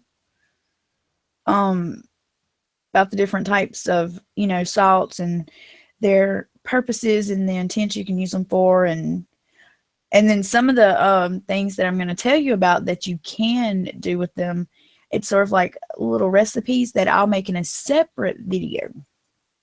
Yeah, the Kaya goes and tells me, go get me the salt. I open the cabinet up and she's a neat freak, y'all. She's got a cabinet and everything. It's a shelf that says salt, and there's 14 freaking vials up there. Well, look, you do what you got to do. It makes no, why? I didn't even know they had that many different kinds of salts. My favorite, honestly, though, my favorite thing to make, and I use this very, very often, works wonders, to put between your property with neighbors or anything like that. And that's hot foot powder. Oh, that shit works, y'all, too. You got somebody I can also make hot foot oil, but I prefer that shit works. Y'all want to see something funny? You told me how to make that. Let somebody come around that has bad intentions towards you, that crosses that. They can't cross it. They'll do everything. I'm talking about, they'll just turn around and leave. It's funny as hell to watch. The first time I was showing Vault all of my herbs and powders and mixes and, witchy goodness, he was picking them up and asking me, hey, what's this? What's this? What's that? Well, I have a couple of ingredients that literally cannot sit near each other, or it's like kaboom. And I'm sitting there telling him, don't touch that jar. Don't touch that, go wash your hands before you touch the next one. And he's looking at me like I'm crazy. And I'm like, dude, different things for different reasons, but please don't get those mixed up on the same shelf and side by side. I am not supposed to have my stuff blowed up. Oh no, but you set a microwave off right next to a room that's got hey, look, 100 pounds of freaking gunpowder in it. Look, let me tell you. And she let the fork in the microwave. We're fixing to put a fork in the microwave a while ago, y'all. It's sad. Everybody knows that we have had, hashtag hot pocket problems in the past. Everybody knows this. If you're new to this channel, you missed a lot of stuff then on some of the other streams. The haters are going to hate. It happens, and of course I would have to be cooking a hot pocket and blow the microwave up. That's the story behind that, if you don't know that. However, lately, we're not having a hot pocket issue. We're having a lean pocket issue. You know what I mean? These are the ones that can't even make a full hot pocket. Well, I thought they were STD. They got a little, they're a little shy with their. It's always the less calorie ones that cause the biggest problems. So I take it, Vault's channel, he just gets the hot pockets and I just get the lean pockets, because I have had hate just because we did girls panel that y'all wouldn't even believe. What? Really? Who knew? It was such a big deal for 3 females to get on a panel and, have a great time from an all girls perspective. Because we let all of you gentlemen hop on later on. Right. I mean, we don't hate, equal opportunity, but we just wanted to, get the girls' perspectives and opinions on certain topics out first. And I'm telling you, I called hell. Really? That's so wrong, because I fully enjoyed the all-female panel. You guys I think y'all had one dove right into it, show. Kicked major ass. I mean, really, I thought it was great. I fully enjoyed being a moderator in chat, listening to you guys, and trying to nuke somebody. It didn't quite work out. It was a little slow on the draw. Well, my thing is, though, they didn't have anything to critique the content for. They just were hating because we were females. And then they went on theirs and talked about every freaking thing y'all talked about and had no idea what the fuck they were talking about. I couldn't believe it. So Vol gets hot pockets and I get lean pockets. I guess my haters are just on diets. I don't know. They're not all grown up yet. The hell with them. They don't know what the fuck they're talking about anyway. Who's that? Oh, Vault, you missed the conversation between me and Chaos the other day. Okay. Me and him were talking about cartoons. And you'd mentioned how my favorite is, of course, Monster High right now, whatever. Mm-hmm. And it is. But me and Chaos share a cartoon in common. Oh, yeah, Courage. that's right. I bet I know what it is. I bet you do too. It's either going to be one or two. It's either going to be Chaos, the Courage of the Dog, or the dog. Stupid dog. Courage, the Cowardly Dog. Oh, my fault. Chaos didn't catch that, did he? Oh, I did. Oh, okay. I was messing with him. The only other one I can think of is that thing. What was it? Cat dog. That's been going around too. People been seeing it. People been seeing that thing. It's been turning their white pants brown. It's Courage the Cowardly Dog is like our favorite cartoon, both of ours. Right. Chaos is the only other person that I've met that actually enjoys that cartoon, though. I was like flabbergasted by it. I love that. I love that cartoon. I mean, I can't understand it. Courage is the best, man. He always saves the day, and I literally laugh my fool head off. Me and the baby love it. I mean, now how did I know if I mentioned Cat Dog, Miss Vant would show up again? It's like the bat signal. You know what I mean? Throw that right up there. I know. I sent her a text and she ain't answered me back. So she's in chat. I know now. Cat Dog. I asked her was she gonna hop on panel or not, and I haven't heard an answer. She better hop on panel. She's ignoring me. I'm gonna teach. What the hell is her dog's name? Satan. Yeah. Why the hell can I not remember that? But anyway, I'm gonna teach Satan some bad new tricks. It's funny, and it's also like that brand new cryptid bird dog. You heard of bird dog? You know what I mean? Paul said she's in the mood. Everybody in chat, y'all need to give Vamp some love. She's in the mood. We need to get her like in a better mood, I guess. Love for Vamp. For Vamp. I do a good Ted voice, 00. Really? I don't think I've ever done a Ted voice. Vamp, when I did Mark Wahlberg. Oh my dear. You know what I mean? The Boston accent. Do you need some aspirin, Vamp? Why would she need aspirin? Well, she's in a mood. You don't need aspirin for mood swings. You need somebody's face. There's a difference. Hashtag love for Vamp. Yeah, hashtag love for Vamp. And I hear cat dog, and there she is. Yep. Said she was over there taking care of Satan, and she heard cat dog. Well, you and Satan get on the damn mic. We're gonna talk about cat dog. Oh, Fraggle Rock. That is the bomb. Oh, Fraggle Rock, dude! I remember that. I would watch that as a kid. I didn't get to watch that. That come out after my childhood. And you know what? I learned that when your pipes all of a sudden start banging, now I know exactly where it came from. It was Fraggles. Who knew? I tell you, there's a person that's been on YouTube lately that reminds me of Howdy Doody. Now, see, I don't know what the hell that is. Is that like before my time, or? I think Howdy Doody was before my time, but I used to watch it in reruns with my grandfather. Well, there's a person that gets on YouTube that looks just like Howdy Doody. Really? And he's a dummy too.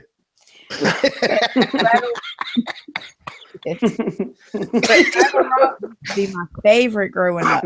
My grandmother, I don't know if y'all remember, but there used to be like two main things besides the highlight magazines you could order. Oh, I remember them. You could order these I think it was Animal Planet. It came in like a green tote case, and it was like all these little index cards for animals on it. Or the next infomercial would be for the whole complete book series of Fraggle Rock, and you got them in this neat tote case. Well, I couldn't make up my mind, so my grandmother ordered me both. But when the first shipment come in with the first set of cards for the Animal Planet thing, I think, and then the first series of sets of books for Fraggle Rock, I told her, don't order them animal cards no more. I wanted the books. I didn't care about the animals. I mean, I fell in love with Fraggle Rock. Oh, it's a great show.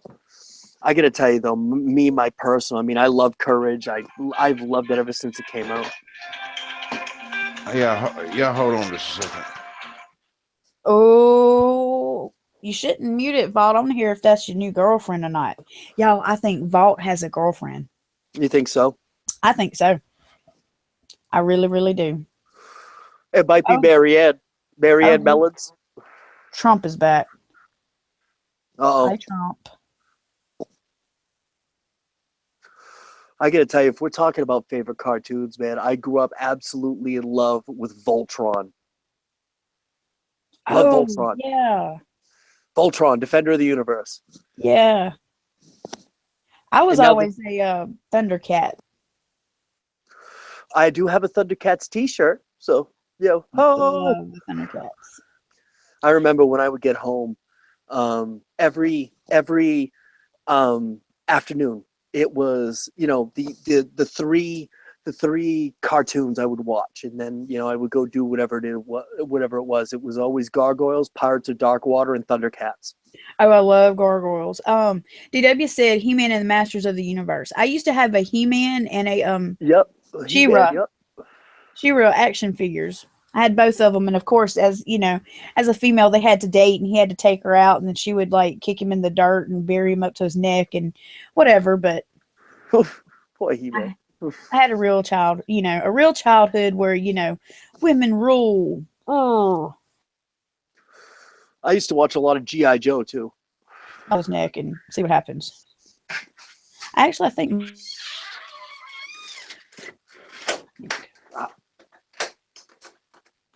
Ooh, another one I like is Real Monsters. I don't know if anybody remembers that TV show. Real Monsters. Yeah, I might have been a little older for that one. I don't remember that. We get a lot of young guys at work, and they're all talking about Mighty Morphin Power Rangers, and I'm like, dude, I never watched that. I was already, out and about causing hate and discontent when that came on. And let's see. Oh, and in my teen years was Beavis and Butthead or Daria. Beavis and Butthead. Oh, classic. Mm-hmm. Classic. Oh, Jean-Paul said Ren and Stimpy. Yes. Yep. As a matter of fact, I still have the complete Ren and Stimpy series on DVD. So They said Carmen Sandiego. I go around still every once in a while when I'm cleaning house, and I'll sing the theme song to Carmen Sandiego. I never saw the cartoons, but I did play the computer games back when computer games, were really early.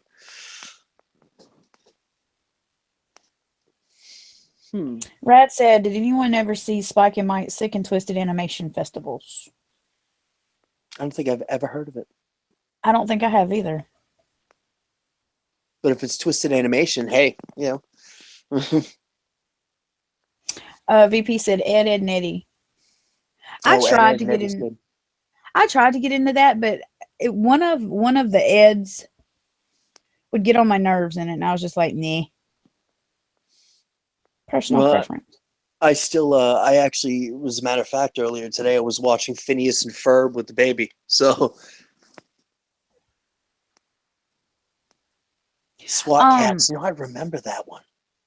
Yep, Pirates of Dark Water. Yeah, definitely was a kick-ass show. Anybody else ever remember, what is it? Captain Caveman? Oh, God, yeah. Oh, yeah, with some of the original Hanna-Barbera. Yeah. Mm-hmm. Well, Tom and Jerry still make me laugh. So, I'm just saying. Oh, SpongeBob, yeah. I'm there with the VP. You know what? Vault stopped at my house the other morning. I had chaos. It was when I was trying to tell you I couldn't send you the story. Yep. Hey, the collab story. Hey, breaking news. That was actually Memphis Sasquatch calling me, y'all. Rock. Nice. Lakea, you were talking about you didn't know if you want to do a show or not. How would you and Vamp like to do a live stream tomorrow night with Memphis Chaos? Well, I would have to ask Miss Vamp, but I don't know. Cat dog, can you hear me? Paging, cat dog. I'll be right. I got to come talk to you real quick. I'll be right there. I mean, she's popped up every other time, so I'm hoping, cross fingers. Here. Chaos, I'm on mute just for a second. All right. Okay. Flintstones, the Jetsons. Oh, man. That's old school right there. Let's see. Herculoids. I don't remember Herculoids, but I do remember Johnny Quest and Thundar the Barbarian. Definitely. First barbarian to ever have a lightsaber. Yeah.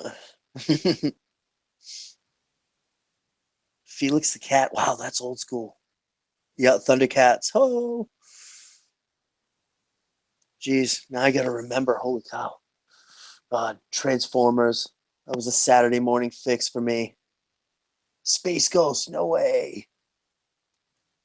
Samurai Pizza Cats. I've never heard of that one. Samurai Jack, yep.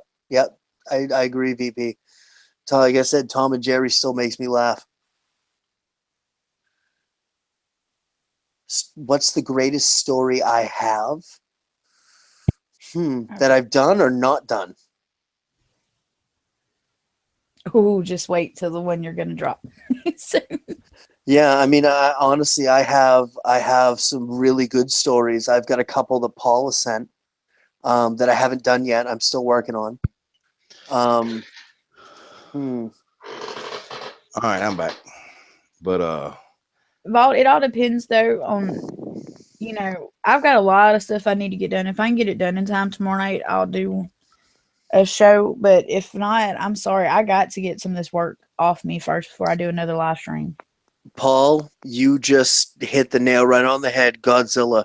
I was just telling Vault earlier today on the phone that I was telling him that one of the things that I used to watch with my grandfather was Godzilla. Creature double feature every day at noon. Man, love it. My kids absolutely hate the old Godzilla shows. They can't even stand to watch them, but I still watch them whenever I can. that's no problem, Memphis. Vamp. Text Lakia. And I just said, Vamp, can you hop on and text? And you said, see, stop copying me. See, You're a copycat. My stuff is slow. Damn, how the hell did Trump get back in here? I thought DW He like nuked him. He like baby kid. He don't die, he multiplies. His which one was his one for you, Chad, to see if any of you remember this cartoon, Jabberjaws. The shark that sounded like Curly from the Three Stooges. Yep. Yeah. As a matter of fact, my father still calls that educational television. So oh, the Munsters, yep. I remember the Munsters. Oh, Lakia loves the freaking monsters. Ain't nobody scared of no damn WD. Oh boy. Nope, Trump starting a war. You don't even know. Oh, there it is. See?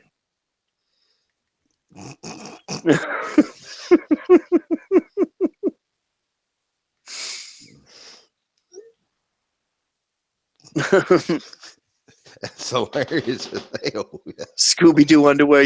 I might have had a pair of those. Hey, I love me some Scooby-Doo. Oh, Scooby-Doo's the bomb, man. I still watch Scooby-Doo, and I don't give a damn who knows it. See, that's the beautiful thing is that I actually have I got a baby. So,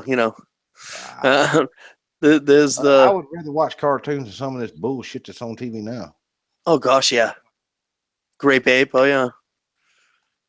Yeah, babe.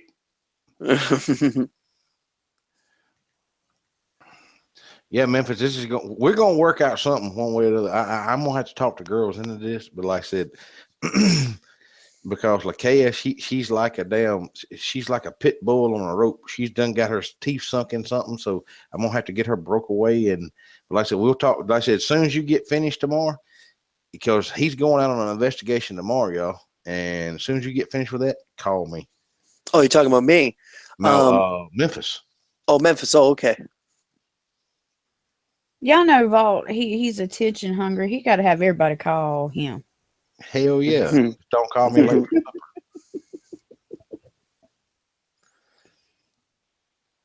I've been watching some of his videos and some of the tricks he's using. I like them. I haven't seen nobody else doing it, so Yeah, I watched a couple of Memphis's videos. I think one of the ones I saw was when he's walking through the woods. All of a sudden, he's like, "Yo!" and he starts moving sideways really quick, and I'm like, "All right, what I miss?" You know, that goes back to what the hell? That goes back to why the hell is this damn thing going crazy? Uh-oh. All right, I got it. That goes back to you know, he's not one of these people I was talking about earlier that puts up these Where's Waldo videos. He actually has got some stuff in his videos that are kind of unique, and some of the tricks and the antics he's using are pretty cool. You know, I hadn't thought about them, and I'm like, hey, that's a good idea. So, like I said, yeah, you know, he's got some good video. Like I said, his is not one of those Where's Waldo videos. He's got some good stuff. Okay, I got you. He had a Squatch get right up next to him and start walking towards him. Man, Yeah, holy! that ain't fun. That ain't fun. That ain't fun. If that was me, I'd have left a trail. Let's just say that. Sasquatch could have found him by the Hershey's Kisses. Yeah, he'd have followed me right home too. You know what I mean? But then again, if I was lucky, he'd be like, "No," you know. That one's not. That one's burnt.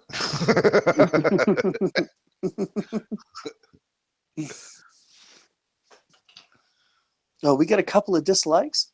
Geez, I figured we'd have probably had more by now. But I bet one of them was Trump. I ain't see him at one. Yeah, we got 2 up here, but you know, actually, I think we're doing pretty good. So I don't care. Dislike. yeah. The next one, I'll take the damn likes and dislikes away. How about that? Yeah, you know what? And it just means that you really like us. You just don't want to admit it. Yeah, you love me and you know it. That's right.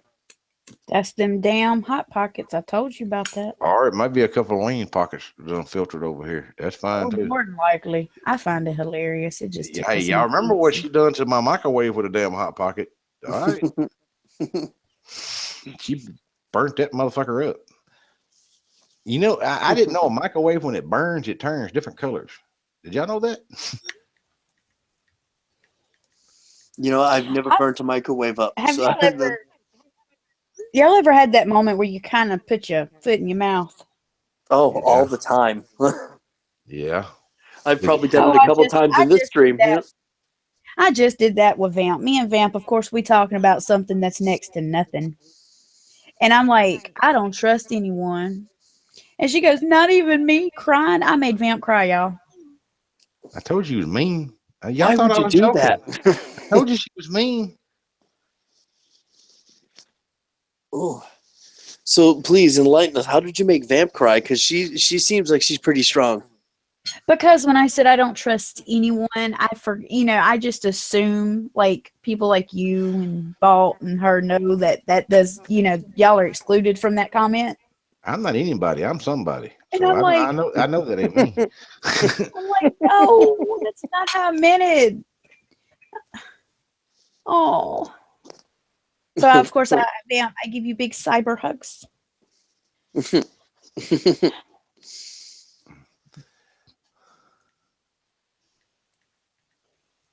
Darn it. DTA.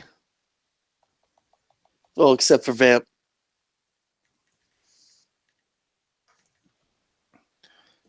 Goddamn Trump's back again. That 300 minutes didn't last long. Well. Man, I'm gonna be one of the mean parents. I'm gonna take a picture of you crying and post it all over the damn internet. You know what the funny thing about Jean Paul just put a Pokemon. You know what the funny thing about Pokemon is? I swear half the people I work with, adults, play Pokemon Go. Now, I'm not saying anything bad against it because I give them crap all the time. But I mean, when I was, I was an adult when Pokemon came out, so I never watched it. Playing Pokemon Go is very fun until you start catching the same little thing over and over and over and over and over. And then you want to catch something else, so you go to another spot that that thing is like there, and then you get there and everything wants to pop up, but it. Squirtle. Then it's like, that sounds so dirty. Russell, you're a little too kinky for me. He's got Cool Whip, a live chicken, and a weed eater. What the hell? Oh, y'all, Trump be checking folks out while he's over in detention now, so y'all better be careful. I think that's the first. I think that's the first nice thing I've ever seen Trump say. You know what, Mr. Trump Lovers Network? I tell you what, I'm the type of person that normally, I kind of meet everybody with, open arms, peace, love, bacon grease. So everybody, go over to Trump Lovers Network and subscribe to his channel. Show him a little bit of love. Show him that, sometimes kindness can kill. He just dropped a really big bomb earlier, so I mean,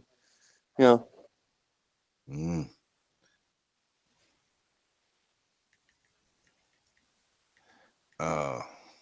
Can y'all hear me texting? Yep. I can't know.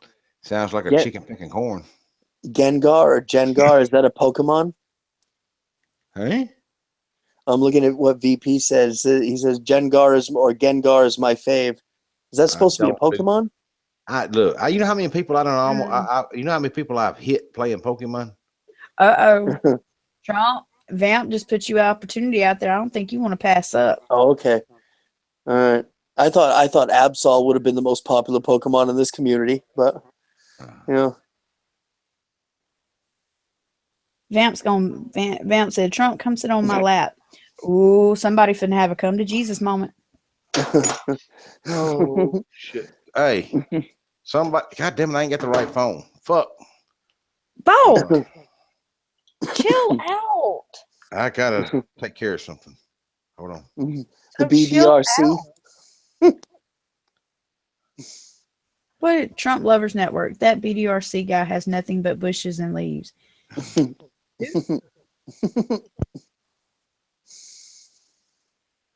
Trump said, "No, Vamp, you're stuck up."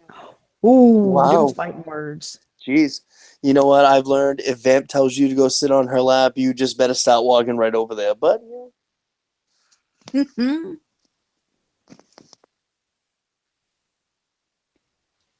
man, I wished I had I wished I'd had the guts to go through with coming on cam earlier. It was amazing. I looked awesome.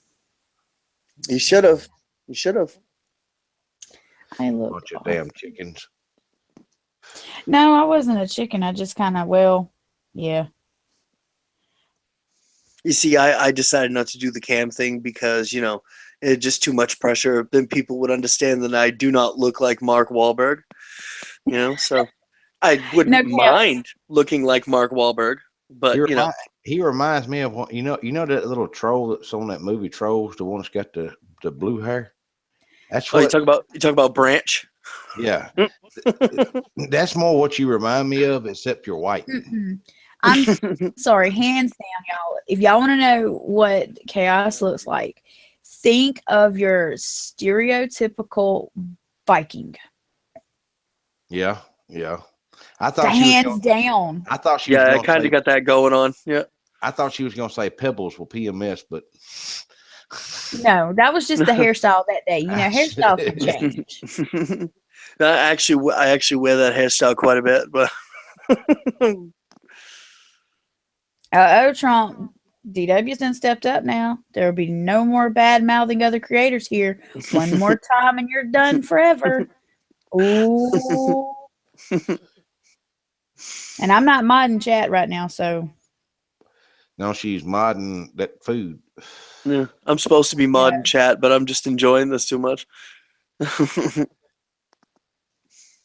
John Paul said, I bet donations would have been huge. Okay, let's just put it this way. The backdrop I had was awesome. And I was going to do it in the dark. Do a dark reveal, kind of like Vault. However, because it didn't show, all of my glory and beauty, I said, hell with it. I was going to turn the light on. And then, of course, here comes panic attack number 1. Followed by anxiety attack number 2. And finally, I just threw my hands up and said, I'm going to bed. It's been one of them days. Got to sleep it off. And just left Vault hanging in the wind. I did, for real. That's why when I heard you said, she's having some technical difficulty. That's my pitch. I said, no, I'm not. I just don't want on. Like, I was literally having difficulties. I was literally having like full blown huffing and puffing and think I'm gonna die panic attack. Like I said, you were having technical difficulties. Oh, somebody got nuked.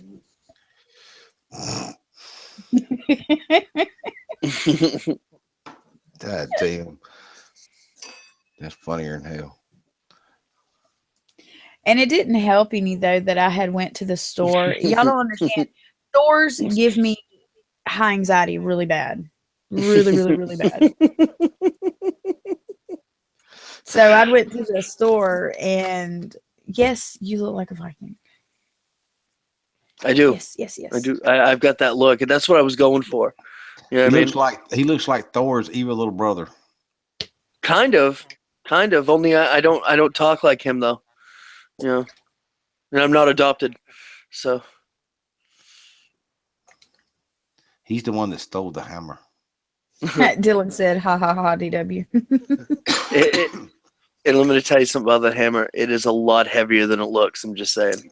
Brother Shadowfist said, "Is your beard long enough to break chaos?" I would say from the picture I've seen, I think he stores his leftovers in there.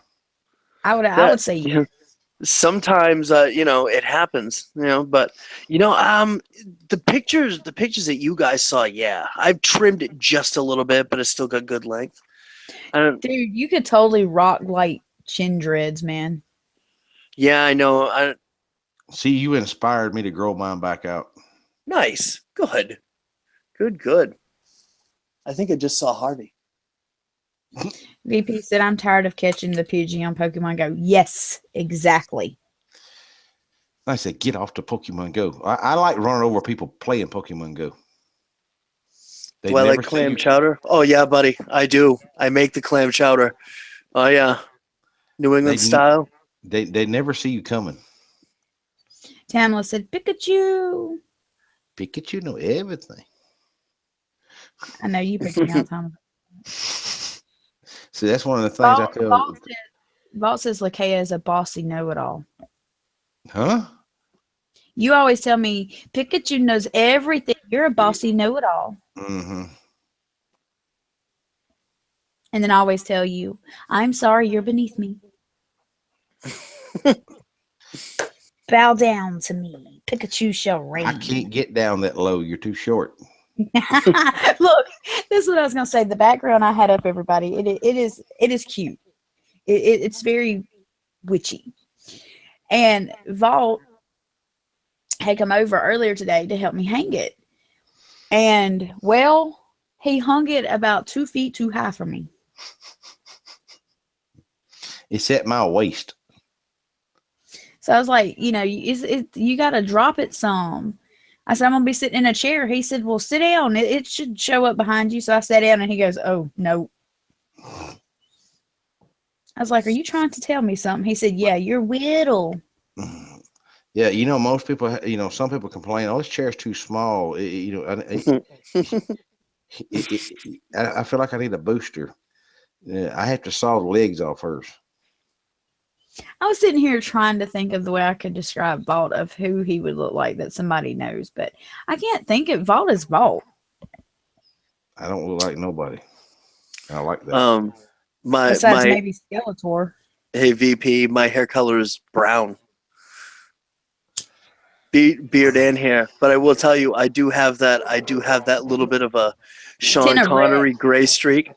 You know what I mean? You got a tin of red too. Money penny. Yeah. Money penny. Yeah, money penny. Yeah. Good night, 007. Have a good weekend. Good night, man. Yeah. I paid the rent. What?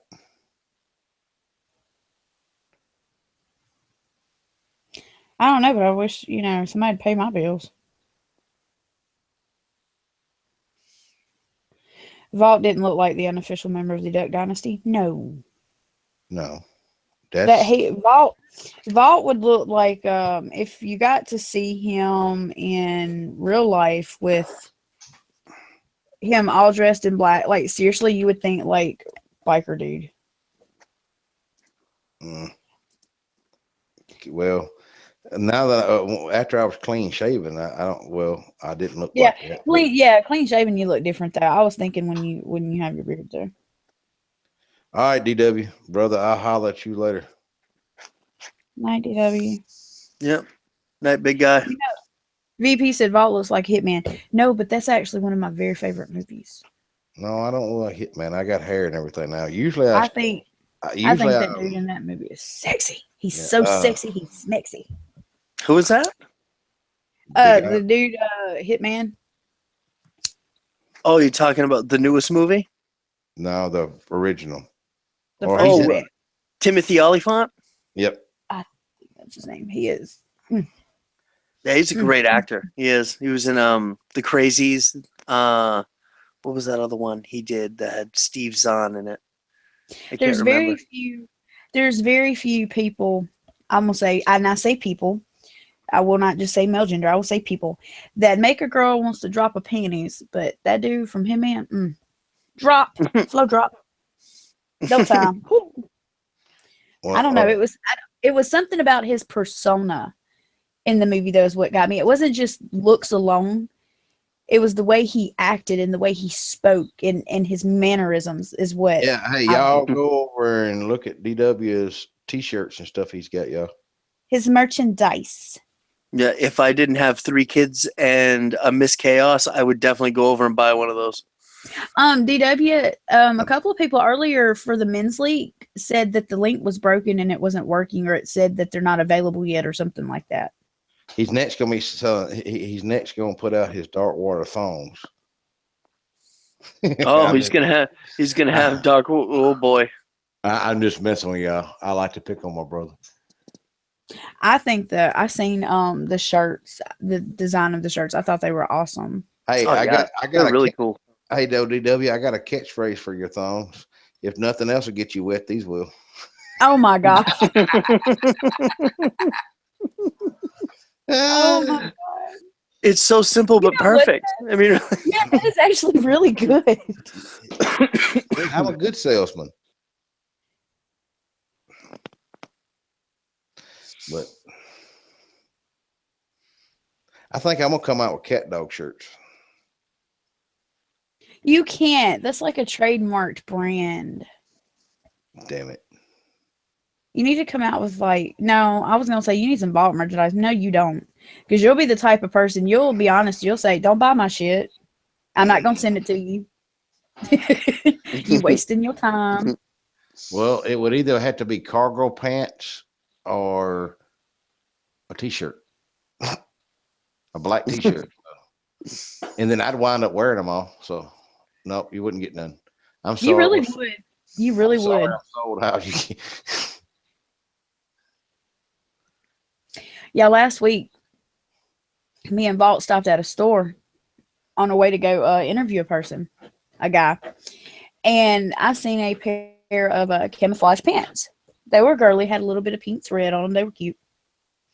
And I started to buy them. And Vault's like, no, if you want those, I'll get those for you. I'll spot you that way. When we go out to Property X, you have some better attire than, what you normally wear. And I'm thinking, yeah, smart ass. Okay, whatever. I hold them up to my waist, checking that, the length and size. These things were like 3 feet too long. The crotch now of these pants hung down to my knees and the waist above my boobs. Who makes clothes like that? Well, women, we come in all different sizes. We are not built like that though. see, Majority of it. you got to shop in a little girl section. You can't shop in the adult section. But they were so cute, and they was on clearance too, y'all. $5. 30 pair of pants for $5. I was like, I'm gonna have to have Lakia some custom made BDLs. They was cute. I was like, I could wear those and some wellies and be good to go. And he's like, you were not. He said, what type of wellies you getting? I was like, I can get some with some ladybugs on them. He goes, hell no. No, we ain't I was doing like- no damn ladybugs and no damn man. I said camouflage, not Gucci-flage. I was just like, whatever. Well, if we're talking about, I actually found the coolest Doctor Who T-shirt today. I couldn't resist. I had to get it. Definitely. Nobody shoot me or put me in timeout. However, I have never seen Doctor Who. You've never seen Doctor Who? I Nope. grew up watching the original Doctor Who Yep. on I have not watched. I have not watched none of it. Nope. What Not was I- one bit about it. What was that? The British chat, the BBA or BBR or BBC. BBC. BBC. Yep. Yeah, when it used to come on BBC, the original Doctor Who. Yep, it's still on BBC too. Hmm. Yep.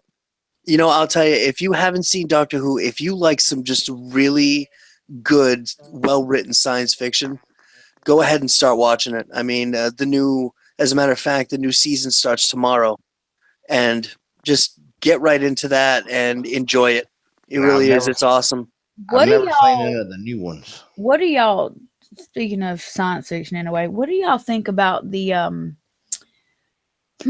people who follow H.P. Lovecraft's novels as truth? As truth? Hold on. Remind me, what is his novels about? Well, the people that Scientologists. You And the want Ron L. Hubbard and all that stuff. What do y'all think about the ones that kind of you want my real honest opinion? not particularly? I want you to be nice. Okay, I Ride believe the fence. I believe he was a hell of a con man. I think that it goes to me, honestly, it's one of those things where there you have other people that have taken works of, other people's works and writings that were wrote by man, as people say, human beings that think they are totally fact-based. So I'm to the point of why not? Regardless of what it is, because I'm sorry, I don't think there's one book, not one book out there that is total truth. There's going to be a little bit of flub, a little bit of a mix up, a little bit of, he said, she said, and there's the truth in the middle somewhere type of deal. I don't know. My Go ahead. problem with this is he said himself his book is fiction, and then all of a sudden it's a Bible. That's what I'm saying. I mean, but it's one of those things to where, like I said, though, there's tons of it. And I'm not talking about a particular religion or anything like that. What I'm saying is, though, I find that there are a lot of other works out there that people follow as truth, and they say man is not perfect. So, of course, there's going to be mistakes, and it's not going to be fact nor, the whole truth, so to speak, in these books. But people follow them to a T and take everything that's said as truth. Vamp, are Timmy, you there? I know something you don't know, Timmy. I know I'm about here. Vamp. Yeah. Where the hell have you been at? She been pissed. Mm-hmm. What the hell was you pissed about? Satan. Oh my God, get off of Satan. Well, he's grounded now for life. Oh, what did he do that was so wrong this time? What doesn't he do? He's cute. Leave him alone. Mhm. Quick memo, Mr. Timmy in the chat. I see you, and I've actually been currently working on 2 of those stories you sent me. So there will be a video coming out very soon, and I hope I rewrote them and made, a few minor changes like you asked me to. I hope, you will be impressed with it. I've heard them, Timmy. They're good. They're good. But are you not mad anymore, Vamp? I'm getting better. I'm okay. Vamp needs hugs and loves. What are y'all doing a live stream tomorrow night? Because I got y'all a guest. I don't know. That's what I was telling you. I got so much work to do. I need to get my work done first. Yeah, tomorrow I'm ultimately finishing my work with chaos. So I don't know. I mean, I told her like, hey, I'll follow her lead, but this is kind of last minute. So depends on if I'm able to finish that, because we really need to get that over to him. Have you not finished recording yours yet? I'm almost done. Awesome. I gotta talk to y'all too. Then here after y'all don't get off after we cut this off. I gotta talk to y'all too. Then I know it sounds funny. I think we all need to catch up. Mhm. I mean, as far as that goes, I mean, I need to record like 4 stories, which really shouldn't take me that long. You know what I mean? But My problem you know, now is not the recording; it's the emailing. right. Yeah, it's not that bad. I mean, it literally took me an hour to figure it out, and that's only because I was looking in the wrong spot. And once I think I figured it out, it only took about 5 It'll minutes. take me about 10 minutes to show her how to do it. Oh yeah, Google Drive is easy to use. Yeah, I'm just kind of backwards when it comes to certain stuff. That's all.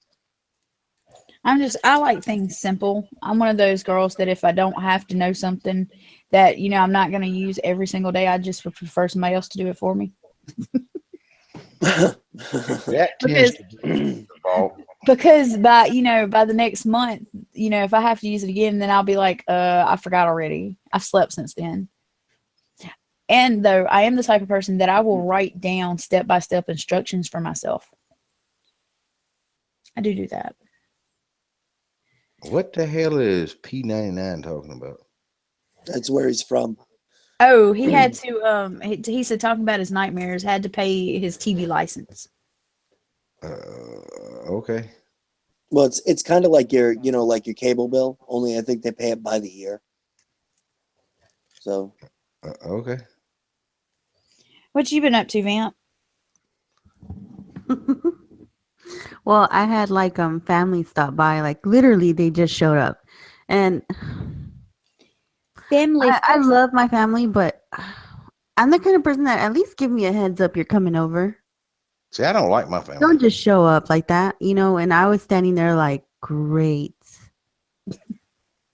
Well, And they're just like, aren't you happy to see us? And I'm like, well, I was busy, but You I should guess have that put don't them. matter no more. You should have brought them on with you. Oh my God, no. My mom would have been like, who is that guy right there? Why? Who are these people? What's going on here? Hey, mothers love me. only the dead ones. That's for So then it was just kind of like, I was like, okay, what do y'all want to do? Y'all want to chit chat? All right, let's get on going. They're like, no, let's cook something. And I was like, Jesus Christ. All right. I guess. I mean, there's a million places we can go eat to. And they were like, no, let's make something real fast.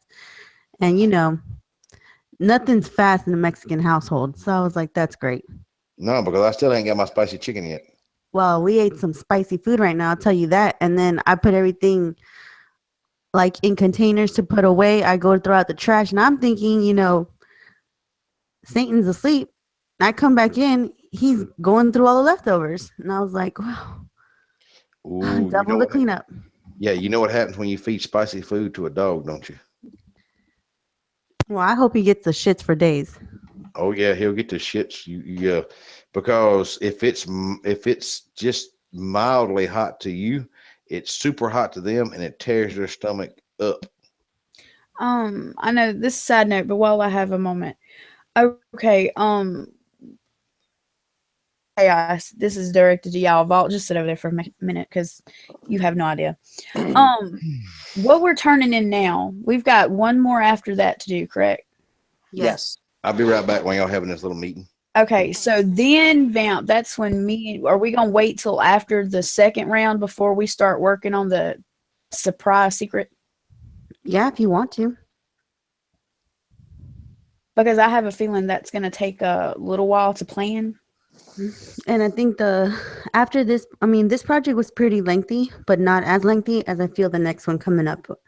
Well, I And mean, so I think that one's going to take a little bit more time. So I think if we dump everything at once, we're going to kind of be juggling around like what do we finish first? Well, that's what I was asking. I figured we could go in order, get this one, then the next one, and then work on, oh crap. I forgot about it. well, the next one, how do I say it without giving anything away?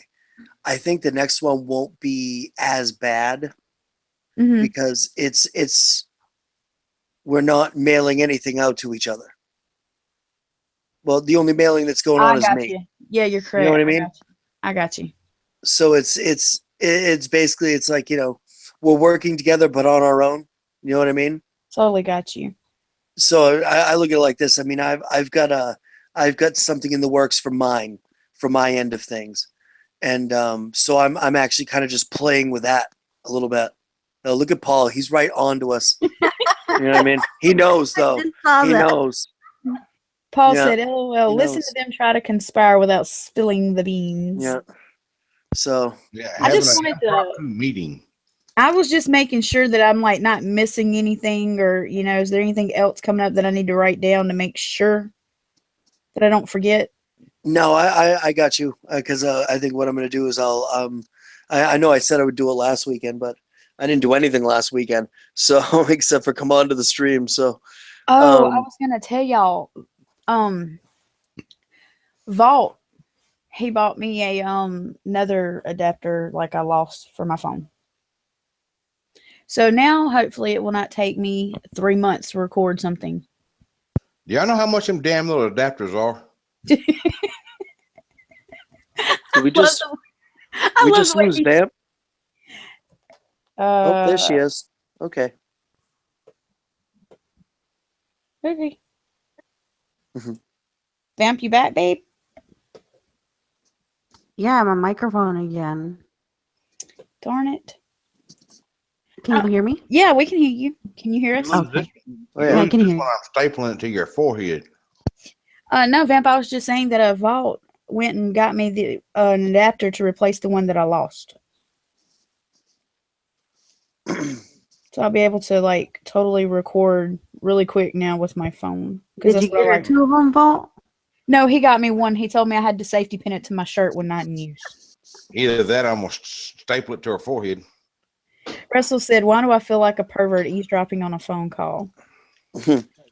No. Because shouldn't. this is the only chance that I had everybody together at one moment that I could ask really, really quickly. It's funnier whenever me and LaKay are talking and Vault's there and like he's not included. He gets all hurt. I just want to You make should sure have seen you're him not the other talking about night, me. Chaos. He had this face. It was like the saddest face. Like, why don't y'all tell me what you're doing? Because me and LaKay are working on a project and it's top secret. So, like, our bosses don't tell us everything. We don't tell our bosses everything. It's a Well- little bit of a fun project with a touch of revenge. And Yeah. hold on, I'm gonna address this. Y'all don't pay y'all anything. What did I Uh-oh. show? What am I building for both of y'all right now? We are not talking about it. Everybody doesn't need to know everything, Vault. No. Y'all brought it up. Y'all started. Well, I'm not exactly, I'm here, but I'm kind of like an intern because I'm like the new guy, so kind now of you're still. going to build a third yeah. one, Vault, because you done thrown yourself under the bus. Mm-hmm. I'm going to feel bad. I got something special for Chaos lined up. You just no, both of them. Oh, yeah? I'm building them. That sounded so bad. Stop it! Stop it! So bad. God, you girls, just stop it. No, hold on. Everybody, I want you to understand that. I was like, oh, yeah? I'm building both of them custom. When I say custom, built by the Vault, AR-15s. So, Linda Staggs wants to know, what is this about? Well, this is the Vault of Nightmares channel.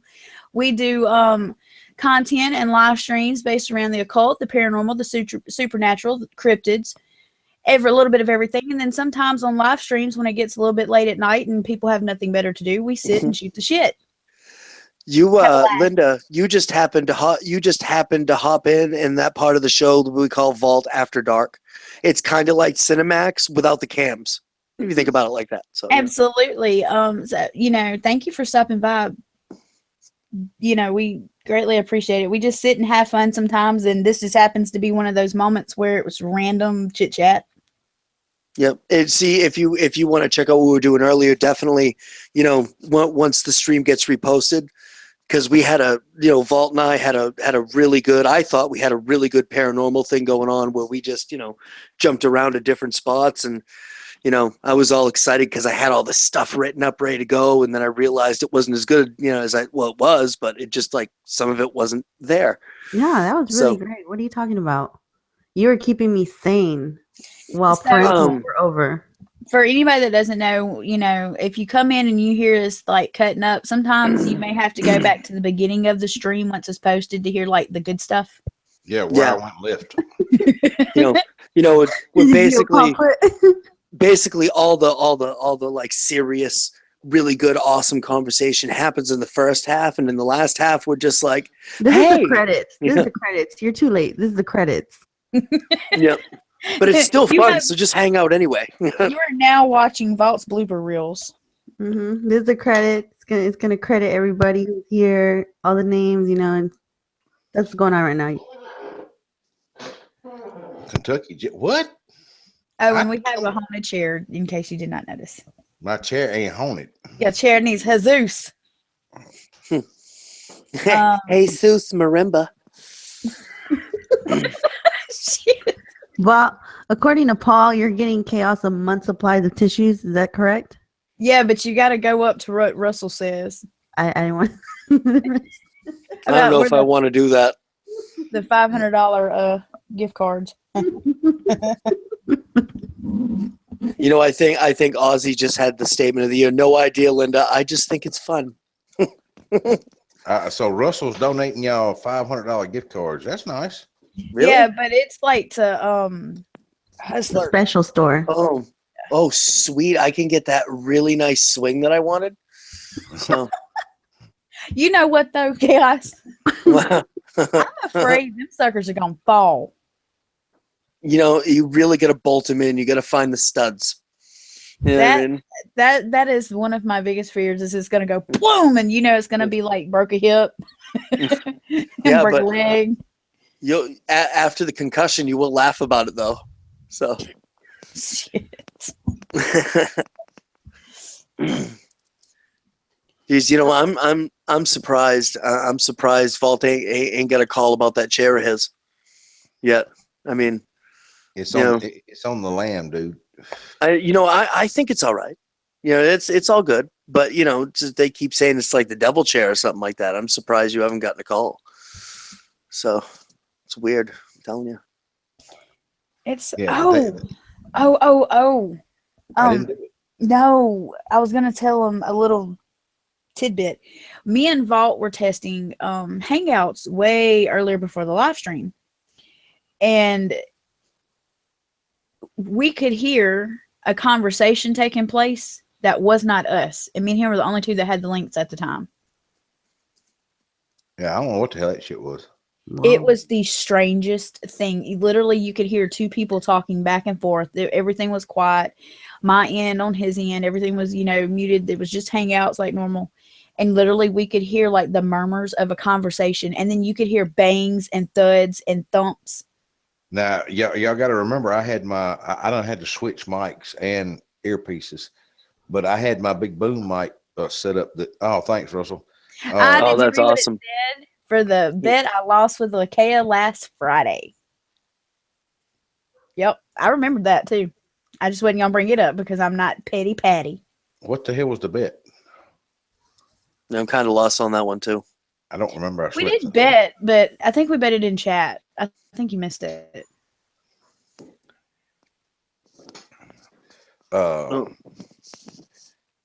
Ozzy said, "Okay, I'm not going on Hangout on voice chat."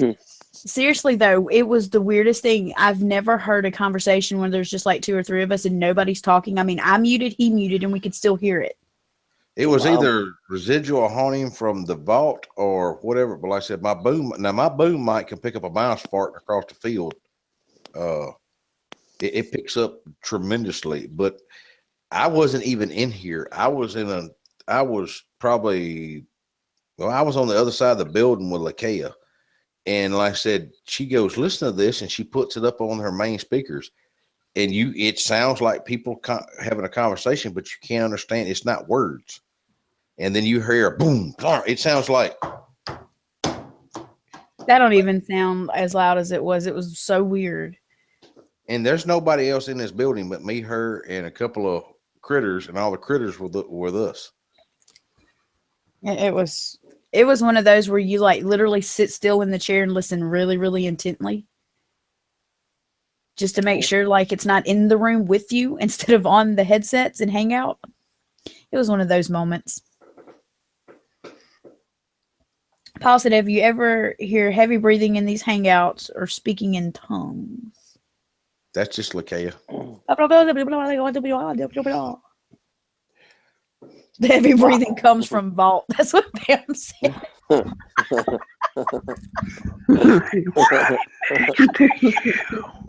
see that? That's hilarious. That is so hilarious. Want some candy? No, you can keep your candy. Shit probably got mold growing on it. I've got fudge. Oh, yeah. That's what it was. He was trying to guess if I like deprivation boxes and spiked heels, and he lost. We was doming and subbing.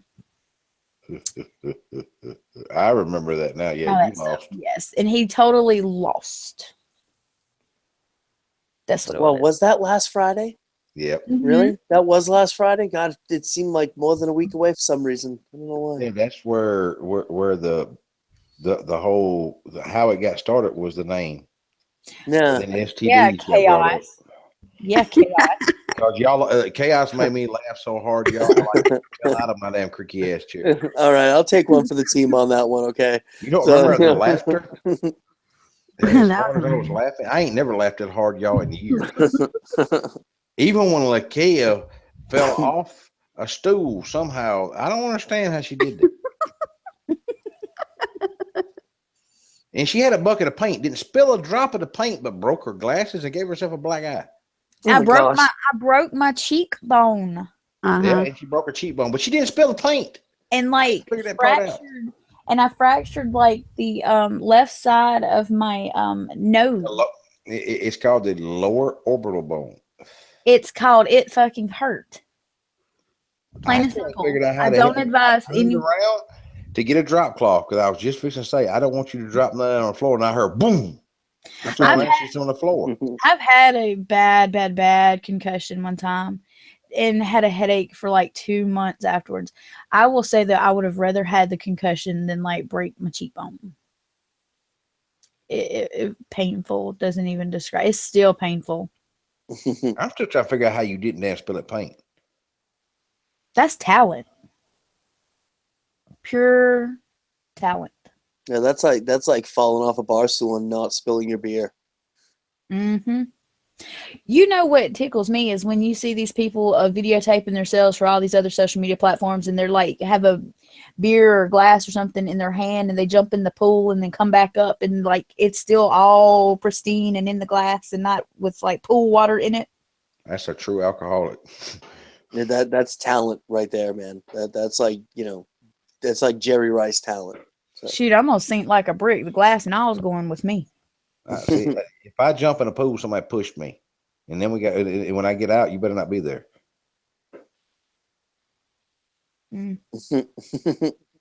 Russell says Chaos has some popsicles in his basement. I'm not exactly sure what you mean by the popsicles, but I have some in my freezer.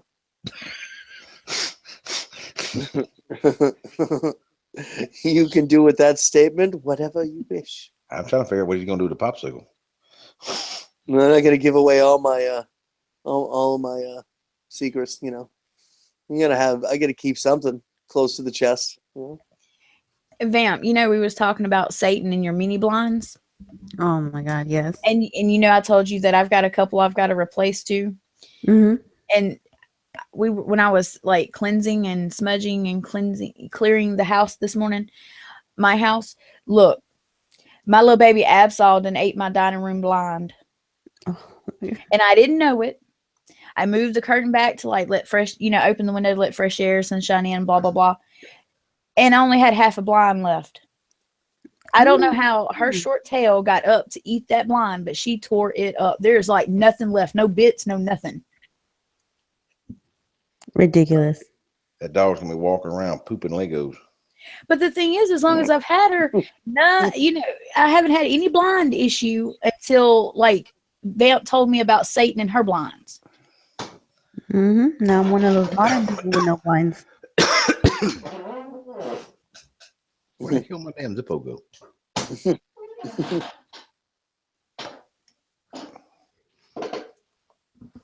Well, that sounds like my washing machine. Where the hell did everybody else go? I'm here. I'm I was here. taking a I'm drink. here.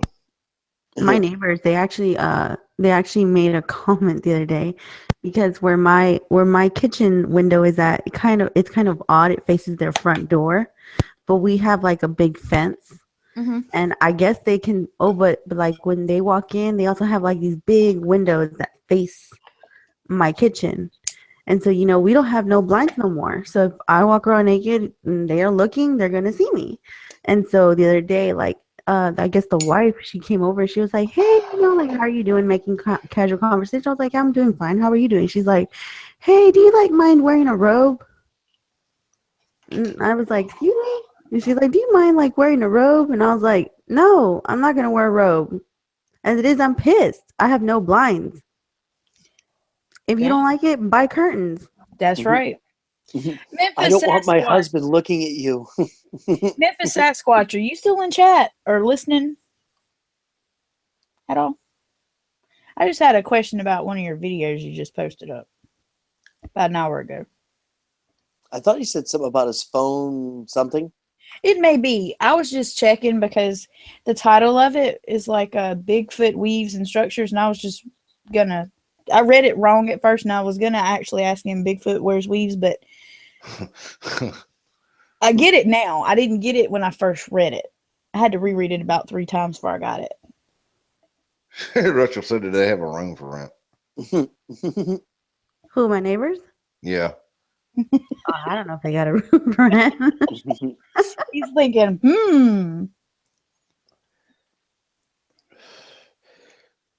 Vamp said she does. You got to share. You got to share the Satan's cage with him. Oh, I've got to throw this out there. I don't know who else, if anybody else has, but I haven't been around, so I'm gonna say it again. Everyone, please go check out Grim Soul Taker. His newest video, he did a Dogman sighting in southern New York as a tribute to Dark Waters. Please go give that video some love. I'm gonna have my little buddy on Wednesday night. Oh, Fabio the Bigfoot. Look, can't nobody touch Fabio. I don't want to touch He is Fabio. the epitome of the male sex symbol. He can go over and play with He's been on how many Lean covers Pocket. of romance novels now? I can remember my mom when I was a little girl. Had never heard of him before, had never heard my mom speak of him. We went to like a kind of like a yard sale, but not in a way. It was more like a street sale or something. Everybody, at one time put all their crap out. And my mom walked down the street and found a romance novel with Fabio's picture on the cover.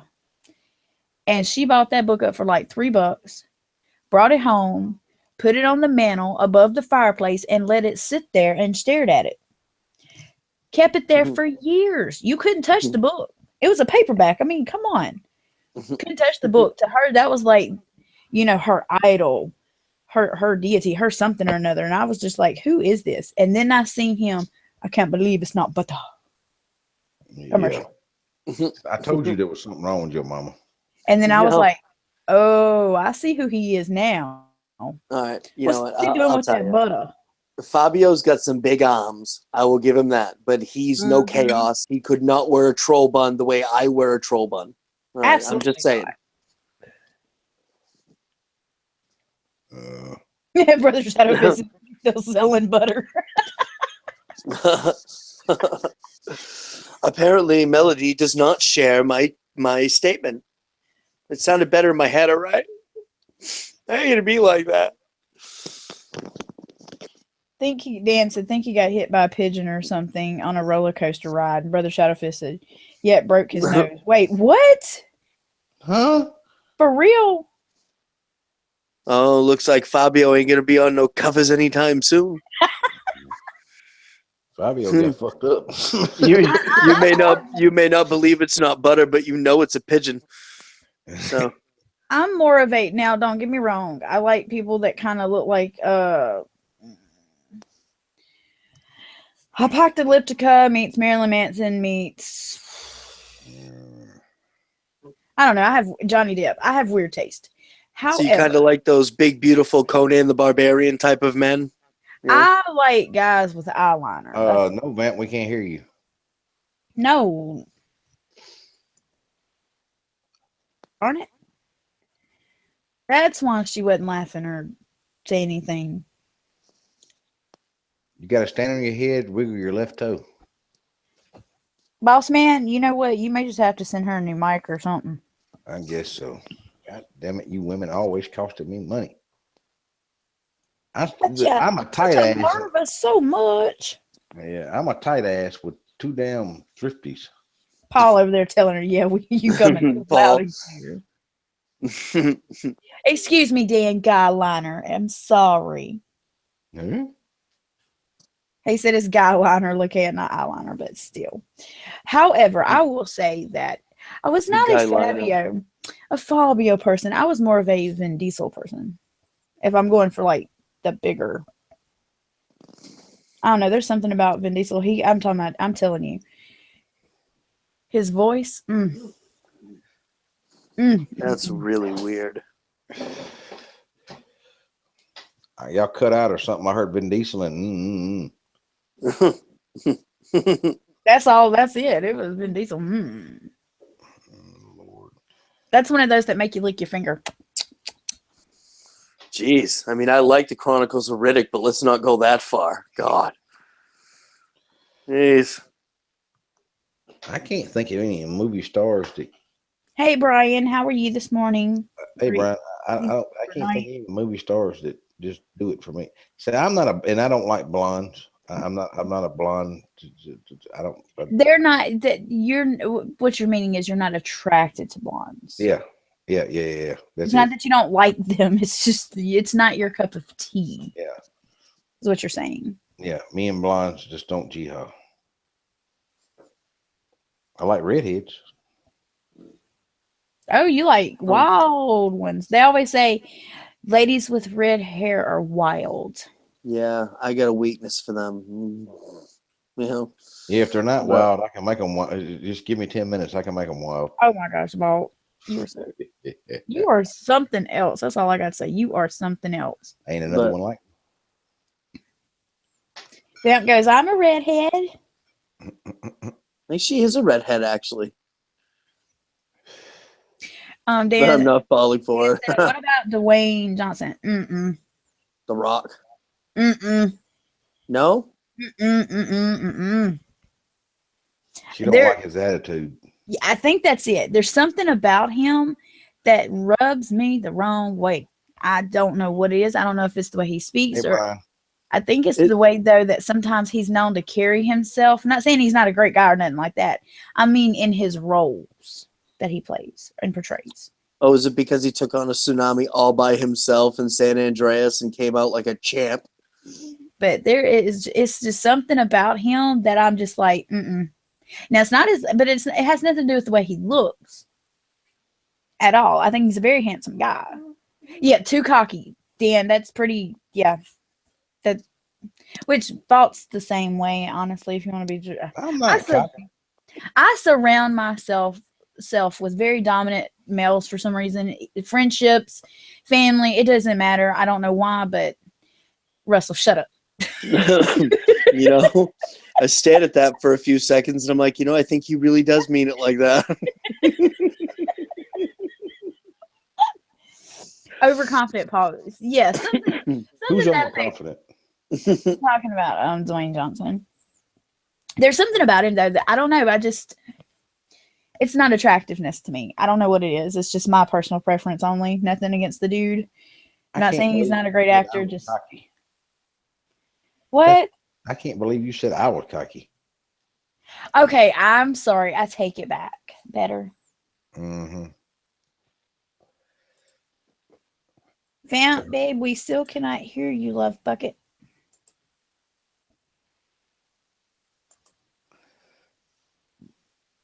Russell said, actually, I didn't, dirties. I'm sorry, we took it the wrong way. Steve Austin. Well, I like Stone. I like his persona. However, he looks like a penis with ears.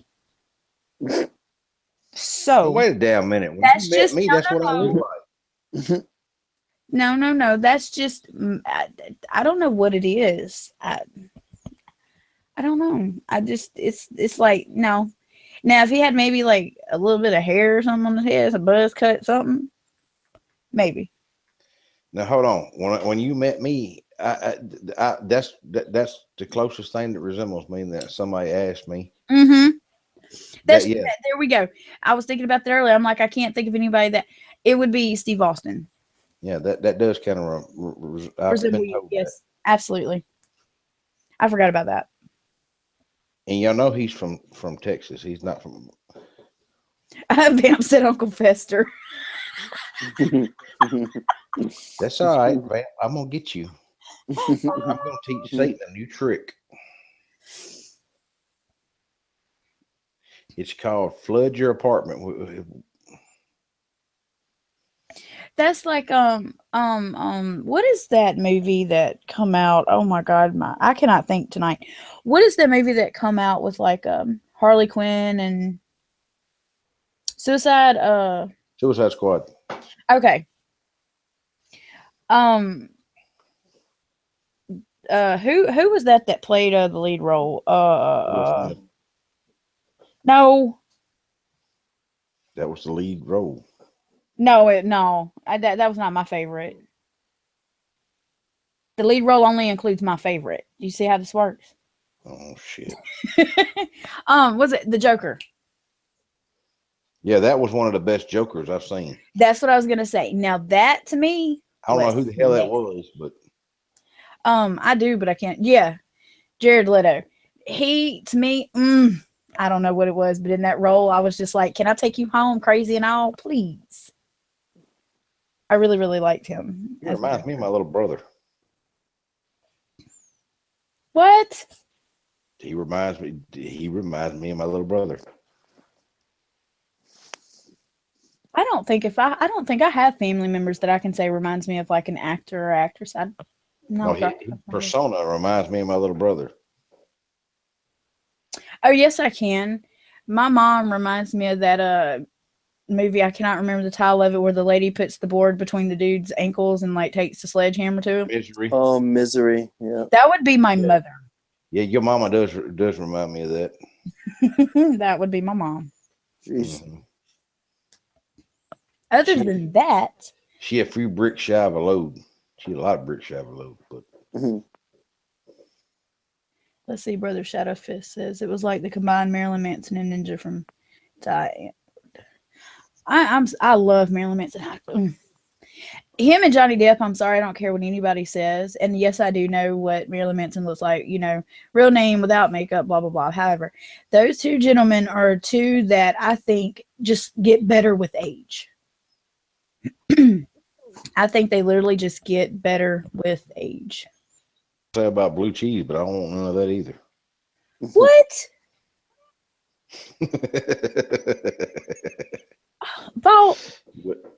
What? Huh? Dan said his mother reminded him of the mother from Carrie. Oh, I love that movie. I like the original though. I never got to meet mine. I also like the Carrie. I think it was Carrie 2, the one that had the black-headed curly girl in it. I liked her. The cone around his neck, I think. I don't know. I don't know. I never did get to meet my oven.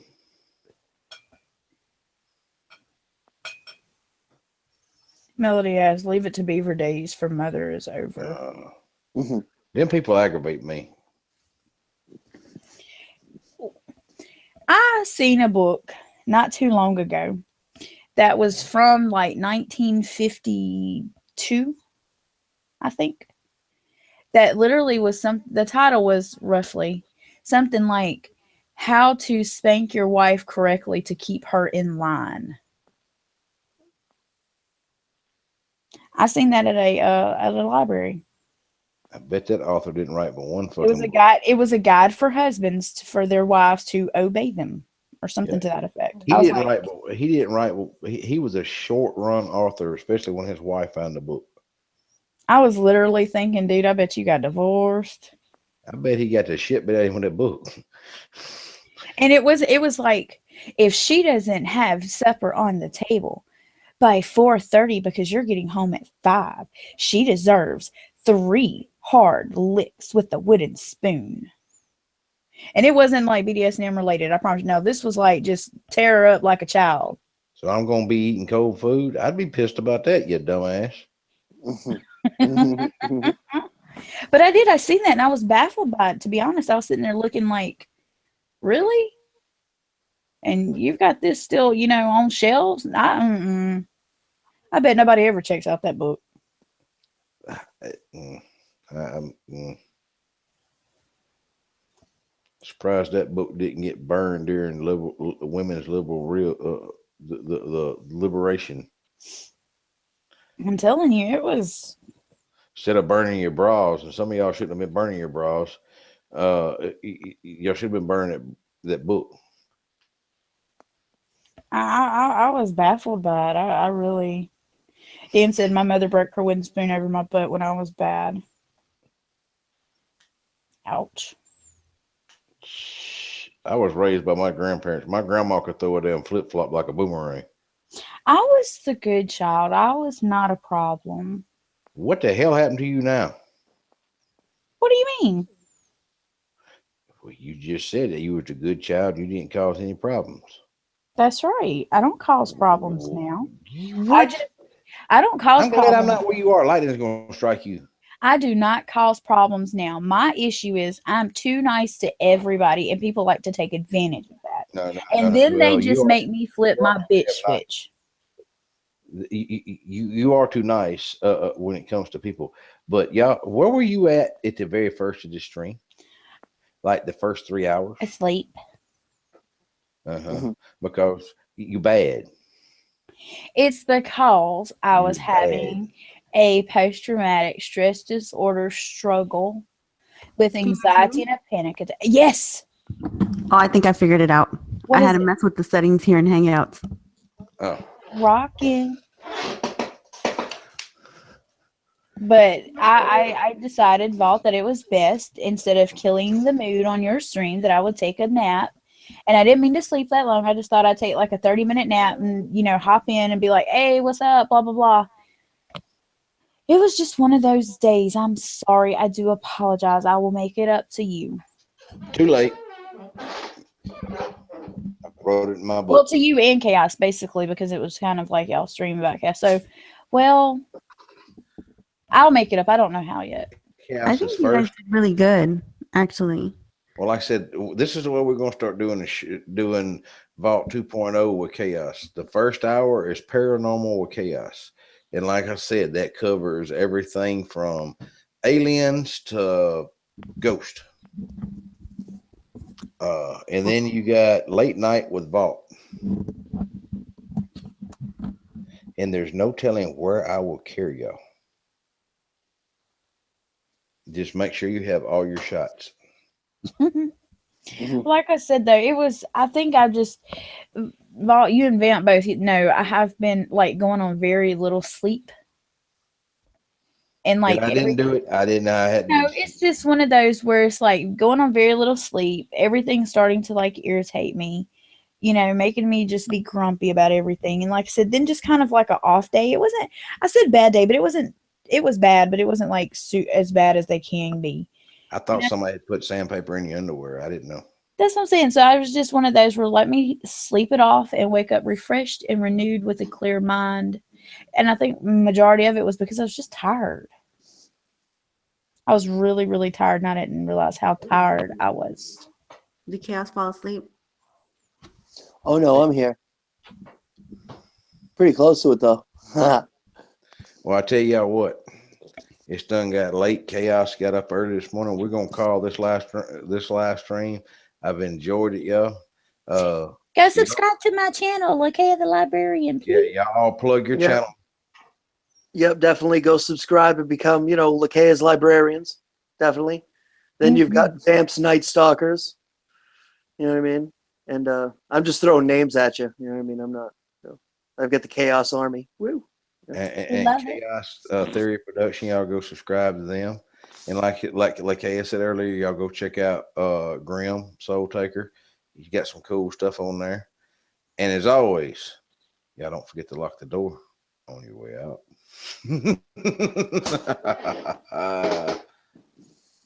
Later, everyone.